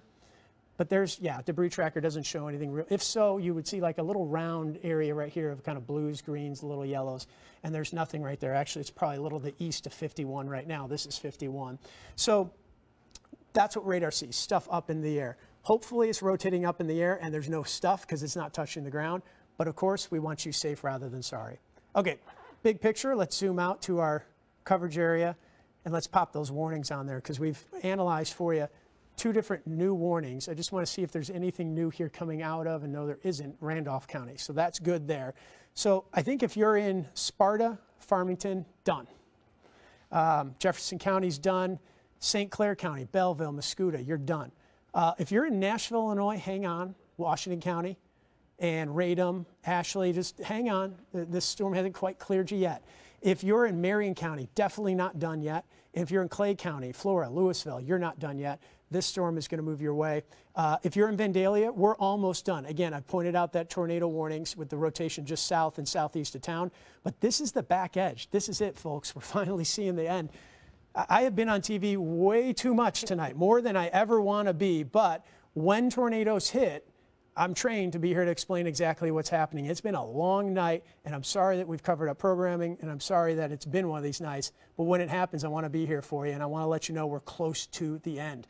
This is the back edge. We're almost done. So we still have 2 tornado warnings going here. And I said in Nashville and eastern Washington County, hang on, we're not quite done yet. Let's zoom in into that Washington and Clinton County area because I saw that, it doesn't look particularly strong. This is why I said Nashville, hang on. And if you look, can you go a little south so I can see south of, this storm right here. Not particularly strong, but that's why I say if you're in Nashville, hang on, but you're almost done. As far as the threat for tornado goes, it's a little farther to the north. This rotation right here. Do you want to flip on the, it looks a little weaker too. It looks like it's right around Carlisle, just south of Carlisle. And that direction of it, movement is up to the northeast. Thanks, Matt, for helping me, give me a little better idea. So what we're tracking there is the Doppler winds. And what we're noticing is the green, so that's raindrops going towards the radar, and the red away. It's not an especially strong signature, but between that and the regular radar, we call reflectivity, there's a little bit of a hook there. And as that moves out of Clinton County and eventually into Marion County, I think that's going to stay north of Centralia and hopefully not produce a tornado on its way, by the way. But that is the newest tornado warning. Okay, let me switch over. I'm going to take over here and switch over to that reflectivity and highlight that hook I was talking about. That's going to be right in this area here. So rotation and potential tornado right here. And I'm not seeing anything real significant a little farther downstream. So that's northwest of Centralia. Might hear the sirens going off. And if you're in, gosh, we had this going at 70 miles an hour. So if you're in Salem, let me adjust the speed here and give you an idea of timing. It's going to be real quick. But Salem in about 12 minutes. So that gets into Marion County, central Marion County, in about 12 minutes. So there's one. I'll highlight it with a circle. So one area of rotation, very near northwest of Centralia. And then the other one is now east of Vandalia. I'm going to zoom in on that one, and I'm going to guess that we're pretty close to giving the all clear in Vandalia. Let me just see what's going on off to the west. So that storm off to the west is not severe. This one I'm talking about right here. The threat for any kind of rotation is actually where that circle is. So that's east of Vandalia. If you live east of town in between St. Elmo and Vandalia, you're definitely not in the clear. This is definitely still stay in your tornado shelter. If you're in Vandalia, there it goes, just updated, you're in the clear. So if you're in Vandalia, Chauboneer, which is down 51, kind of the circulation kind of went right in between right here. So there's that circulation potential tornado in between St. Elmo and Lone Grove. It's actually north of Lone Grove. So if you're in Lone Grove, this is going to miss you to the north, but that rotation is going to be very close to St. Elmo. And then eventually, right there, out of our coverage area, getting close to the end, folks, getting close to the end. But nonetheless, if you're in St. Elmo and right along 70 in that part of Fayette County, we need you to stay in your tornado shelter. When I say tornado shelter, it doesn't necessarily mean an actual, built in the ground shelter or something like that. I just mean wherever it's safe for you and your family. And the 2 things I always preach before these events is you need 2 things to stay safe from tornadoes. One, you need a way to get the warning. NOAA Weather Radio, the News 4 app, your phone, anything to get you a heads up on there is a warning, and then 2, a plan. And that plan should include where is that tornado safe shelter for your family. It may be the basement. If you don't have a basement, it's the lowest level where you're putting as many walls between you and the outside and staying away from windows. So that's where folks in around St. Elmo, especially southwest of St. Elmo, especially south of I-70 in Fayette County, need to be right now as that moves off to the northeast eventually out of our area. So that's the other tornado warning. 2 going on right now. Big picture here. Get rid of some of our markings. And big picture here is we have 2 tornado warnings and 1 severe thunderstorm warning. And then we're going to be done. The severe thunderstorm warning includes Washington County. And again, I just haven't seen anything significant coming out of Oakville. If you're in Nashville, that storm nearby is just not doing much, not showing me any kind of signs of rotation. So I'm hoping that comes through and doesn't intensify. We have seen rotation, though, right here to the northwest and north of Centralia, and right here where I was just highlighting near St. Elmo. That's our focus right now. These will move east and eventually out of the area. Unfortunately, when storms moved through the area earlier, they did produce likely tornadoes, and we know that they did damage. So let's get the newest. Our newsroom and our crews have been working really hard, and they're funneling all that new information into Corey Stark at the anchor desk. Steve, we want to get back to the Amazon warehouse that partially collapsed tonight with dozens of people trapped inside that Amazon warehouse as we speak. The company, Amazon, releasing a statement now. This is an initial statement from the company, and this is what they're saying tonight.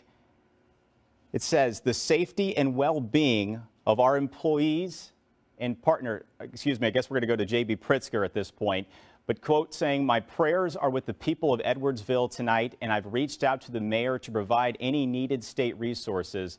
Our Illinois State Police and Ready Illinois are both coordinating closely with local officials, and I will continue to monitor the situation. I don't know if we have the Amazon statement, but I do have it here in front of me, and I want to go ahead and read that. Again, this is going to be from Amazon. It says, the safety and well-being of our employees and partners is our top priority right now. We are assessing the situation and will share additional information when it becomes available. This all in response to what happened at around 8:20 tonight in Edwardsville. Here's a live look at that scene right now.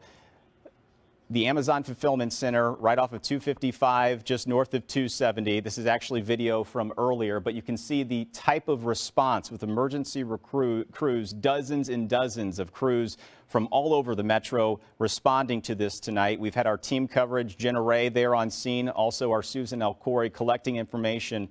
And what we do know, again, as I said, dozens of people trapped inside this Amazon Fulfillment Center, possibly more than 100.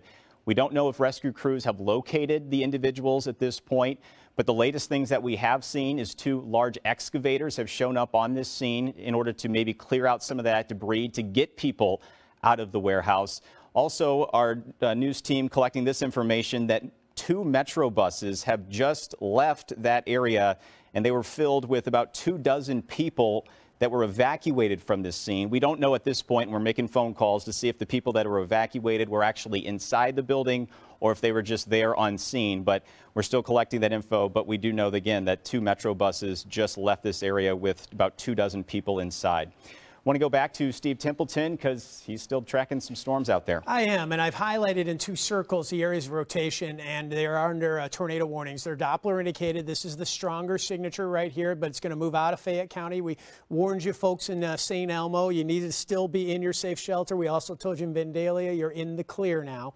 If you're down around Centralia, this rotation is actually just to the north. Stay in your safe shelter if you're in Centralia because you have storms still coming through just for another couple minutes. Then you'll be in the clear. Carlisle in the clear. This is going to move into Salem. That's Salem right there in Marion County. So those are the 2 that I'm focused on right now. We've been doing some tracking and showing you exactly where that is. One thing I want to do, though, is kind of take you back in time because the focus, and rightfully so, is on the damage in Defiance in St. Charles County and then in Edwardsville.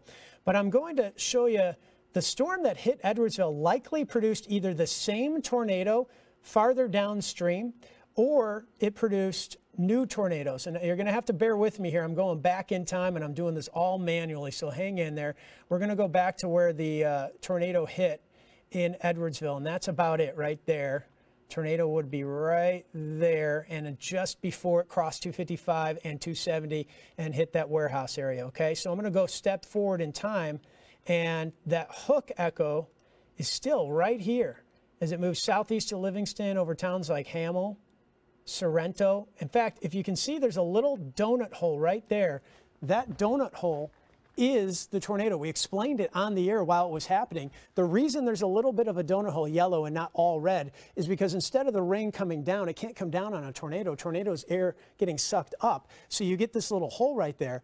There's a tornado there. So even though we've talked about damage in Defiance, damage in Edwardsville, this Edwardsville tornado may have produced either damage all along this path, or it may have produced new tornadoes and kind of cycled, as we call it, where it weakens and then all of a sudden it intensifies and produces a tornado. That's northern Bond County. It doesn't stop there.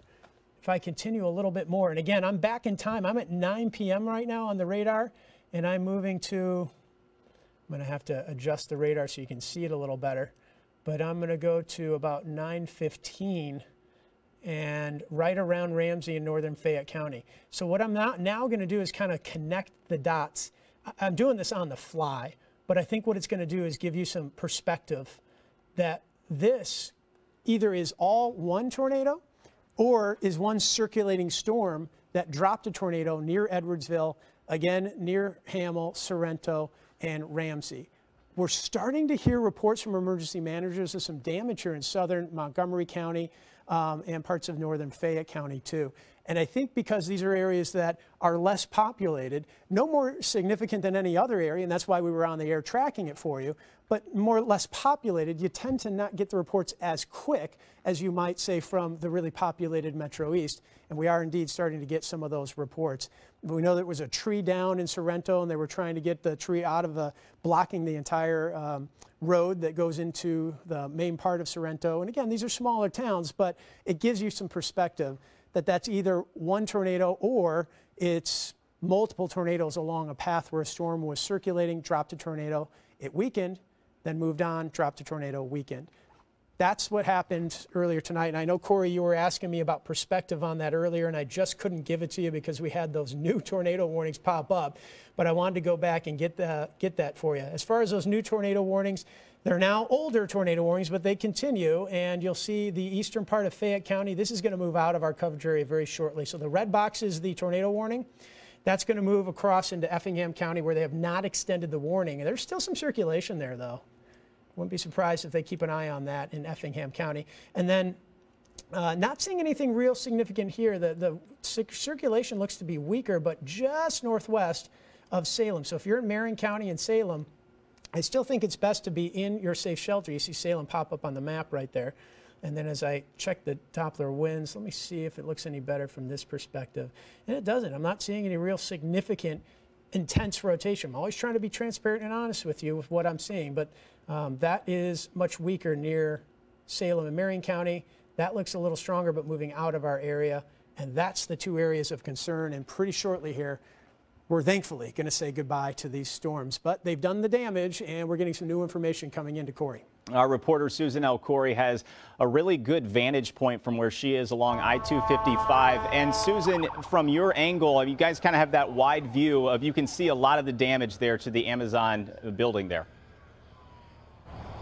Yeah, you can really see where crews are focusing on where the building has been torn apart. You can see now they have lights that are out there, so better illuminating some of the damage, and we're just seeing just walls that have been knocked down, the roof gone in what looks to be about half of the building there, and crews really focusing on that middle section of the building where you can see kind of the support beams are basically all that's left. You can see pieces of the roof still kind of dangling there, and what we're also seeing is crews, they have the ladder trucks out there, and one of them is towards the middle there, and they're really focusing on that area.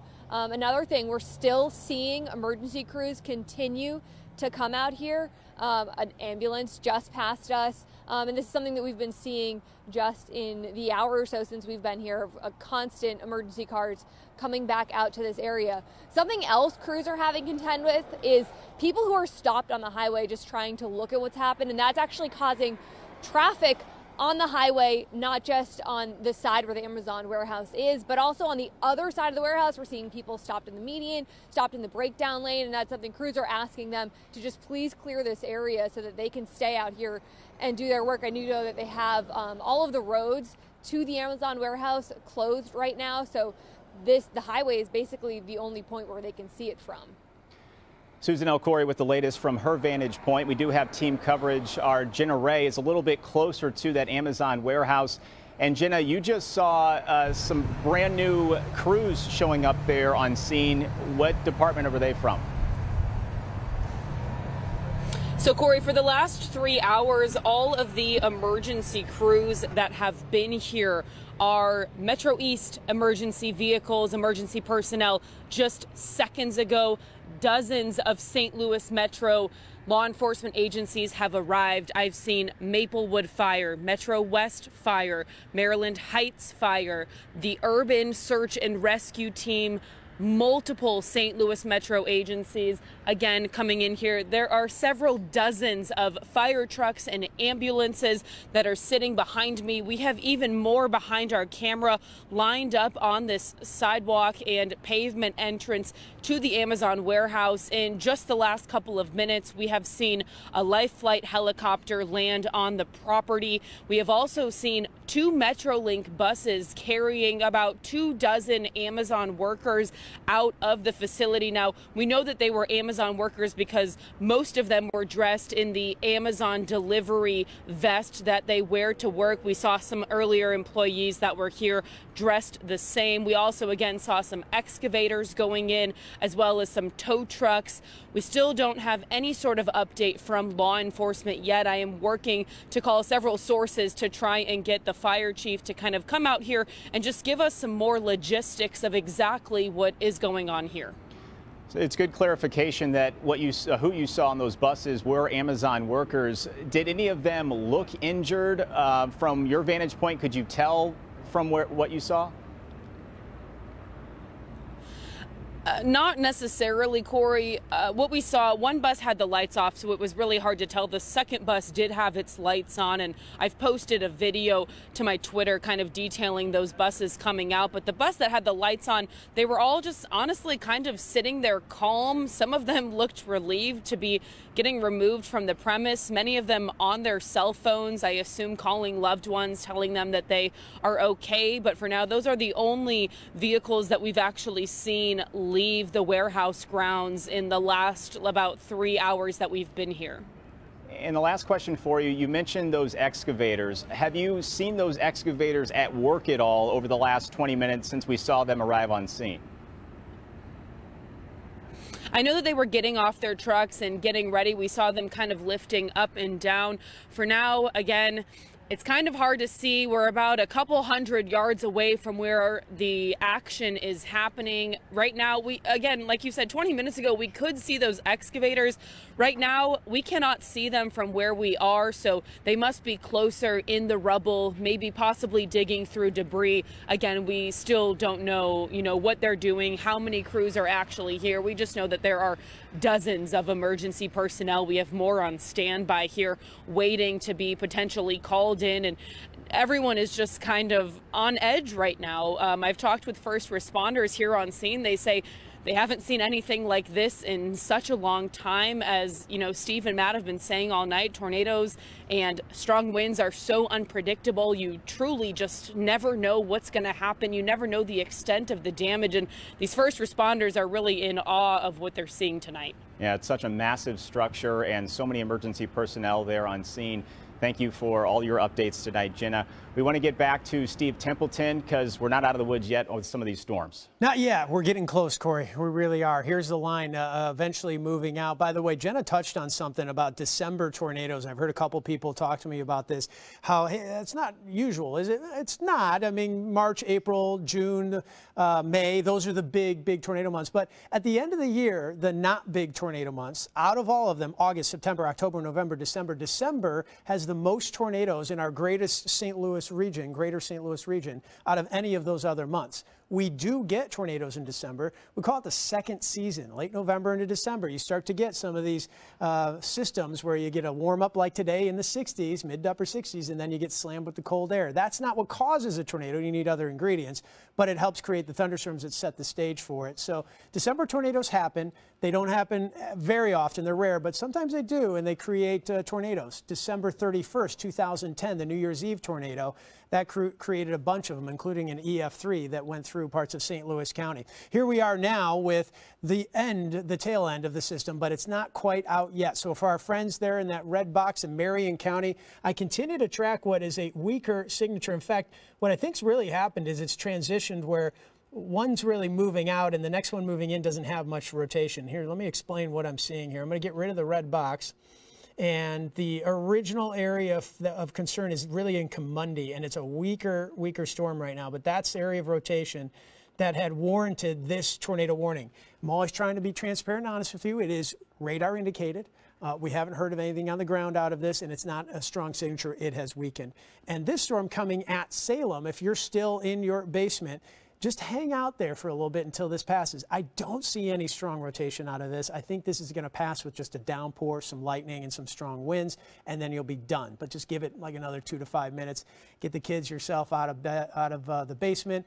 If you have elderly parents, get them up and to bed, and then you can put everybody to bed safely because this is it. This is the back edge. So once this passes Salem and Comundy, you're done. Now, if you're in Clay County, let me zoom out a little bit. I'm going to continue to watch, but I don't see anything imminent. That one area of rotation that is weaker is going to cross that northwestern part of Clay County, and they have yet to extend any kind of tornado warning here. Louisville, Clay County here, Flora, we're not seeing anything significant. I'll have to watch this storm because that is strong, and this is the type of storm that you can get a little notch and it looks like, oh, a little circulation, then all of a sudden you've got a radar indicated tornado warning. We don't have that yet, but it definitely needs to be watched for our friends in Clay County.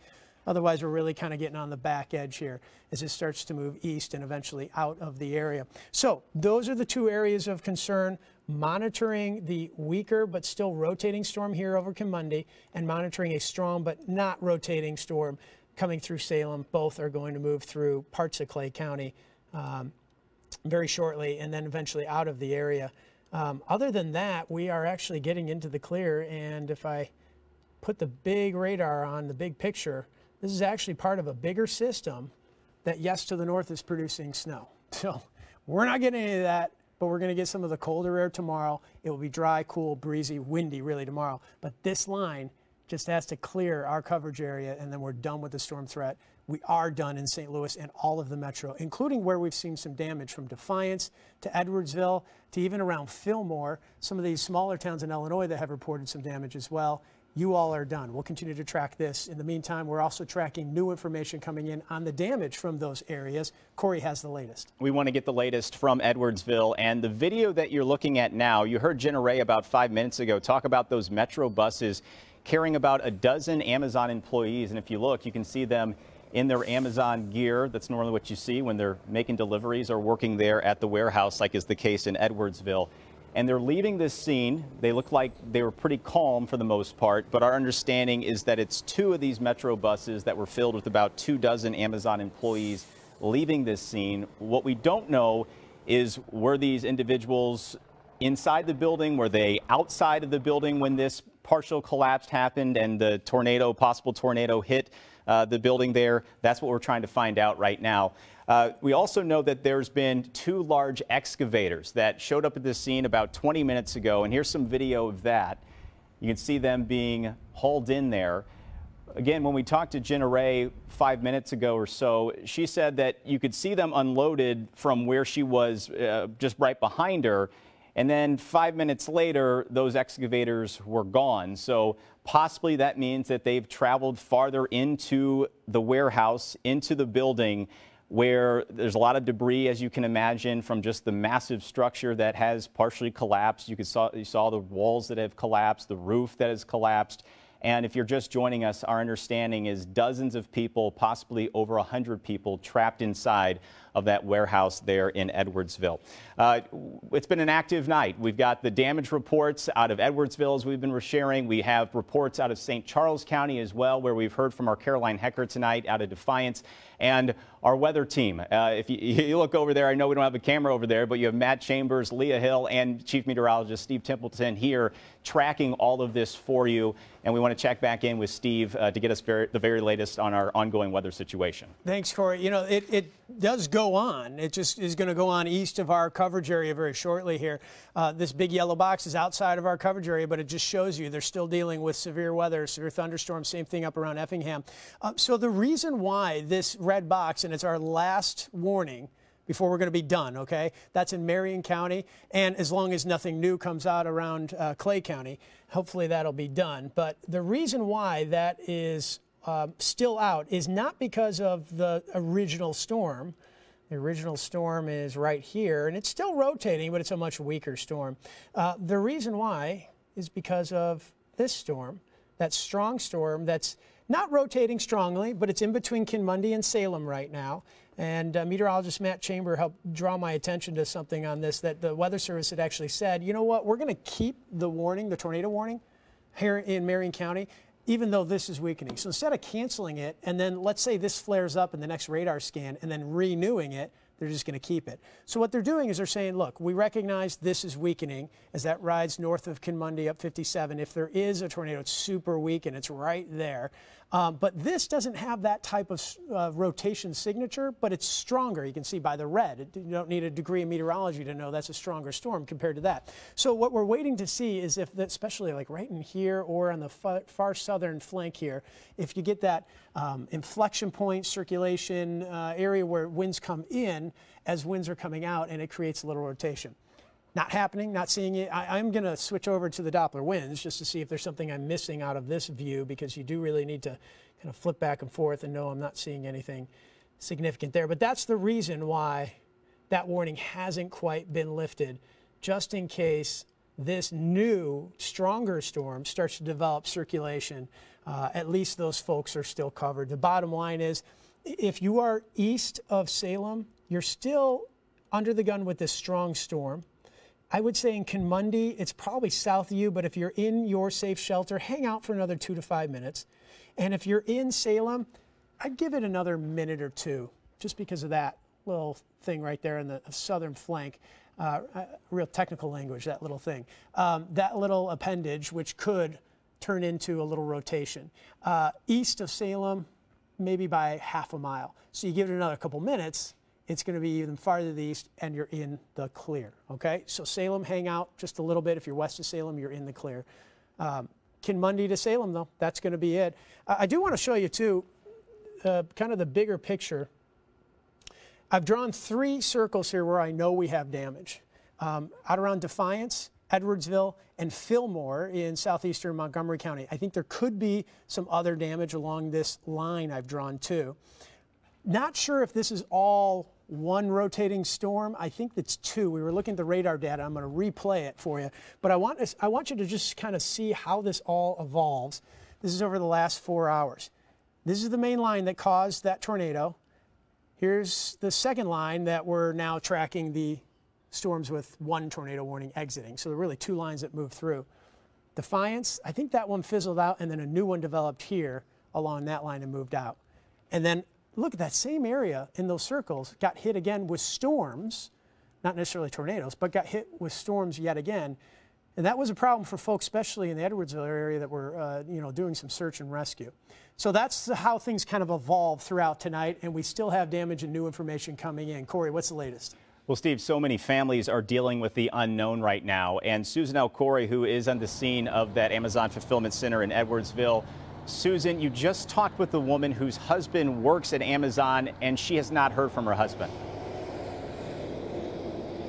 Yeah, that woman didn't want to go on camera, but she did tell me that her husband is a driver here at the warehouse and that she spoke to him before the storms hit, but says that she's tried calling him since and his call just keeps going to voicemail. She hasn't been able to make contact with him. She's sitting out here waiting for answers. She tells me that his manager wasn't working today and is now trying to feed information to her and other family members who are waiting to hear news about their loved ones. I asked if she had heard anything else, and she just told me at this point she's waiting to see. She actually told me she's also called around to different hospitals and found out that her husband wasn't a patient at this point. Now, what you're seeing, though, is the damage, extensive damage to the warehouse, and a focus of those emergency and search and rescue crews who are in there trying to get out any people who were trapped. And we can see from our vantage point at least one ladder truck that people are on. They're also focusing on the back side of the building as well. But of course, this area here, there is just no roof to the building. The walls are gone, and the only thing that we're really seeing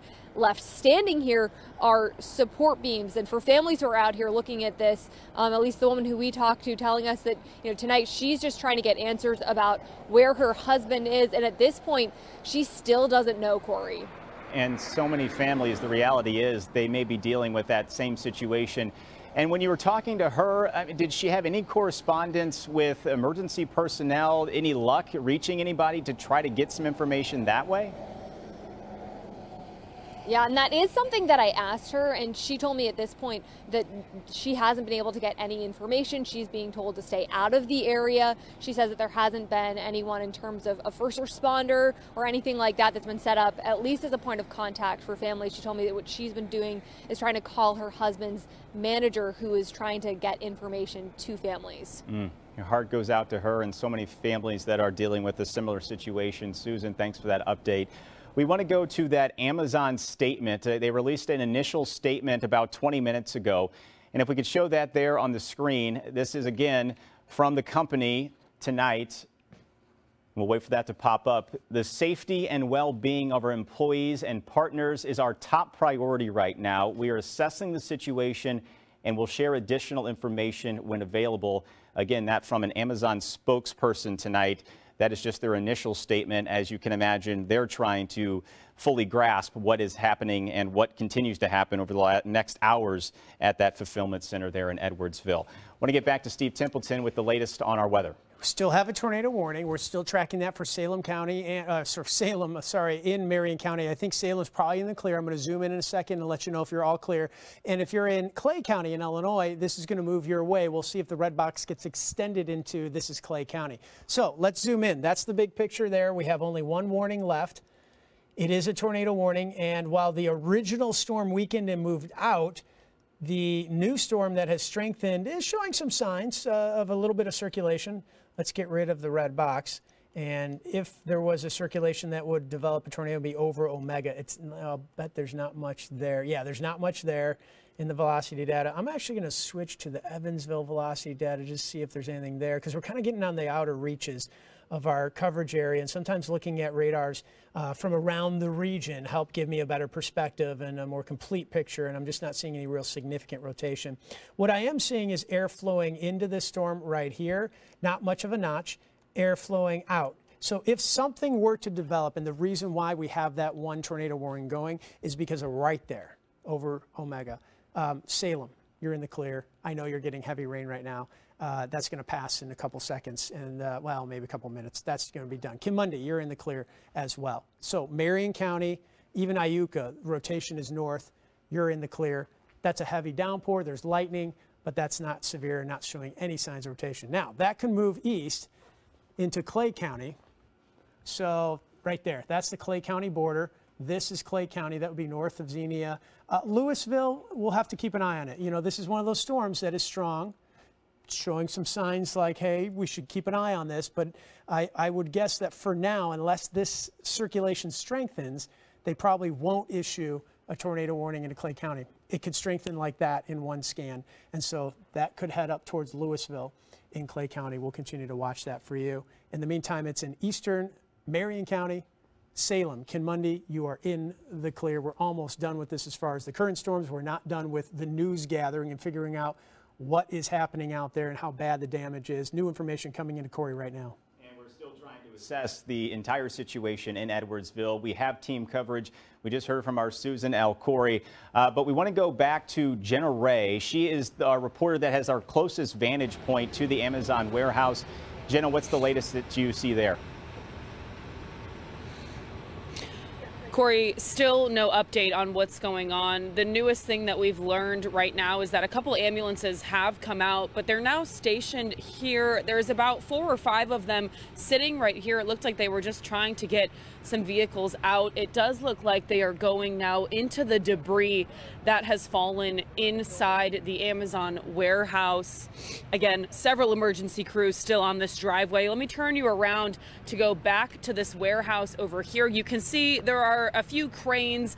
The fire truck still has their ladder up, looking through debris right now. Again, in the last half hour, about half a dozen St. Louis Metro first responders actually came out here. We saw Metro West Fire, Maryland Heights, Maplewood, and the Urban Search and Rescue Team. They are now all out here with several Metro East law enforcement officers as well.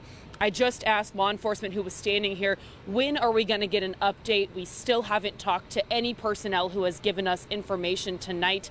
They still have no answer for us. They just told us that they were extremely busy dealing with this right now. We do know that about 24 Amazon workers, as you guys described, and as I told you earlier, wearing those Amazon working vests that were transported by Madison County transport buses out of the facility. They did not look injured, but again, that is not confirmed yet. We're still out here trying to fight for details and find out exactly what is happening behind me right now. Since you mentioned those workers that were taken away by those buses, do you know where those workers were taken? We do not have any official information right now. We do believe that they were potentially taken to a local police department, but again, nothing is confirmed. I'm sorry to keep saying that, but I'm just, being honest with you and the viewers that we don't have a lot of information confirmed right now. We do know that there are still about 100 or so people trapped inside this warehouse. That came from law enforcement about an hour and a half ago. They're still, of course, digging through the rubble, trying to patch through exactly what is underneath, where some of these workers are, but those 24 workers that we saw on those buses were transported out of the premise. And just being there on scene, you overhear conversations maybe from emergency personnel. Has there been any discussion about just how cautiously they're approaching this building? Because clearly that building is very weakened by the extensive damage. Have they talked about just kind of from a methodology standpoint of how they're approaching this very volatile situation? I think that the best information I can give you on that is that's why they're sending in those special reported I'm trying to think of the word, I'm sorry, search and rescue teams that I mentioned earlier. There were 2 from St. Clair and 1 from Madison. They're mass casualty special response teams. They, again, had those hard hats. They had harnesses on with carabiners, work boots, and they specifically had mentioned that they're the ones that go in to kind of dig through this. Again, we did see the excavators. Those could be used to remove possibly large steel beams that have fallen from the side of the warehouse. But as of now, we don't have any specifics on what's going on about digging through the rubble or any sort of search and rescue efforts. And I just want to echo something that Jenna has said is clearly you're working to get information confirmed on your end, but our newsroom also has several people making phone calls to emergency personnel to try to get some information confirmed because there are a lot of questions, but we also understand emergency personnel extremely busy on a night like tonight. Jenna, Thank you. We want to get back over to Steve Templeton, who's been over the last several hours watching our weather situation. Yeah, indeed. And we're almost at the end as far as watching the weather situation now. And we continue, obviously, with the news gathering part of it and details. But this is our last warning here. It's in eastern Marion County. We still could see this extend into Clay County, but Clay County, no warnings right now. And that's really good news. I'm going to zoom in on that cell and check it out, kind of investigate it and analyze if there's been any kind of indication of increased circulation. It's a strong storm and it's producing a downpour, but I don't see a threat for damaging winds. And I'm going to get rid of the box and highlight specifically what I'm talking about right here. East of Kimundi, Salem, Kimundi, totally in the clear. Coming into Clay County, there's no extension on this as far as a severe thunderstorm warning. So this really, the main threat out of this is either it tightens its circulation and turns into a tornado warning, or it's just going to be a quick heavy downpour that moves through Clay County and potentially hitting Louisville. I'm checking the Doppler winds and I'm just not seeing any significant rotation, but that's why they've kept this warning, and that warning as it moves into Clay County. And really, if there was circulation to be had and a tornado to be had, it'd be out of Marion County and right there. And because it hasn't extended into Clay County, that really gives me the indication the Weather Service is going to kind of just monitor this for right now. We were monitoring storms as they did damage in Defiance, in Edwardsville, and we know of damage in Fillmore. We're hearing a lot of reports from friends, a storm spotter, our spotter Robbie up in Hillsborough, Illinois, that there's a lot of people in Montgomery County. This is Montgomery County here. Hillsborough will be right about here. There's a lot of people that are seeing styrofoam on the ground. Is there anything else? Other reports? Is it styrofoam specifically? That keeps coming up. And they're wondering, you know, is that from the Amazon warehouse? We don't know. It could be insulation from it. It probably isn't from what I think and suspect, and don't have a lot of information to confirm this, but what I think is probably a tornado around Coffeen and Fillmore. I have a tornado debris signature, so I think that happened, maybe one in Ramsey too. But any debris thrown up there would then get pushed downstream, so it's not from that.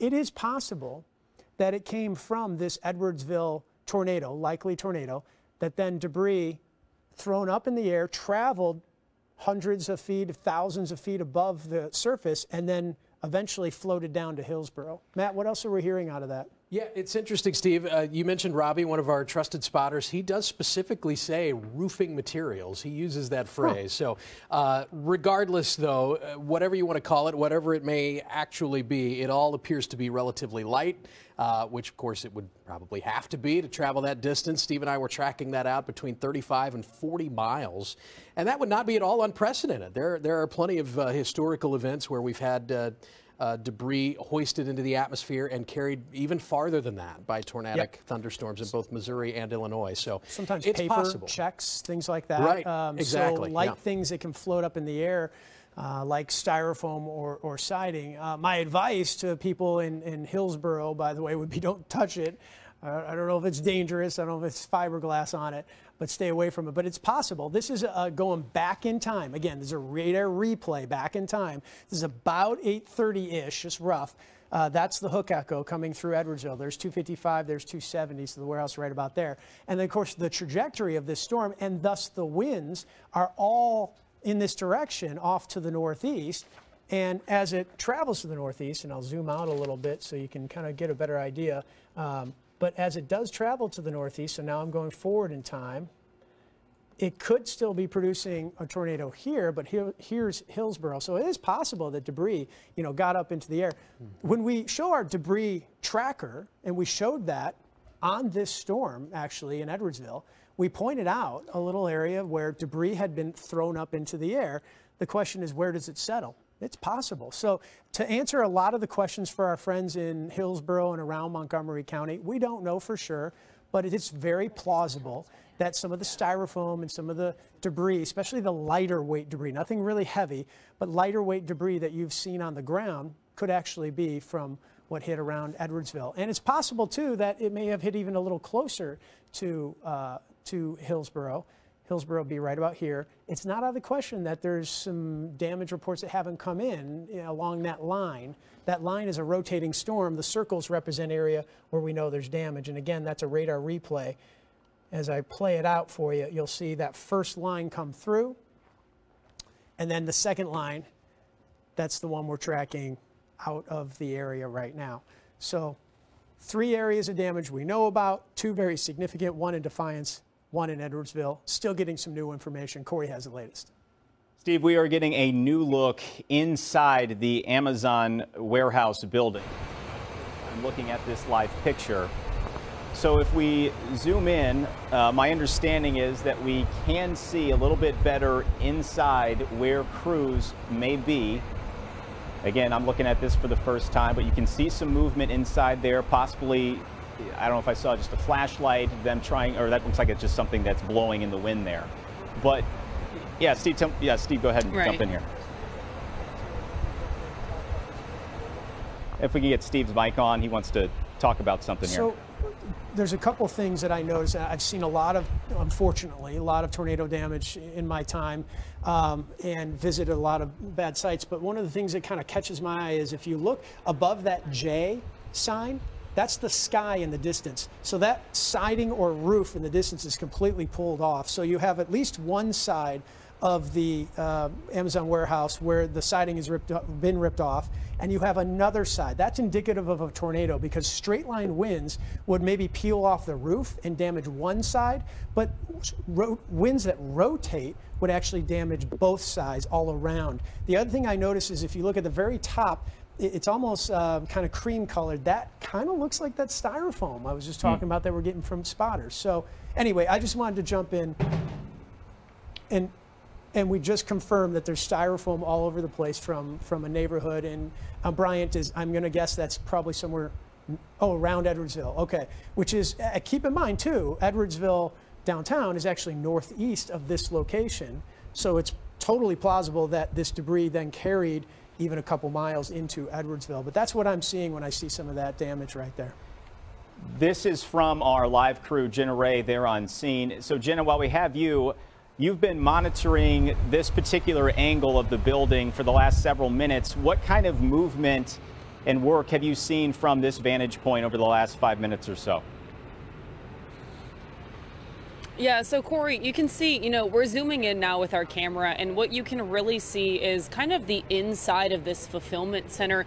You can see signs just dangling by threads from what could be a ceiling. From what we're seeing, of course, as Steve said, you can almost see through and see the sky at some points in some of these windows, meaning the roof could be completely off of this Amazon warehouse tonight. Inside, it looks like debris is just scattered everywhere. Again, things hanging by threads, machinery on the floor, styrofoam, of course, maybe off the walls from the ceiling. These emergency crews still really focused on the right side of this building where most of the damage looks to be from where we're standing.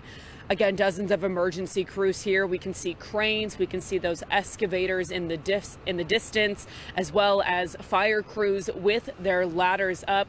There are emergency personnel from both the Metro East and from the St. Louis Metro as well. In addition, there are specialized teams here, search and rescue teams, and we're just continuing to follow everything that is going on. And we've seen that ladder truck from the fire truck that you have been showing over the last couple hours. Have you seen anybody go up in that to kind of get an overhead vantage point, or what have you seen with that truck in particular? No, we haven't. And Corey, I'm sorry, I'm having a little bit of trouble hearing you right now, but we haven't seen much movement since then. We, again, are just standing here, again, trying to get, a little bit of information from emergency crews. We were told the potential Madison County Fire Chief is supposed to come out and give us some sort of update at some point, but the personnel that we've talked to here on scene say they're just completely overwhelmed at this point, dealing with what's in front of us right now. And when you talk about that personnel, you talked about this 20 minutes ago or so. The St. Louis metro area entirely has responded to this. You talked about units from Maryland Heights, St. Louis City. Talk again about just some of the overarching response that you've seen from the St. Louis metro area to this particular location. It's really been honestly overwhelming to see just how many emergency crews are on scene. From the Metro East side, we've seen all of St. Clair County and their municipality agencies, as well as the Madison County along with their municipality agencies as well. For the St. Louis region, we've seen Metro East Fire equipped with their urban search and rescue team. Those are the types of teams that go out to things like this, things like boat rescues when someone potentially has a boating accident. Those are the types of people that respond to these events. They have special equipment designed to deal with, again, mass casualty events like this. For the clarification, that does not mean that there are deaths. That is just the term that law enforcement uses in situations like this. We have Maplewood Fire on scene as well, Maryland Heights and their special unit, and that's all we've seen for now, Corey. And just to verify, you have not seen anyone else be removed or walk out of that building with emergency personnel? You haven't seen anybody go from the inside out over the last 20 minutes or so? We haven't seen a single ambulance come out, Corey, since we've gotten here about 3 hours ago. The only ambulances that came out are now staged behind us. There are no people in them. I believe these ambulances are just on standby for the moment. The other emergency crews are on scene of what you're looking at on camera right now. All right, Jenna Ray, with the very latest there in Edwardsville. Clearly, we're going to continue following that situation, just how extensive that is. We also have damage tonight in St. Charles County in Defiance. That's where our Caroline Hecker has been all night checking out some of the damage there. Well, we've continued to make our way west on County Highway F, and what we've encountered is some of the most serious damage we have seen so far this evening. What used to be homes completely flattened and gone. The fire department's here telling us this is some of the worst damage in the Defiance area that they have encountered so far this evening. You can see over there a barn has collapsed. What appears to be the rest of the foundation is all that remains. Look at these trees that you see and how they are snapped just clearly like twigs, like nothing. As we pan over here to the right, there are some firefighters away back from the road looking at some of the damage. You can see this power pole right above that red truck there. You can see the angle that it's laying at. That gives you an idea of just how hard the wind was blowing here. Again, we are farther west on County Highway F, down from Highway 94 in Defiance. Farther west down the road, we are told there are many more homes or what's left of them that look just like this. We are working to learn more information from the fire department and police. There are all kinds of emergency vehicles here on scene, a lot of them out there working right now. So we are working to learn more about what exactly they believe happened here. Storm, potentially a tornado, if people were home and if those people are okay. We will continue to press for those answers. Guys. All right, Caroline Hecker, thank you. Let's jump back to the other side of the river with Susan L. Corey, continuing our team coverage in Edwardsville. Susan, what's the latest that you have out there for us tonight?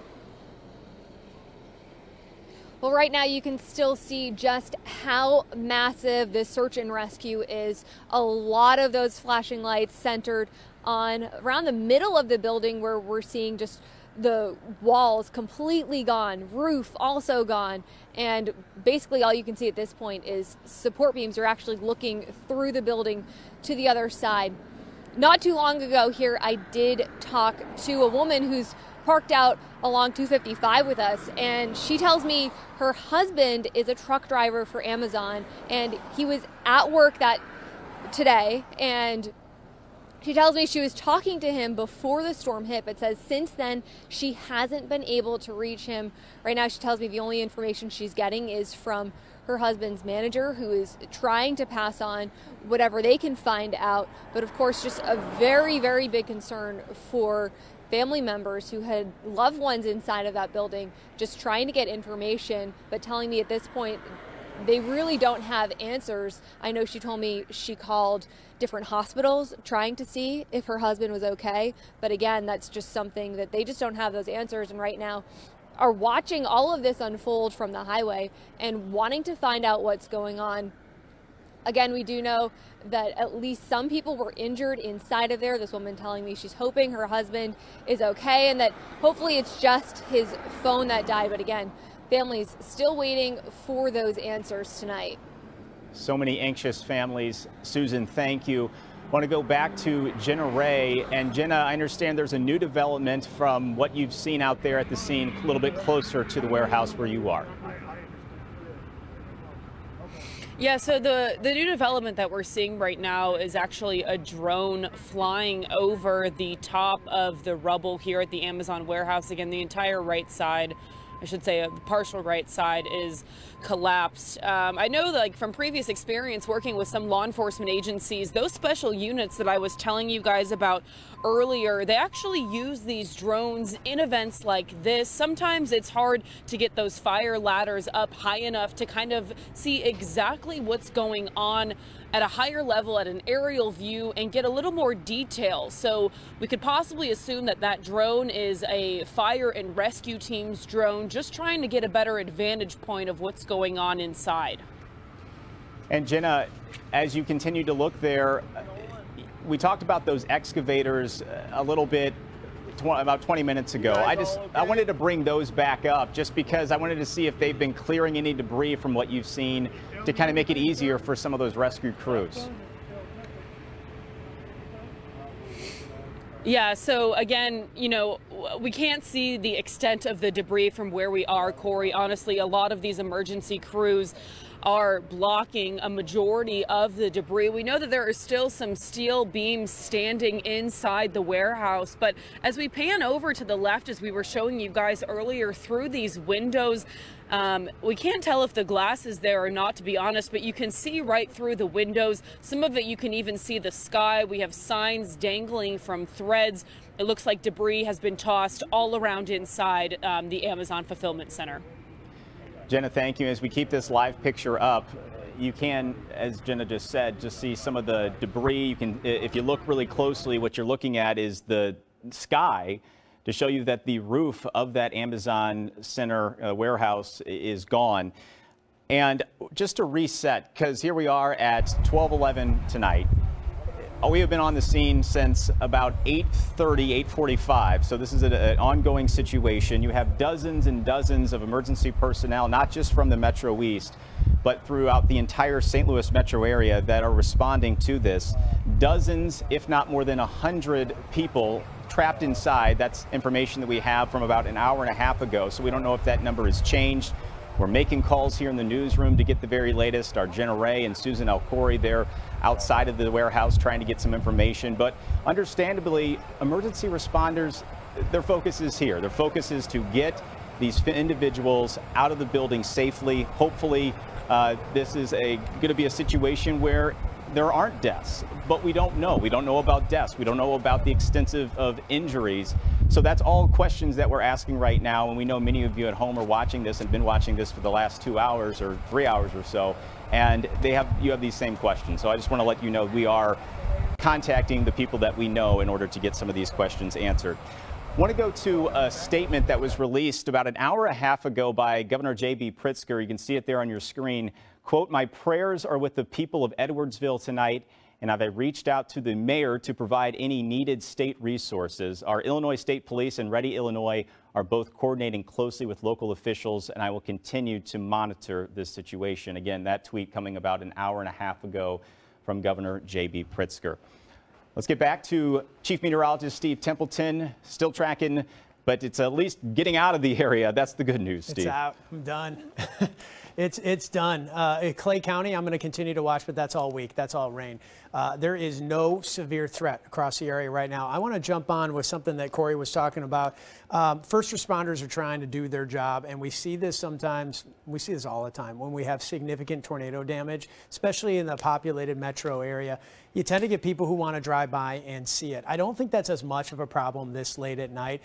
But tomorrow it could be, and they're still going to be doing work out there, and that's a view right now of the Amazon warehouse just southwest of downtown Edwardsville in the Edwardsville area. And the crews are going to be working hard tomorrow. There's probably going to be people who work there who want to come in and see if, you know, some of their personal effects have been strewn about, or maybe they can salvage them. And the last thing they need is people on the roads gawking. We saw it happen with the Good Friday tornado especially. We saw it happen with the New Year's Eve tornado in 2010. It happens. I just want to let you know we're going to do our best to stay out of the way of first responders, not only tonight but also tomorrow, but still bring you the pictures and the stories of people and let us do that job as opposed to you, you know, some people that want to clog up the roads and be gawkers. So I'll step down off my soapbox, but I see it all the time. And I just want to give the first responders some breathing room to do their job. They're certainly working hard tonight. As far as the Sky Tracker Doppler radar goes now, again, we don't have any warnings. One of the things I've been working to do is just kind of add some perspective on what exactly happened tonight, because we have had damage in Defiance. We've had damage in Fillmore, Illinois, Montgomery County. There's been a couple areas where there's been some damage. And I don't know exactly how many likely tornadoes. This one likely was a tornado, but could it be 2, maybe 3? We'll have to wait till the Weather Service can kind of confirm exactly the amount of tornadoes, or if there was one long tornado from the Metro East. There's probably at least 2 is my thinking. But one of the things I want to do is do kind of a radar replay. So we can get back to graphics for me right here. I've gone back in time. I've just been slapping this together, so I don't have a time stamp. I'll work on that. But this is about 6 o'clock. And as I go forward in time, we're going to go to about, I don't even know the exact time on this, but it's early when we started to get the tornado warnings coming up around St. Charles County. And where I'm zooming in, right there, that's the hook out around Defiance. That is not the same storm that produced a tornado in Edwardsville. This one's actually going to kind of go up to the northeast through near St. Charles. Doesn't mean it produced a tornado through that path, because we don't have any damage here, but we do have damage here.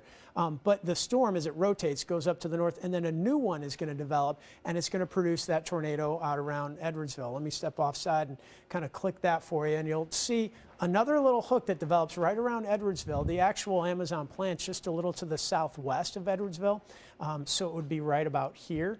And this is 255, this is 270. This was about 8:30 in the evening. We also lost our BJC Skycam at SIUE. I don't know if it's because it got hit by a tornado or it was straight line winds or what. I just know that a really strong storm with likely a tornado came through the Edwardsville area, and we lost our camera at SIUE. I haven't heard of any damage there, so that would be an indication that maybe it was just straight line winds. That's the hook right there. So that would be winds rotating this way, and then there'd be potential tornado here. The reason I say potential is because we know there was damage here. I haven't heard any damage in Edwardsville proper. Am I right on that? And Corey, Matt? Yeah. So what could have happened is, you know, this thing touches down, does damage here, and then the rotation weakens a little bit. It's still rotating. This is still rotating. So what happens with tornadoes is they don't really skip. They rotate, they strengthen, and they hit, and then they weaken, and they're not strong enough to rotate and lift stuff off the ground, but they're still rotating. That's happening right there. Okay, the storm continues to rotate and produces a tornado around Sorrento, Coffeen, and Fillmore here from northern Bond County into southern Montgomery County. We've heard of a lot of damage. I don't have as credible evidence as I do around Edwardsville to call that a tornado, but pretty close. I believe I remember the debris tracker showing, so that tornado debris signature's there, and there's the hook right there. So that came through Sorrento and into southern Montgomery County, maybe around Ramsey. There's the hook right there. All of this from Edwardsville to right here is the same storm. Doesn't necessarily mean it's the same tornado. Again, it could be a same storm that's tightening up, creating damage, weakening. It's still rotating, but it's weakening. And then all of a sudden, this thing gets out of here, and we get another line of storms with tornado warnings on them. Thankfully, we haven't had any reports of damage from that second line. But that's kind of big perspective on what has happened tonight. And in that big picture, you can see the 3 areas that I know we have damage around Fillmore, Edwardsville, and Defiance. Big picture for you. And that is the live Sky Tracker Doppler radar as it moves east through still Clay County and out of our area. But all clear. The other thing weather-wise you need to know, it's just going to be much colder and windy tomorrow. And that's something first responders are going to have to battle. We're going to have some gusts overnight tomorrow morning around 35 to 40 miles per hour. Let's get some new information coming into the anchor desk. Corey, what do you have?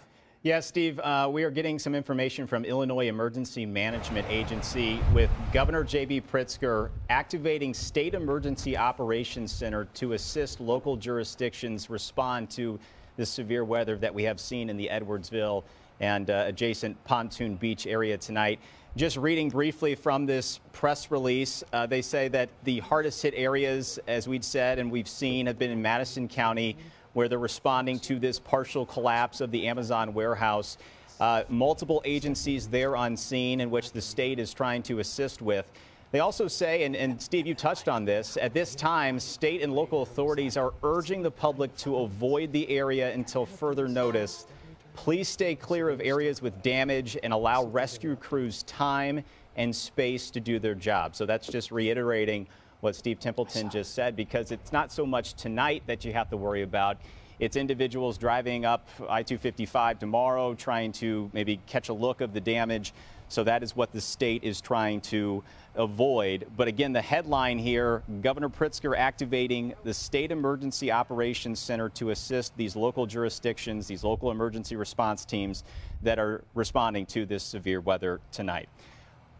As we take a live look here, it's a scene that you continue to look at in some amazement as the wall of this Amazon warehouse, and I should say walls because there's other vantage points too that show walls being down, but a roof of the Amazon fulfillment center gone. Dozens of people, if not more than 100 people injured, and excuse me, I shouldn't say injured, trapped. We're still waiting to hear about injuries and any kind of fatalities, but we have all those questions out right now. But let me clarify again, people trapped, possibly more than 100 people trapped inside this fulfillment center.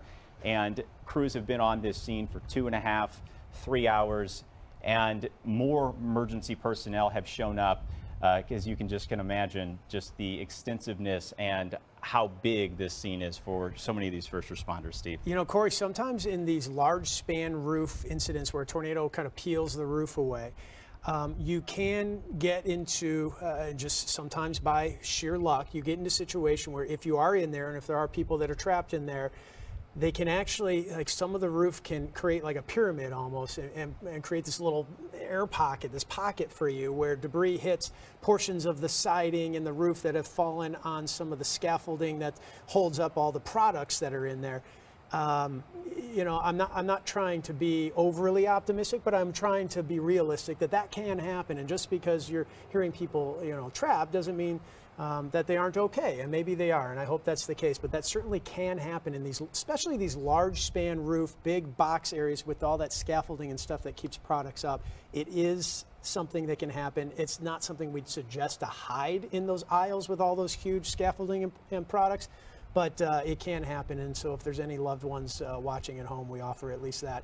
As certainly the first responders continue to do their job. As we have your expert eye on this scene, I didn't know if you could tell anything about wind speed, you know, when it hits that building at this point. Okay. No, you know, the problem with these large span buildings is that they're not really built for tornadoes. You can't say, well, if it hits that building and it rips the roof off, then it had to be EF3 because they're rated to this. The large span roof can get peeled off by straight line winds at 80 miles an hour. This likely was a tornado. What I can tell you though is that, first of all the evidence on radar corroborates that this was a tornado, but also seeing that there's multiple sides of the building that were hit or destroyed, that really helps. Even sometimes if you notice mud that's thrown up on one side of the building, then another side, and then another side. Indication of a tornado. Straight line winds wouldn't do that. It's the tornado rotating the debris around that building that would create that either mud on it or create some of the walls to fall off. So I can't tell you wind speed. That's something the Weather Service is really going to have to investigate. They're almost like forensic scientists. I mean, they'll look at how well built. They look at you know, how things are welded together, and they're almost experts on structural integrity, so that they know just how strong the winds were, and they're going to have to take time to get out there. No doubt they'll be out there tomorrow doing their hard work to figure that out and answer that question, Corey. This is the first time tonight that we are seeing an ambulance. We've seen ambulances with closed doors, but it looks like possibly somebody that they may be assisting right now. We see the stretcher there outside of the ambulance. We haven't seen a person inside or on that stretcher, but you know, Jenna Ray has talked about all the units and ambulances that are there on scene, kind of on standby. But again, this is the first time that we're seeing one with the doors open. Possibly, maybe somebody inside. We don't know, but we'll stay on this picture.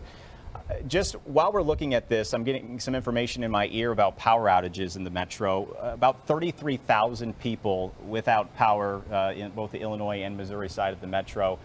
Jenna Ray talked about it moments ago, I should say about an hour ago, but electric crews there on scene, gas crews there on scene, which is normal practice in any kind of situation like this, but she has at least seen those crews responding to this particular scene there in Edwardsville. That's a good point about the gas crews too, which I forgot. I should have mentioned that earlier, that anyone who smells gas, you got to get out of the area, but that's something that they need to take care of right away in those situations. I haven't heard those reports. What I'd be interested too is if Jenna's hearing me and if she can speak to this. We've heard all these reports of people downstream, like 40 miles downstream, that are seeing debris, light debris that can be hoisted in the air. So it's like styrofoam or the stuff that goes up in the attic to insulation. I'll get there. I'll get the word eventually. But that type of stuff strewn northeast of Edwardsville as much as 40 miles. And I just wonder if Jenna has seen any of that, you know, that kind of insulation, fiberglass, light debris that can be strewn in the area. It's very plausible that it came from this area, but we don't know that for sure. Jenna mentioned this in one of her live reports, and we just saw it there, the medical helicopter that there is on scene. And as we look at this stretcher, it's hard to tell. Clearly there's a white tarp. If there is someone being treated or someone there, and I want to be really careful about what we are showing. But you can see the medical helicopter there. It looks like they might be moving that individual to the medical helicopter. Time will tell on that. But yeah, that's good that we've zoomed out from this particular situation. But this is the first time, and again, we've been looking at this for 3 hours now, that we've actually seen medical personnel treating or dealing with somebody at this scene. I don't know if can Jenna hear me there on scene? Okay, our Jenna Ray there, this is from her camera, but she's working to get more information at this point. But it looks like emergency personnel working methodically. And again, it's hard to tell. Adam Randall, our photojournalist there. Adam, what can you tell us about this? This ambulance just left the facility and went over to the med flight, and it looks like they have a person on a stretcher that they're trying to transfer over to the helicopter. Okay. And this is across from the actual building, is right behind me, and it drove pretty quickly over to this helicopter, and it looked like I saw a pair of shoes, and it looked like a lunchbox, and when they finally brought the person out, it looks like they're transferring them to the med flight. And usually I just don't know exactly what else is happening. All right, Adam, thank you. And usually when a medical helicopter is involved, there is urgency behind it. They want to get this person to a hospital as quickly as possible. So we'll stay on this. Adam, I guess the other thing I have, if I still have you, did you see any kind of movement from this individual? Could you actually see the person that's on the stretcher? No, you and I both saw the individual coming out at the same time, and it looked like they were covered with almost one of those silver warming blankets. Sure. So you really couldn't see what was happening underneath it. Just the medical people sitting there trying to get him transferred over. All right, Adam, thank you. And again, he described that the actual warehouse is behind him. So this is across the street from the Amazon warehouse, where emergency personnel are dealing with an individual. Looks like they're going to put him on that, or him or her, I should say, on a medical helicopter, which again normally tells us that there is a sense of urgency to get that person to a hospital as soon as possible. The other things that we have seen as far as the Amazon workers that have been taken from this scene tonight, there were 2 buses that were filled with about 24 Amazon workers. They had the Amazon worker attire on. They were taken away from the scene. Our Jenna Ray reported that they were possibly taken to a local police station near this area. We saw from inside those buses that the workers seemed like they were fine. Again, you know, you can only tell from what you were seeing, but they were moving around, they were talking, they were on cell phones. This is the video of that right now, as you can see the lights and then a closer look of inside. But again, as I was talking about, those Amazon workers leaving in those buses, possibly to a police department a local police station, I should say, to be transported there.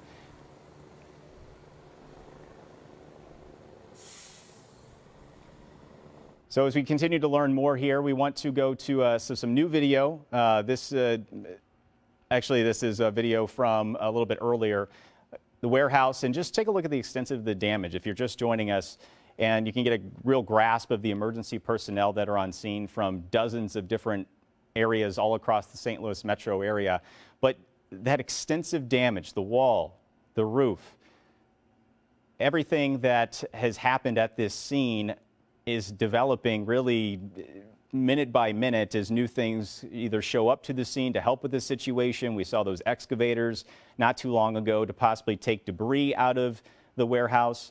We've seen drones up in the air to give emergency personnel a better perspective of what they're dealing with inside, because as you can imagine, a lot of the walls, a lot of the roof, it's collapsed, so you don't have a lot of sound structure there that they have to be really, really careful with.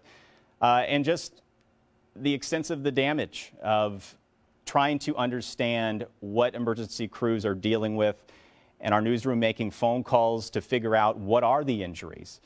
Are there fatalities with this? We know that dozens of people are trapped inside, have been trapped inside, possibly more than 100, but the information right now is all coming from us to sources there on scene with our team coverage and our reporters there.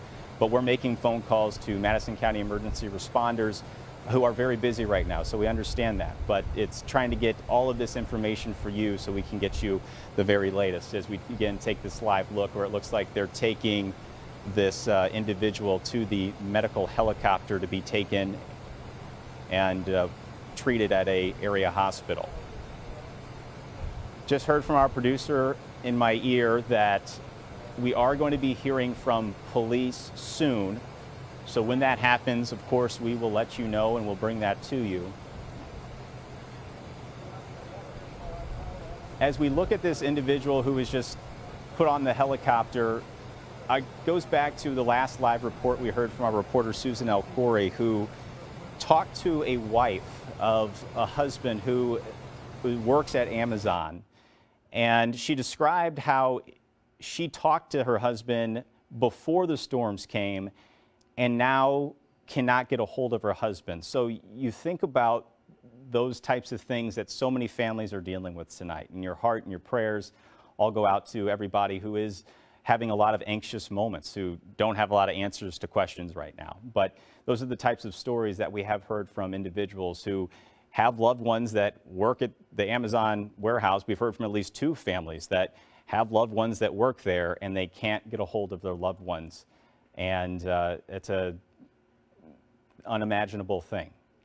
So as we look at this helicopter that just loaded an individual on board to take to an area hospital, we don't know the circumstances. We actually couldn't even see the individual. They were covered up by, it looks like a white tarp. That was about a couple minutes ago. But we imagine that this helicopter will leave very soon.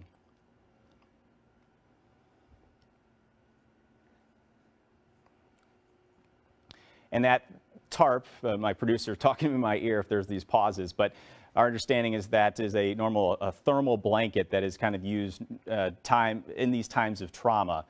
So that is most likely what that was, as that person was then loaded onto the medical helicopter. Steve, feel free to jump in of anything that you've seen from the building and the damage and any kind of new information that we're getting from these storms tonight. As we watch that helicopter take off, I can tell you that you'll notice in the bottom right-hand corner of the screen, that map, it has one purple county when it goes back to the warnings. It fades back and forth between the radar, which is pretty much almost out of Clay County and not severe, and only one purple county, which is Clay County. That is a tornado watch, not a warning. And that watch really should be canceled. It expires at 2 a.m., but Clay County, we're not seeing any threat. So the bottom line is a severe threat across the entire area is done with. You know, we've had people mention, even going into today, that they find it unusual to get tornadoes in December. Yeah, it's unusual. It's not unheard of, though. And it turns out if you look at the tornado stats for the greater St. Louis area, the non-big tornado months. So, you know, March, April, May, June, those are the big dominant tornado months. You get a lot of tornadoes. Most of them are weak, but those are when you get most of your tornadoes. In August, September, October, November, December, that's 5 months at the end of the year that usually have much lower totals. They still have tornadoes. October 24th, we had the EF3 near Farmington to Chester. It turns out December, out of those 5 months, has the most. So they're unusual, but they happen. Of course, we remember December 31st in 2010. That was the New Year's Eve tornado. Tornadoes. Some people call it the New Year's Eve tornado. There were multiple tornadoes, but there was one that was significant and has that lasting impact, and that's the one that went through Fenton. I believe it was St. Paul's Church that was hit, and then eventually over towards Lindbergh in Sunset Hills, just south of 44, and actually kind of rolled a car. That's what it looked like. That was an EF3. Out of 0 is the weakest damage, and 5 is the strongest. I got to be honest, from what I'm seeing and hearing tonight, I don't think we're going to see images like this come tomorrow morning. I can't tell you how strong the winds are, but it's not quite that bad. But this just goes to show December tornadoes happen, and we need to stay on top of it and let you know about it and make sure that you have a way to get the warning and a plan when they do hit. There was one person that actually perished, and they were in a car that was flipped, but that was a pretty significant tornado, an EF3, on December 31st. The high that day, I'm just doing this off memory, I think it was 64, and I'm pretty sure that was the high today too. So you don't have to be 75, 80 degrees to get into, you know, tornado territory. It can be kind of like today was, a gray, mild but not exceptionally warm, but mild 64 degrees, and you have the warmth and especially the moisture to set you up for tornadoes. We'll see how many tornadoes develop. I'm going to guess Defiance and Edwardsville, or at least 2, and maybe a 3rd over in Montgomery County, Illinois. And as we look at now this live picture back in Edwardsville, we are getting some new information from our reporter Susan L. Corey there on the scene. She tells us that 46 people were transported on buses to the Pontoon Beach Police Department. So it seems like if they're transported there, that would maybe tell us that they're either not injured or their injuries are not extensive. But again, that number 46 individuals that were taken on those buses over to the Pontoon Beach Police Department. But we just saw that medical helicopter leave the scene. Normally in those situations, as we said, that's an urgent situation where somebody needs to be transported very quickly to an area hospital. So that's what they're working on right now.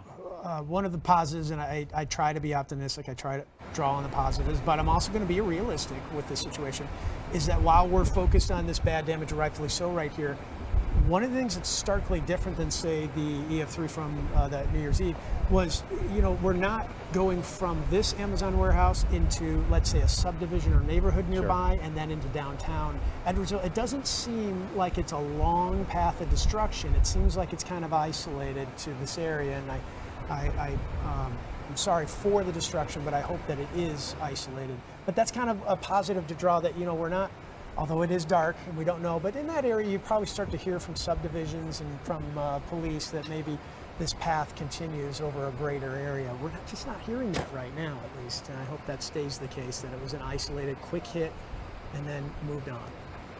I want to go back to what you did say, but from what you're looking at and just what you saw on radar, you do believe this is a likely tornado. Yeah. We had a tornado debris signature, so that's radar seeing debris thrown into the air.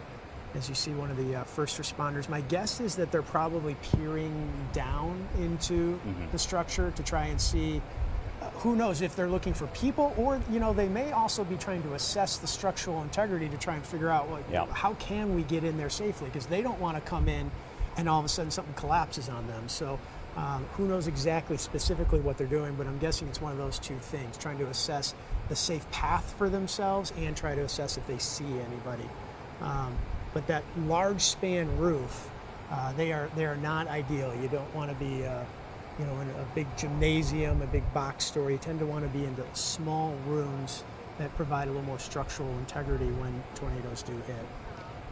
And going back to really about 10 o'clock, so 2.5 hours ago, our crew was there doing live reports. They actually had to break down because there was that second line of storms really it looked like it was about to go right toward this area, so they had to get to safety. And there was a circulation, too, that moved just north of this area. It didn't produce a tornado that we know of, but it was, you know, concerning when you got all these people out there trying to help people who've been in that first likely tornado, and then all of a sudden another storm comes in.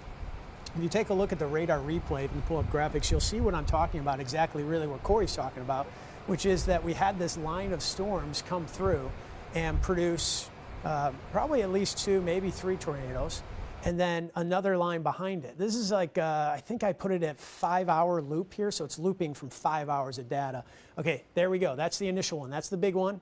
And then this is what Corey's talking about. Here comes the second one. You can see them. It doesn't take a degree in meteorology to see that that second line is pretty nasty. There's a lot of yellows and reds. And when you see that and heavy rain, potential for some strong winds, that was hitting this area near Edwardsville, where indeed we've seen that damage and had our crews on the ground at that Amazon warehouse. And of course, those first responders are still out there. We saw that firefighter up on the ladder, peering down, and you know, our crews are trying to get answers to questions, but we're also trying to respect the first responders as they try to do their job. They've got a more important job. But I know, too, that one of the jobs you guys have, Corey, as reporters and anchors, is you're trying to answer questions that certainly loved ones at home are wondering as well. And we will do our best to get those answers with respect, while respecting those first responders and their job. And you just think about how, if there was another line, or there was more rain and wind behind what happened in Edwardsville, that emergency first responders, how they would be able to handle that situation dealing with weather elements. So if there's any, I guess, good news in this, is that at least it's calm right now, where they're able to get in and really assess and hopefully get some of these people out. Yeah, and actually the cold front hasn't quite passed yet. It's in the 40s in Columbia. It's in the 60s still over in the Metro East, but it's coming. And as we get that colder air overnight, the winds are really going to pick up. So tomorrow morning, there will be some gusts at 35 to 40 miles per hour. It'll be all dry. But that could hamper them. So it's kind of good that right now, at least, it's a little breezy. It's still kind of mild. The chill hasn't settled in, and they can do their most important work. But they'll probably be out there tomorrow morning battling the elements, and that'll be strong winds and cold by tomorrow morning. And if we could take the live shot full, it looks like there are some emergency personnel. I'm trying to decide from their perspective. I don't know if that's on the top of the building or the structure. It's hard to tell. I don't know if our photographer can zoom out. No, it looks like that's on the ground floor. So doing some kind of work there. And it looks like they're looking at charts. I mean, you know, a building this massive, and this particular warehouse alone, 1.1 million square feet.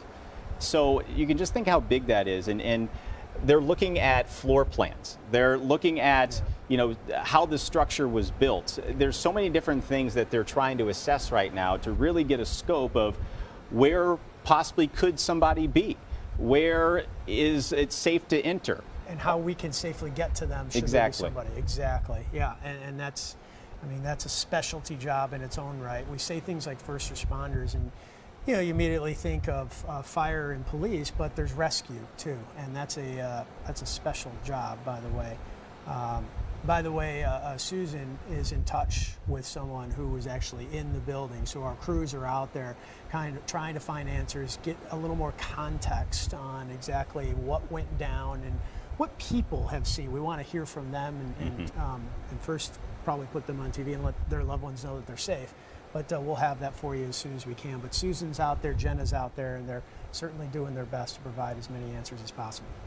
You just mentioned Susan Corey. Want to get back out to her. She's been live at this scene for the last several hours. Susan, what are some of the latest things that that you're learning and that what you're seeing out there? Well, right now we are at the Pontoon Beach Police Department. There are several people who were inside the warehouse when the storm hit. They were bussed out over here. Police tell me that they were just trying to get a head count on everyone who was in there. And I have been able to speak with people who are inside the building, and that includes Othel Duran and his wife Kim, who just got here to pick him up. Thank you for speaking with us. I didn't know if you could just tell us a little bit about what happened right before the storm hit. Like I said, it's just been craziness. I was actually coming from St. Louis, right on 270, on my way here. No, it was raining a lot, but once I got over the highway and came towards the job site, I thought the power was out because it was just darkness. I didn't realize, you know, back of the building was gone until I actually got there, pulled up, and where we normally go into, we couldn't get in because it was so much damage that, you know, we just parked to the side and just saw what was, just saw all the damage. I know it's been difficult just being out there. What were you seeing just now as crews were trying to work to get people out? Like I said, a lot of smashed cars, a bunch of power lines down. Actually, there's a little lake that's behind our building. Barely any water in it. There was cars in there. So I mean, yeah, it's a lot. It's a lot to deal with. And Kim, we saw you just very, very relieved to be back together tonight. How did that feel? It was really terrifying. We were just speaking, and I had told him last night, I said, you know, babe, I don't want you to close tonight, you know, just, you know, bring your butt on home. And it was just kind of eerie. And, you know, I watched the news, watched the forecast and stuff, and I immediately, you know, texted him, like, how are you doing? And he called me. He said, babe, the building's gone. It's gone. And I'm like, what do you mean it's gone? He said, there's nothing there. And I'm like, what do you mean there's nothing there? He's like, babe, there's cars smashed, there's stuff everywhere, but there's nothing left. Like, this is crazy. He's telling me that all he saw was the other part of the building, and that was it. And much of what you just saw with the crane and stuff on there. But just to think that, you know, I wasn't going to see him. I thought, you know, did I hug him tight enough this morning? Did I give him a kiss? You know, did I tell him I love him? Was I, you know, still asleep?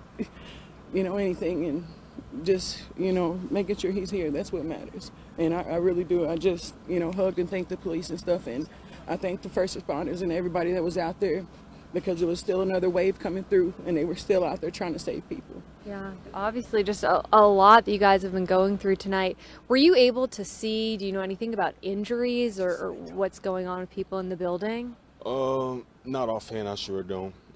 Like I said, whenever I got there, they assessed the damage. Police officers came and told us to go to the restroom inside the building. So there was about maybe 50 of us in there for the time being until the buses came and brought us over here.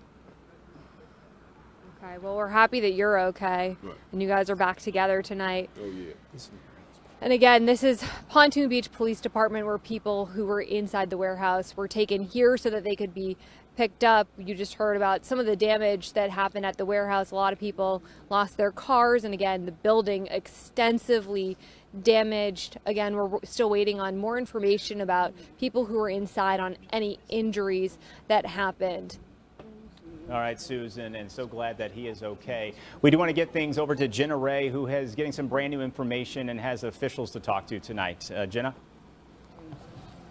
Sorry. Thank you so much for... Live right outside of the Amazon warehouse off of I-255. I'm standing here with Edwardsville Police Chief Mike Philbeck. Mike, it's been a really busy night for you guys. Just kind of tell me, you know, how this started, when you got the call, and what has transpired since. So we received the call at approximately 8:33 p.m.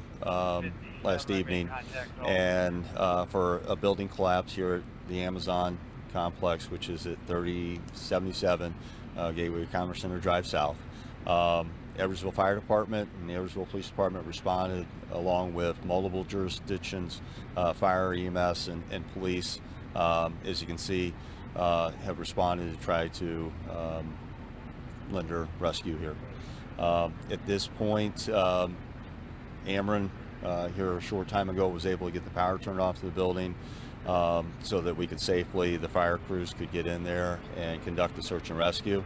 There is unknown at this point how many people were in the building at the time of the collapse, and it's unknown how many people still remain in the building. We did transport a lot of folks out to a safe location to reunite them with their loved ones, and our EMS fire continue to work the scene. It's probably going to be throughout the rest of this morning, trying to render it safe and get in there and see who they can pull out if there's anyone left in the building. And Chief, a lot, again, as you mentioned, EMS and law enforcement personnel here on scene. I've talked with several of them who just said they haven't seen a catastrophe like this in such a long time, especially here in Edwardsville. What was your initial reaction when you pulled up and saw this tremendous collapse in this scene? Yeah, no, this is a fairly new building, so it's not something that we're used to seeing.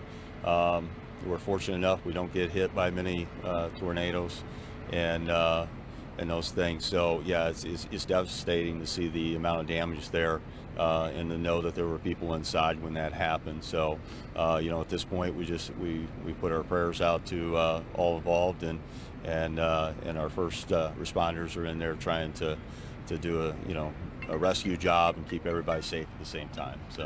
And Chief, I know that, as you said, people were transported to Pontoon Beach, and you guys at home just heard that from Susan as well. Tell me the questions that law enforcement are asking them at Pontoon Beach. You mentioned, trying to see who else was inside, any sort of number, contacting people. Explain that process to me. Yeah, so police officers, we also have the chaplains out there as well, and we're just trying to gather information from them to identify them so that we know that they're accounted for, that they're safe, and also try to get from them any information about who else that they worked with that was inside that hasn't been identified yet, where they might have been in the building, so we can relay that information to fire as well, so they know where to start looking for people. As we've talked about, there are law enforcement agencies on both the Metro East side, the Illinois side of the river, as well as the Missouri. Talk about the coordination efforts. There are more than a dozen agencies, probably from both sides of the river here. What does it take to coordinate such a massive search and rescue effort and weather event like this? Yeah, well, I mean, our fire and our police, they practice this for when these things happen. And even at that, it still takes a lot of effort. I'm sure, as you guys can contest, the batteries going down and phone lines being tied up and that. So there's a lot of effort that goes into it, and how we eventually end up doing it. Sometimes you just don't know, but that it's a lot of work, a lot of time, a lot of patience that goes into making it as successful as you can. And something that I think maybe might not be talked about a lot is the emotional toll that this takes on you, on people who are seeing this up close. What do law enforcement agencies offer to first responders after situations like this to kind of debrief and process the emotional toll that these types of events take on people? So for us, for example, we have chaplains for the police department and the fire department. So those chaplains, and Pontoon Beach actually has their chaplain over there at their PD offering assistance to the people that we transported from the scene. And then afterwards, we'll follow up with that. Our chaplains will, our supervisors will, to see what maybe is going through a guy's head. Our city, we offer employee assistance and all those things. So. It is a toll that weighs on you at times, and it's one of those things that, as a supervisor, you have to be mindful of it. But first and foremost, we got to do this job, and then afterwards, we got to take care of our personnel to make sure that when the time comes again, that they're able to do the job that needs to be done.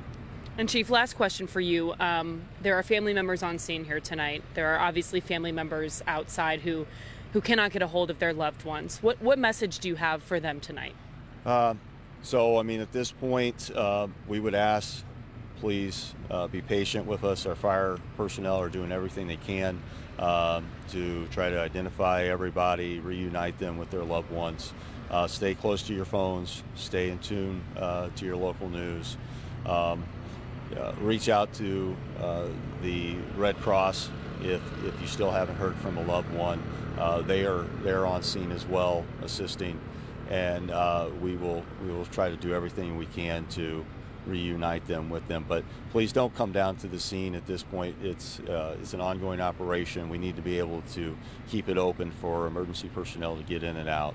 Perfect. Thank you, Chief. I appreciate your time. You guys back in the studio. That was Edwardsville Police Chief Mike Philback talking with us. That is the first law enforcement official this evening in the almost 4 hours that we have been out here that we have heard from someone. Again, there's still no telling exactly how many people are trapped still in that warehouse. The search efforts are well underway. We're, again, staying out here trying to get some more information for you guys. But hopefully that was some good information and a little bit of an update for those of you also watching at home.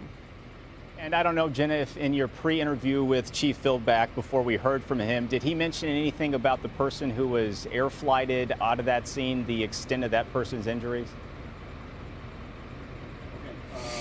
He did not, Corey. He knows limited information, honestly, about any injuries inside the fulfillment center right now. He said that emergency crews are really just trying to gather the tremendous scope of this event. No word on that specific person as of now. From what you've seen, sometimes in these situations, just to kind of find where people are in a situation where there's debris everywhere, has there been rescue dogs brought in to try to search for folks? There have been dogs on scene, to be honest, Corey. One of them had a vest on and others did not. It could have been an emotional support dog. It could also be search and rescue team dogs that are here as well. That's very typical for search and rescue efforts. Again, it's all, not that it's similar, but when, fire and law enforcement respond to, let's say, a boating accident or something like that, all of these crews respond and have each different, responsibilities to take on scene, and dogs actually play a pretty large role in a lot of that. And we've seen a couple here tonight, and they, of course, headed right to the rubble in the scene here at the Amazon warehouse. Another part of this search that we saw about an hour ago is drones up over that warehouse. We know that technology, often with drones, they do have thermal imaging cameras, maybe to identify where people are located in the warehouse. Have you heard anything about that, if that's what the drones were possibly being used for? We have not yet, Corey. I'll have you turn around just to kind of see what else we're seeing here. Again, the drone is not up right now as far as I can see. We can still see some of these cranes and some of these fire ladders up there. It doesn't look like any debris has moved as of yet. Again, we're not close enough to see what's going on. It is, like you said, very common that they use thermal imaging cameras on those drones when they're in an aerial view to see, hot spots. You can typically see, people and the body warmth that they're exposing through those thermal cameras as well. That's a great question and a great point that I will reach out and try and get some answers on this evening. All right, very active, obviously still there. And as we just heard the police chief from Edwardsville say, they're going to be there throughout the morning, and they have some long, long hours ahead of them, and they are getting some help from some of the surrounding departments, a lot of departments there on scene. Jenna, thank you so much for your reporting tonight, last night, and into this morning. We want to get back to the Amazon statement, just in case you did not see this earlier. This is what a partial statement that a spokesperson is saying tonight. Quote, "The safety and well-being of our employees and partners is our top priority right now. We are assessing the situation and will share additional information when it becomes available." Again, that coming from Amazon. As we reset here, working on 1 a.m., 8:30 tonight, we just heard the chief say 8:33 to be exact, is when they got their first call about a collapse at the Amazon warehouse in Edwardsville. This is the live image that we have seen time and time again tonight, but it really speaks volumes. You could just see how extensive the damage is to the warehouse. We have walls that are collapsed. The roof has collapsed as well onto this scene. Emergency personnel that are at this scene from all over the metro area, from the St. Louis side, of course, from the Metro East, all responding to this because dozens of people, and we've heard reports from our crews there on scene, if not more than 100 people trapped inside of this Amazon facility. Susan Elcori just talked with one of the Amazon workers who was able to be taken to the Pontoon Beach Police Department. That's where any Amazon worker that obviously has not been hurt or needed medical treatment, they've been taken to the Pontoon Beach Police Department. And Susan talked with one of the workers who just talked about the incredible scene when he rolled up to this warehouse. He talked about just not being able to get inside, that the fact that, yes, there are people possibly still inside. He didn't know a number, but you just felt the emotion and really the fear from him and his wife who was with him of just what they have been dealing with tonight. And we know that there's dozens and dozens of families that are dealing with that. And right on cue there, I do want to toss it to some of that sound that Susan got with that family just moments ago. I thought the power was out because it was just darkness. I didn't realize, back of the building was gone until I actually got there, pulled up, and where we normally go into, we couldn't get in because it was so much damage that, we just parked to the side and just saw what was, just saw all the damage. I know it's been difficult just being out there. What were you seeing just now as crews were trying to work to get people out? Like I said, a lot of smashed cars, a bunch of power lines down. Actually, there's a little lake that's behind our building, barely any water in it. There was cars in there. So I mean, yeah, it's a lot to deal with. And Kim, we saw you just very, very relieved to be back together tonight. How did that feel? It was really terrifying. We were just speaking, and I had told him last night, I said, babe, I don't want you to close tonight, just, bring your butt on home. And it was just kind of eerie. And, I watched the news, watched the forecast and stuff, and I immediately, texted him, like, how are you doing? And he called me. He said, babe, the building's gone. It's gone. And I'm like, what do you mean it's gone? He said, there's nothing there. And I'm like, what do you mean there's nothing there? He's like, babe, there's cars smashed, there's stuff everywhere, but there's nothing left. Like, this is crazy. He's telling me that all he saw was the other part of the building, and that was it. And much of what you just saw with the crane and stuff on there. But just to think that, I wasn't going to see him. I thought, did I hug him tight enough this morning? Did I give him a kiss? Did I tell him I love him? Was I, still asleep? Anything. And just, making sure he's here. That's what matters. And I really do. I just, hugged and thanked the police and stuff. And I thanked the first responders and everybody that was out there, because there was still another wave coming through, and they were still out there trying to save people. They were talking there from the Pontoon Beach Police Department. We know that 46 Amazon workers have been taken to the Pontoon Beach Police Department from this Amazon warehouse tonight. And Chief Philback with the Edwardsville Police Department just talked with our Jenna Ray about 5 minutes ago. And this is some of the main bullet points from that conversation. It's unknown how many people were inside the warehouse at the time of the collapse when they got that call at 8:33 last night. And it's unknown how many people are still in the warehouse. But again, I just said 46 people, Amazon workers, have been at least taken to the Pontoon Beach Police Department.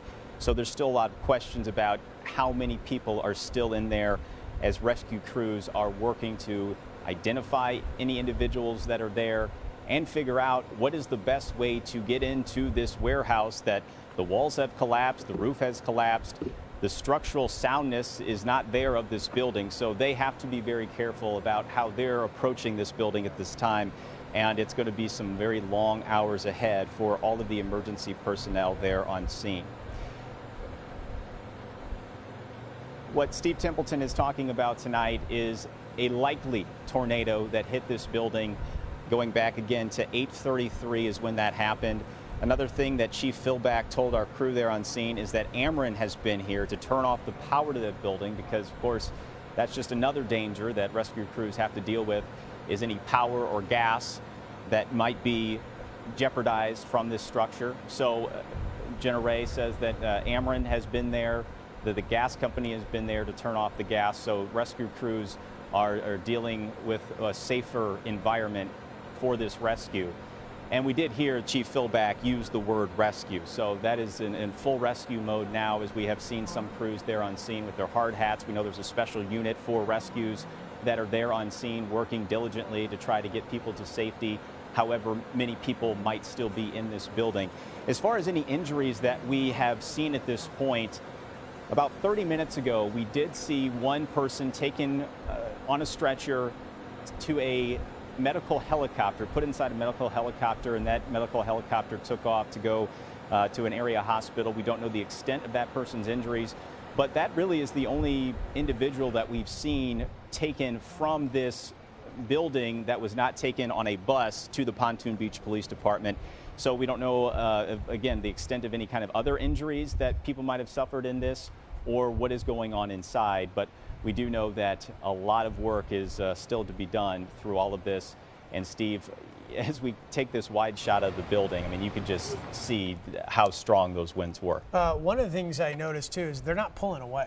You know, the first responders aren't packing up. They're not going anywhere. This is still a really active scene. That ladder, too, that's what that white thing is that on an angle. It's a tall ladder coming out of a fire truck that, I don't know if they're still on it, but you would see a firefighter on it kind of peering down into it. They're still working. So it's still a very active scene. And by the way, I want to let you know, we're focusing on this because this is a very active scene, but there was damage in Defiance, Missouri, too, in St. Charles County. And that damage looked pretty significant, too. So I think we have at least 2 tornadoes, maybe 3, and again, maybe more. The third one will probably be around Fillmore, Coffeen in southern Montgomery, and coming out of Sorrento in northern Bond County, Illinois. So those are kind of the 3 spots that we've highlighted. Defiance looked pretty significant. There were 2 different storm cells, but in Defiance, the damage indeed did look pretty significant. And so there's at least, you know, a few areas where there likely was a tornado. Speaking of Defiance, that is video from earlier. News 4's Caroline Hecker was out there monitoring the damage. But, you know, one of the things I see from this is, you know, you've got partial wall collapse. I don't know if that's a garage. Garages collapse much easier than homes. You've got at least partial roof removed from that home as well. And then the other thing you have to consider, which I just can't see, is how well built this is. You know, how was the structure put together? And the National Weather Service has experts that, you know, are kind of like forensic scientists that figure out how well built. When I went down to Perryville, that was an EF4 tornado, I followed one of the guys from the National Weather Service, and he was actually walking out into a field to find a piece of the wall to figure out how that was nailed together in the home, to see if the nails were nailed cross or how they were done. And so, I mean, they have this expertise to figure out how strong the winds are. And that's why I can't sit here and tell you how fast those winds are. I can't tell you how strong the winds are in Edwardsville. I can't tell you how strong the winds were in Defiance. But I can tell you that they were significant, and it obviously looks to me like it's a tornado. The other thing, too, is we've had a lot of reports of people downstream from the Edwardsville tornado that have found debris in their yards. And in fact, if you take weather graphics, a friend of mine sent a picture of what this debris looks like, and I found it kind of interesting because a lot of the reports were coming in styrofoam. But if you look at it, it's a huge piece. They'll get to it in a second. It's this big black piece. That's Mrs. Mueller, one of my friends who's from Hillsborough, Illinois. And that's styrofoam, but that has black on it. To me, that looks like a, you know, part of a roof almost. I don't know where that came from. I don't know exactly if that's from Edwardsville or not. But I can tell you that there's a bunch of people in Hillsborough, I put Missouri, that's Hillsborough, Illinois, and southern Montgomery County, that have found debris in their yards. And it's not out of the question that it came from one of the tornadoes that hit, the tornado that hit in Edwardsville, right about just in that circle you see southeast of Alton there. That would be the one. Sky Tracker Doppler radar is live and all dry. That's good, but that's the one. And then Hillsborough's right about here. Now, this probably was a tornado, and that would be strewn that way. But it's not out of the question that in Hillsborough, maybe you got some debris from here. I just haven't heard any reports. Sorrento is here in northern Bond County. I just haven't heard any damage reports. It's possible that it came from somewhere else. But the bottom line, it gives you an idea of some of this styrofoam debris that you see right here. And again, it says Missouri, but it's Hillsborough, Illinois, that was strewn from likely a tornado. Some great distance. If it was the Edwardsville tornado, and we don't know that for sure, it would be about 40 miles. But that's not unheard of. I mean, that's plausible. Sometimes you hear of reports, especially with stronger tornadoes, you hear reports of things like pieces of paper or people's checks that have their addresses and name on it strewn into other states. So that certainly can happen. But it gives you an idea of, especially for the people who are in Hillsborough, they're going, what's going on with all this debris? No doubt, in my mind at least, until it's confirmed by the Weather Service, but no doubt in my mind it probably was a tornado. You mentioned some of the process by the National Weather Service of what they're going to do to determine if this was a tornado or not. How quick of a process is that? I think determining if it was a tornado is going to happen like that. Yeah. I just sent Tanya people out there, so they're going to actually talk to people who experienced it or saw it. They're going to try to source as many pictures or videos and try to figure out which ones are fake, which ones are real. And then they're going to do the actual damage inspection. And that's where they go look. And like I told you, one of the things I see is when you have not just one side of the building, which would be straight line winds, but multiple sides of the building hit, that's because the winds are rotating around that building. And so that's another key indication. And then I think the hard work begins for them, where they really have to put that expertise to work of how fast the winds were. And so they have to figure out and look at the damage and say, well, in order for a large span roof to be ripped off, and maybe, I'm just going to throw out a number, maybe it's 100-mile-an-hour winds. But for this type of weld to be damaged, maybe it's 110. And they're literally like forensic scientists. And it takes them a while, so be patient. But they're going to be working tomorrow on that for sure. I don't know how fast the winds are right now. Mentioning continue working is the rescue crews that are at Edwardsville and at the Amazon plant tonight. They've been there since 8:30 when that first call came out.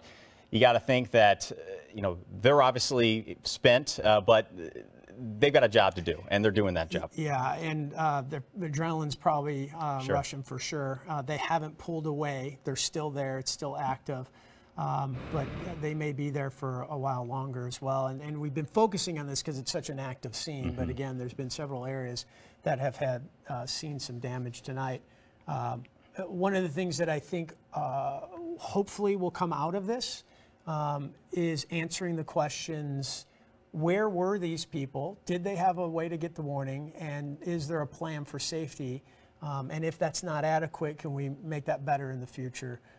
That's, you know, that's a question and answers for down the road, not right now. But in my mind, I'm always thinking about the next one and trying to keep people safe and creating protocols and safety standards so that, you know, when stuff like this happens, people know exactly what to do, where to go, and stay safe. For anybody who's been in and out of our coverage tonight, I kind of want to go over what we do know and what we don't know. And this is coming from the police chief there at Edwardsville, Chief Philback, who we talked to about 20 minutes ago. So I'll start with what we don't know. People want to know, how many people are injured? Are there people that are injured? Are there fatalities? That's what we don't know, and that's the questions that we still have. But according to Chief Philback, what we do know is that, at least from their perspective, they don't really know that how many people were inside of the building. They're still trying to figure all of that out. And they're also trying to figure out is how many people exactly were there when all of this happened, when the collapse happened. So I guess in that perspective, we heard it from him, but it's also, we still don't know. So it is the questions that everybody has on their mind tonight. And you think about how busy these crews are working, and they've got to figure out the safety element of them for themselves, but also for the people that they're trying to go in and rescue. And there's just a lot to dissect with this scene as we continue to look at these live pictures of, you know, the framing of that building, just, you know, torn apart, the walls gone, and just the extensiveness of that scene. And you can see the ladder truck on your right-hand side of the screen. And earlier we did see a firefighter, and Steve, correct me if I'm wrong, but it looked like he was peering down inside of the building to get some kind of perspective of if they could get a look from that angle. Yeah, and I was just guessing, but my two guesses were he was either looking for people or looking at the structure so that first responders on the ground could get in safely, like maybe trying to find a path, because that's the other thing is you don't want these guys and gals going in there and then all of a sudden something collapses right on them. I mean, that would be a horrific shame. So they've got to do it safely. My guess is he was doing one of those two things. We're getting some new information in our ear right now from our producers. We know that at the Pontoon Beach Police Department that there was 4 people transported from that location. And Tanya, let me make sure I have this right. You said 2 area hospitals? Our producer went away now. They were transported to area hospitals, those 4 individuals. Is that what you were saying?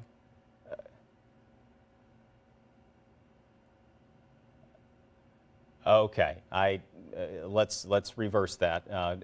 This information coming to us as we go here. she said that a chaplain has been went to the Pontoon Beach Police Department to be with the individuals that were taken there. And we know that that number from our reporter Susan Alcori, that number was 46. So a chaplain is there on scene with them, as you can imagine, talking through what happened, possibly praying, all of those things that you can just imagine what those folks are going through after being through such a traumatizing experience, and the fact that they may still know people who are inside here that are trapped. So they're dealing with that as well. Yeah, I mean, you said it. There's what we know and there's what we don't know. And I'm sure there's some people with loved ones out there that want answers. Yeah. And we're still working, but they're still working too. And we just don't have the answers on how many people might still be out there. Our crew's still there on scene. Jenna Ray and our photojournalist Adam Randall, who have been working to get information confirmed and get us some of the images to help tell the story. And helping tell the story has been some of the people of loved ones who can't get a hold of somebody that works there, so they're going through a lot of anxious moments. Yeah, no doubt. We saw the interview with the individual who works for Amazon, and he was with his wife and just talked about how tense those moments were, of the wife talking about how calling her husband, or even telling her husband, because she knew that those storms were coming in. She was watching the news, saw that these storms, and she said, I didn't want him to go to work tonight. So it's just kind of an eerie feeling when you hear some of those firsthand accounts of what those families were dealing with the moments before all this happened. And Susan Alcori talked to someone else who worked at the Amazon warehouse, and that particular person said she took shelter in a bathroom. And she was one of the first people pulled from the rubble. That's what we've heard from Susan Alcori. Wow. And when we talk about those large span roofs, you know, you don't want to be in the middle where the roof gets peeled off, and especially all that scaffolding and all that product in there can come down. You want to be in a small room. Sometimes it's a bathroom, that's a good choice. Manager's office, something with a small room that has a little more structural integrity. And you think about that even if you're in a Walmart or a Target, those big box stores that has a large span roof, they get ripped off, so you want to be in small rooms. And even in homes too, you know, if a roof is ripped off, you want to be in the middle, you want to be in the basement, but if you don't have a basement, you want to be in the middle of the house where you're putting as many walls between you and the outside and adding some structural stability. Sometimes a bathroom is great too because the pipes in the walls actually add, almost like rebarb, actually add a little structural stability. But Susan had spoken to someone who was one of the first pulled from the rubble there. Yeah, and it looks like Jenna Ray is in her live shot. We wanted to get some information from her. Jenna, can you hear us? Yeah, hey Corey. Are we good to go? All right, we'll start talking. Here we go. We got some new information for you guys. I'm going to talk on the scene a little bit. We've got some trucks that are set up here. I mentioned this as they came in. The St. Clair County, they have a response van and truck actually set up. This is where they are headquartering this entire search and rescue effort. Again, there are dozens of emergency vehicles here on scene still going through the rubble. Now, we talked about this drone earlier. We do have some new information actually via Facebook that we saw, and we're going to show this photo to you right now. This is an aerial view that you're seeing on your screen. This is credited to Riverbender newspaper. They flew their drone over the Amazon fulfillment center. You can see the entire roof is blown off the fulfillment center. You can see the massive amount of damage that is inside. It's truly mind-blowing and almost left me speechless when I first saw the photo, you guys. Again, we've been out here for several hours. We talked with the Edwardsville police chief, who gave us a little more information on exactly what's going on, and you'll hear from him right now. So we received the call at approximately 8:33 p.m. Last evening, and for a building collapse here at the Amazon complex, which is at 3077 Gateway Commerce Center Drive South. Edwardsville Fire Department and the Edwardsville Police Department responded, along with multiple jurisdictions, fire, EMS, and police, as you can see, have responded to try to lend her rescue here. At this point, Ameren, here a short time ago, was able to get the power turned off to the building, so that we could safely, the fire crews could get in there and conduct the search and rescue. There is unknown at this point how many people were in the building at the time of the collapse.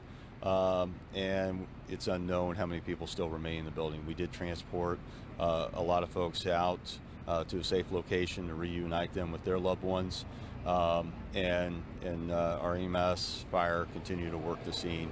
It's probably going to be throughout the rest of this morning, trying to render it safe and get in there and see who they can pull out if there's anyone left in the building. And Chief, a lot, again, as you mentioned, EMS and law enforcement personnel here on scene. I've talked with several of them who just said they haven't seen a catastrophe like this in such a long time, especially here in Edwardsville. What was your initial reaction when you pulled up and saw this tremendous collapse in this scene? Yeah, no, this is a fairly new building, so it's not something that we're used to seeing.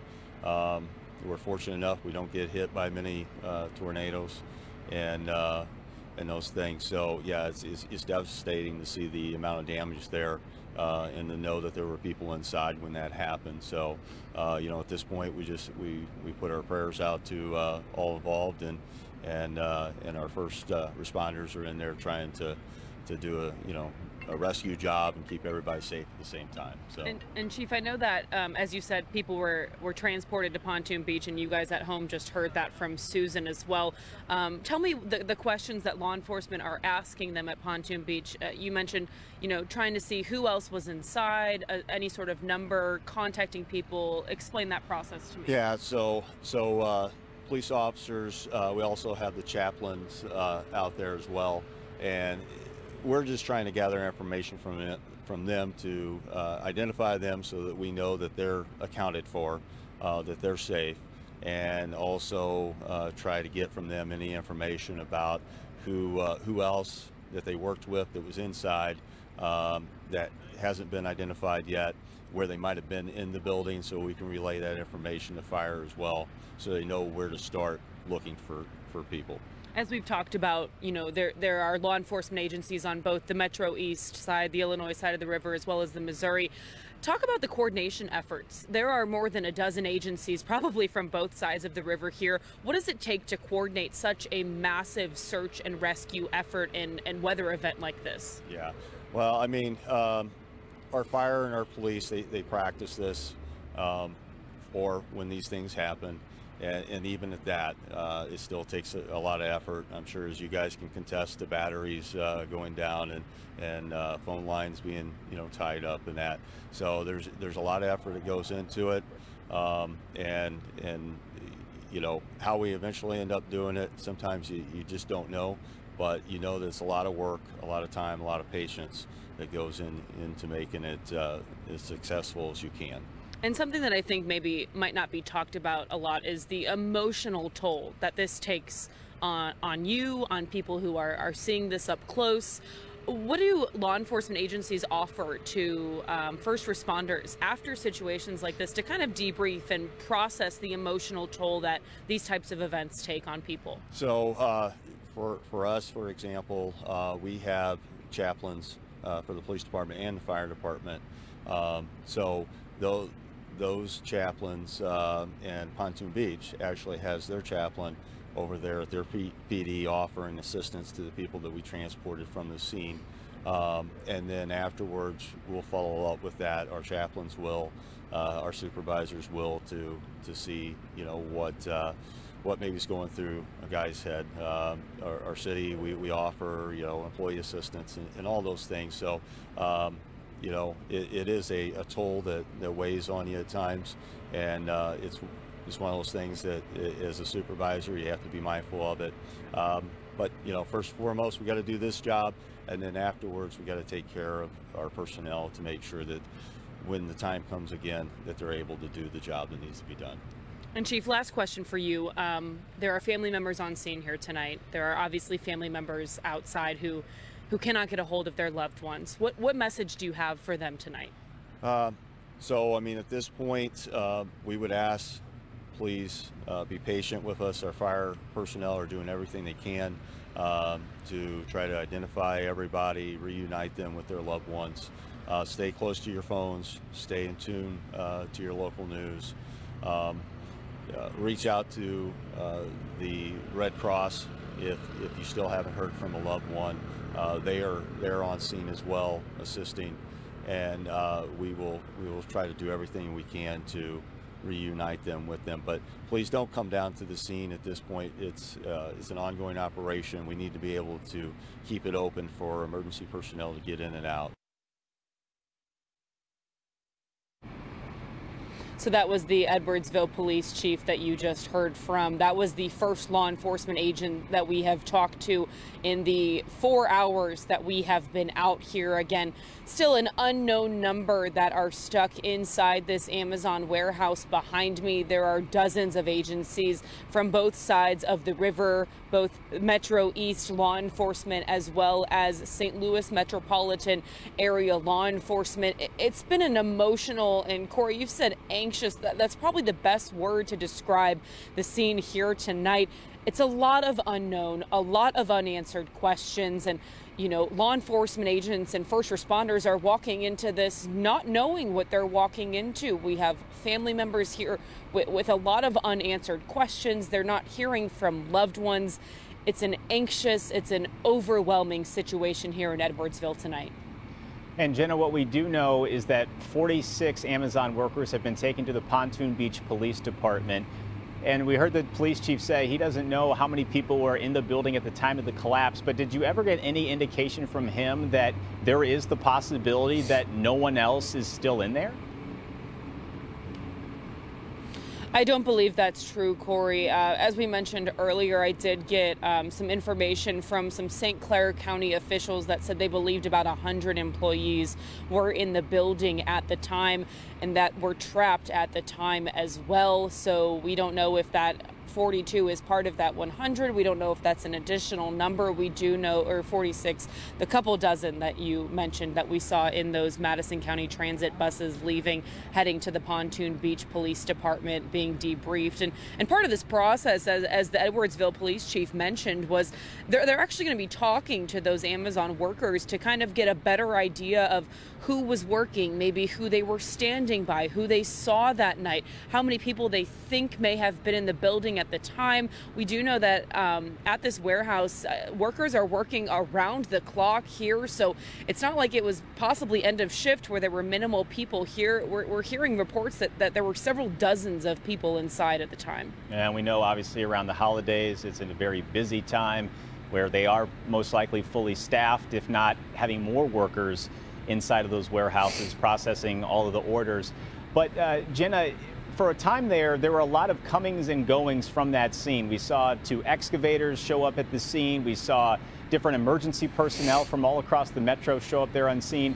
So over the last half hour or so, have you seen any more of that, or is it pretty quiet in that the people on scene are the ones that are on scene and there hasn't really been very many coming and goings?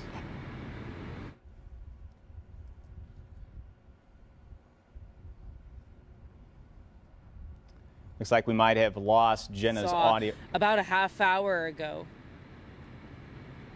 Can you hear me? Okay, so about a half hour ago, we saw that ambulance come out of here and take a potential Amazon worker into a life flight helicopter. That is the only emergency vehicle that we have seen leave the Amazon workhouse since, or Amazon warehouse, excuse me, since we have been here. Now, there have still been crews going in. We are seeing more additional search and rescue crews. We're seeing, like I mentioned, that St. Clair County Special Response Headquarters. It's really a bus with a bunch of different resources inside where they can coordinate some of these efforts. They typically bring these out in big situations like this. And I asked the Edwardsville chief, you know, how do you possibly coordinate? There are probably more than 100 first responders out here.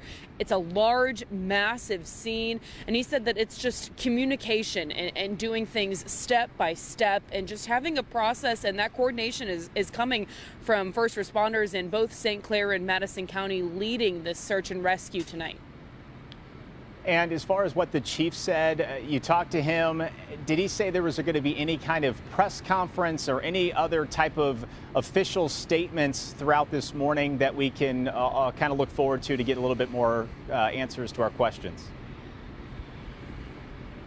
Unfortunately, as of now, that was the only information that we are going to get. I'm not sure about moving forward. You know, we're asking almost every minute, you know, do you have an update? Do you have an update? There's people, you know, the media doesn't just want to know. There are families who have loved ones inside this building that need answers. There are friends that have friends inside this building that need answers, and we're working as hard as we can to possibly get some of those details for them. I know that the Edwardsville fire chief is actually leading this, and he is set to talk with the media at some point, but we don't know exactly when that is going to be. We're told that he is on the front lines right now, digging through that rubble. We do have a little bit of action I maybe want to turn to. I'm hearing some sort of saw, some sort of hardware material moving back here. Let's try and zoom in to see if we can see anything.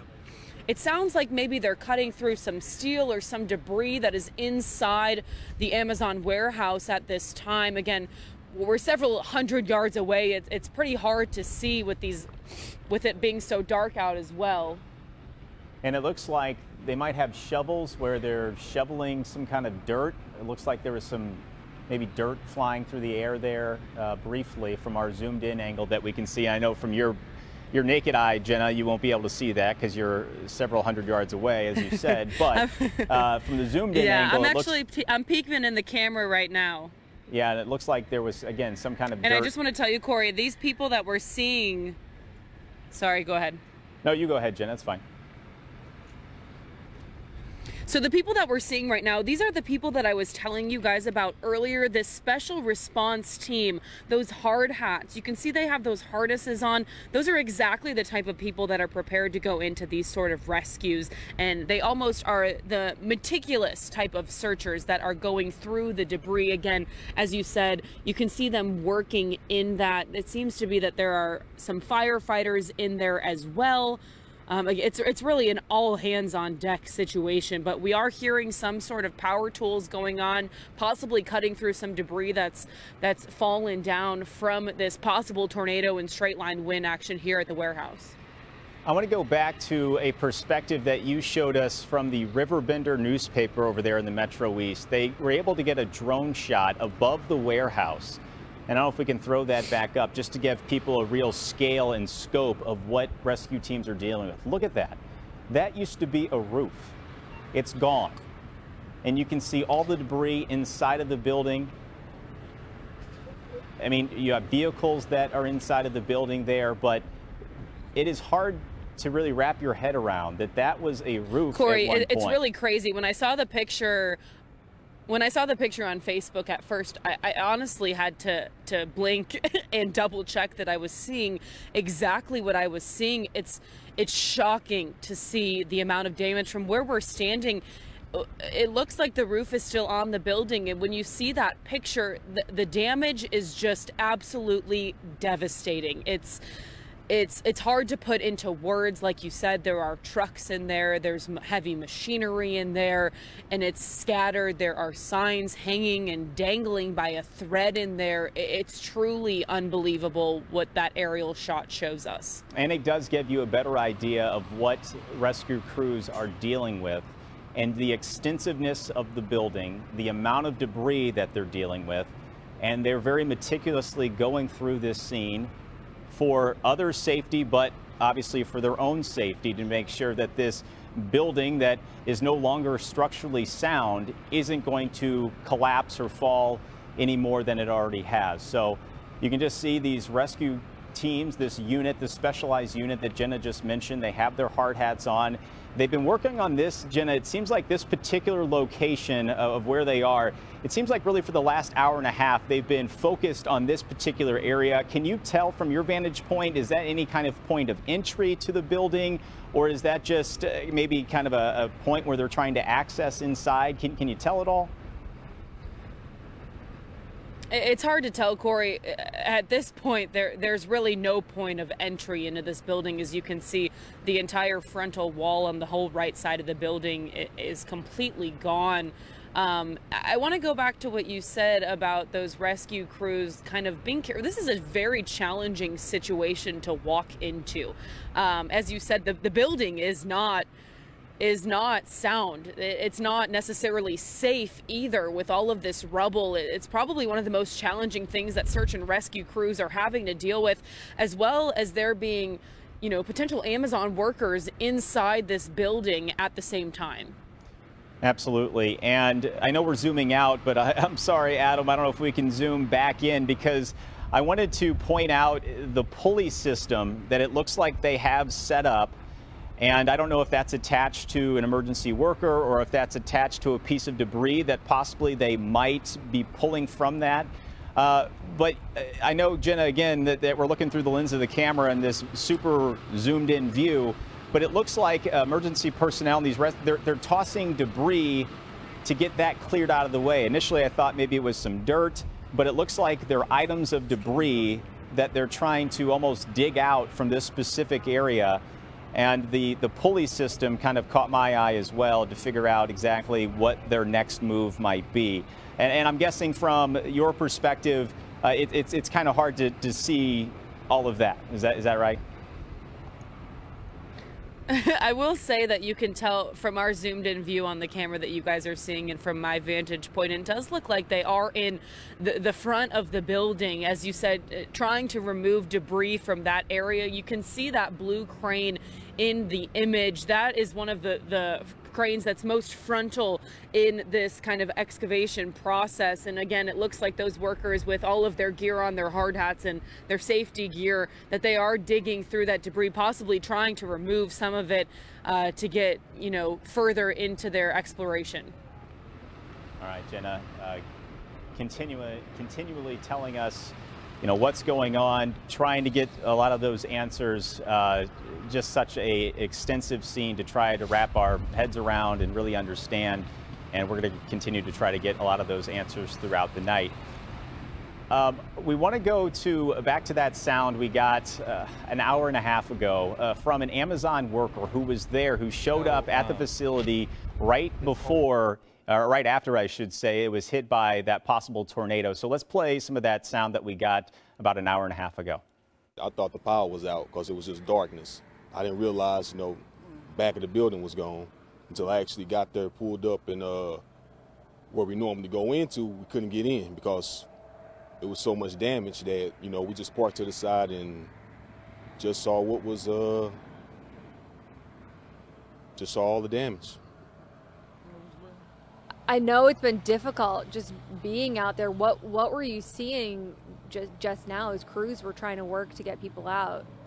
Like I said, a lot of smashed cars, a bunch of power lines down. Actually, there's a little lake that's behind our building, barely any water in it. There was cars in there. So I mean, yeah, it's a lot to deal with. And Kim, we saw you just very, very relieved to be back together tonight. How did that feel? It was really terrifying. We were just speaking, and I had told him last night, I said, you know, babe, I don't want you to close tonight, you know, just, you know, bring your butt on home. And it was just kind of eerie. And, you know, I watched the news, watched the forecast and stuff, and I immediately, you know, texted him, like, how are you doing? And he called me. He said, babe, the building's gone. It's gone. And I'm like, what do you mean it's gone? He said, there's nothing there. And I'm like, what do you mean there's nothing there? He's like, babe, there's cars smashed and stuff everywhere, but there's nothing left. Like, this is crazy. He's telling me that all he saw was the other part of the building, and that was it. And much of what you just saw with the crane and stuff on there. But just to think that, you know, I wasn't going to see him. I thought, you know, did I hug him tight enough this morning? Did I give him a kiss? You know, did I tell him I love him? Was I, you know, still asleep? You know, anything. And just, you know, making sure he's here. That's what matters. And I really do. I just, you know, hugged and thanked the police and stuff. And I thanked the first responders and everybody that was out there, because there was still another wave coming through, and they were still out there trying to save people. Just hearing those firsthand accounts is really something. Caroline Hecker joining us, and you've spent a lot of time tonight in St. Charles County. You had live reports of a lot of the damage. What was the most thing that really stood out to you out there? The most stunning thing we saw was along Highway F, about a mile from 94, and we saw 2 homes that were completely ripped off their foundations, unrecognizable. It looked like a war zone. Trees snapped like twigs that were really thick around. We were talking with firefighters on scene. They had told us that one of the homeowners were actually in the basement at the time that it happened and survived because of where they were, because the rest of the home was gone. And we were talking about that, Steve, how important that is. Was the basement exposed? Yes. Like debris could fall back down into the basement, and we, like, literally the rest of the house was gone, the basement's there. Yes, if you'd walked up to the property, you would have looked down into the basement. Wow. This is very significant damage. What I don't know is how well built the house is. If it's a well-built house, that's some high-end tornado damage. Again, for folks who, we just kind of jumped from the Amazon Edwardsville, we're now talking about Defiance in St. Charles County off of Highway 94, and Caroline Hecker spent a lot of time out there surveying not just one, but a kind of a few scenes, you said, right? Yes, at the corner of 94 and F, there were 2 homes that had just the roof ripped off. Okay. And the homeowners, I were told, were okay. One wasn't home at the time. The other had just built the house. They were supposed to move in next week, and now the roof is gone. We moved farther west down F and found another home who had had its roof ripped off, exposed to the interior. But as you continued down west on F, that's where we saw the serious damage of homes lifted off their foundation. The firefighters at that scene, yeah, you're seeing it here, told us that there was a couple inside one of the homes who was thrown about 100 yards along with the debris, landing in the pile of debris about 100 yards away from their foundation, and they were transported to the hospital. So this, what you're seeing right here on your screen, was the most devastating that we saw in that Defiance area. And we don't know their condition at this point. We just know they were transported to the I was hospital. told one of them was transferred with life-threatening injuries, and the other non-critical. And you know, we're spending a lot of time in the Amazon because there could be people stuck inside there, and rightfully so. But I don't want that to detract from the fact that it sounds like and looks like there's been some really significant tornado damage in Defiance in St. Charles County from a separate storm. And the firsthand accounts, were you able to talk to any of those homeowners, kind of just to hear a little bit of the story of being hit by this possible tornado? The video you're seeing now was from a home off of F, and we spoke with the homeowner and his wife, very shaken, obviously. They were trying to rescue everything they could out of the house. You can hear the fire alarms going off, but they were okay, just shaken. We didn't talk to anyone that was injured. It's so crazy, Steve, because you see one house that's leveled or has the roof ripped off, and then across the street unscathed. Yeah. You know what I mean? And so sometimes that happens because of the way they were built. So maybe one's well built, one's not. Maybe it's something subtle like the wind. Once it gets into a garage, garages aren't as well built, but once you can get into a garage, it's a little easier to start lifting the whole roof of the house, and so it's almost like dominoes. The whole thing starts to collapse at that point. But then there's also something else. I can't speak to that. We don't know this for sure, but there's something called a multiple vortex tornado. And what that is vortex means rotation, so multiple rotation tornado, where you have these small areas of rotation around the larger tornado. They are fleeting. They last for seconds sometimes, and they dance around the larger circulation that is what we think of as a tornado, but it's actually multiple small areas that are faster. And what can happen is they can create incredible damage. They might go, and I'm just going to make up numbers, this isn't related to the damage you saw, but they might be 180 mile-an-hour winds or 150, but the general circulation of the tornado is only 100. And so where those little multiple vortices hit can create more incredible damage, and on the other side, not as incredible damage. So there's kind of a few reasons, structural, engineering and integrity, and also was it a multiple vortex tornado? So all that kind of plays into that. And bottom line, as we said, National Weather Service will be out there to really survey all that and get a grasp on it. They're the experts, and they're already planning trips for tomorrow. All right, Caroline, Steve, thank you. We want to get things back out over to Edwardsville. Susan Elcori continuing following that situation with the Amazon warehouse. Susan? Well, right now from where we're standing, you can still see just how many first responders and search and rescue crews are out here. You can see they're still really focused on that center section of the building where we're seeing the most extensive damage of just the walls completely gone, their roof gone, and you're looking through to the other side of the building. Now, I was able to talk to a woman who was brought back over to the Pontoon Beach Police Department. She works at Amazon as a driver, and she tells me that things were just chaotic when she got back to the warehouse. This was right before the storm hit. She says she parked her car. She was getting ready to leave for work like a lot of the other employees there, and was told, storm is coming, we all need to go to the bathroom. And she says they tried to take shelter in a bathroom in there, and that is when the roof collapsed on them. And she says she was on top of that pile, and says that she was one of the first people who was pulled from the rubble. Now, she also tells me a lot of people were having issues with their cell phones out here, and she told me she believes she was one of the few who were able to get theirs to work, and so she was calling first responders trying to get help out here. But when we asked her about injuries or anything, she said just really not clear at this point. One of the things we do know, though, is that people were taken to Pontoon Beach Police. Part of the reason is because they were just trying to get a head count of exactly who was in the building. Like I said, we were told that employees were in between shifts. They were getting ready to leave for the day, and so they were just trying to get a head count and grasp who exactly was still here, who was returning from a route, and who had already gone home from the day. And that's one of the challenges that we've heard now repeatedly. Pontoon Beach telling me that they had upwards of 40 people brought back to the police department, all of them okay. We did get to see a husband and wife being reunited, but again, when you look at just the size of the damage to the building, it's understandable, and we're hearing, that possibly 100 people were in there at the time. Another thing that we learned, this is kind of one section of the building, but on the back side there is a retention pond, and we've heard from employees who were in there saying that cars were actually tossed into that retention pond, just giving you another scope of some of the damage we're seeing out here. And another thing, a lot of people just trying to get information about their loved ones. Talking to Pontoon Beach, though, they're telling me that Edwardsville is taking care of this. So if anyone wants to know about where their loved one is, they are the ones to contact. And real quick, Susan, you were at the Pontoon Beach Police Department. For people that didn't hear maybe that sound that you got, can you just give us a sense of what the mood is there from the Amazon workers that were taken to that location? There was definitely a lot of relief. When we saw that worker reunited with his wife was sobbing. She was just so happy to hear that he was okay.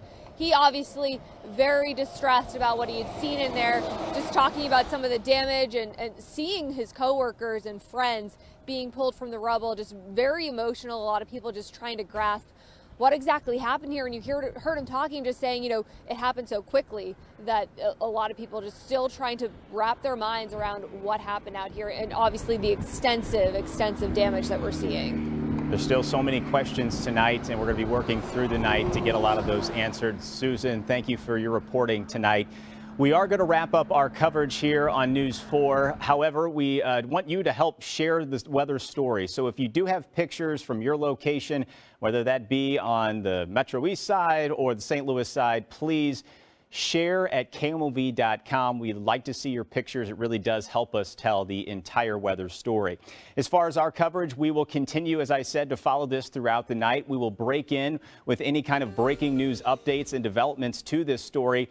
It's a great idea to have that KMOV News app. You can download it for free in your phone's app store. As far as when we will be back on the air, again, we might cut in for any kind of breaking news updates or developments, but we can say News 4 this morning starts at 5 a.m. We will have live team coverage of everything that's happening in Edwardsville and throughout the metro. I want to thank you for staying tuned with us tonight. Have a safe night, and we'll see you tomorrow morning. Thanks for watching KMOV News 4. Watch us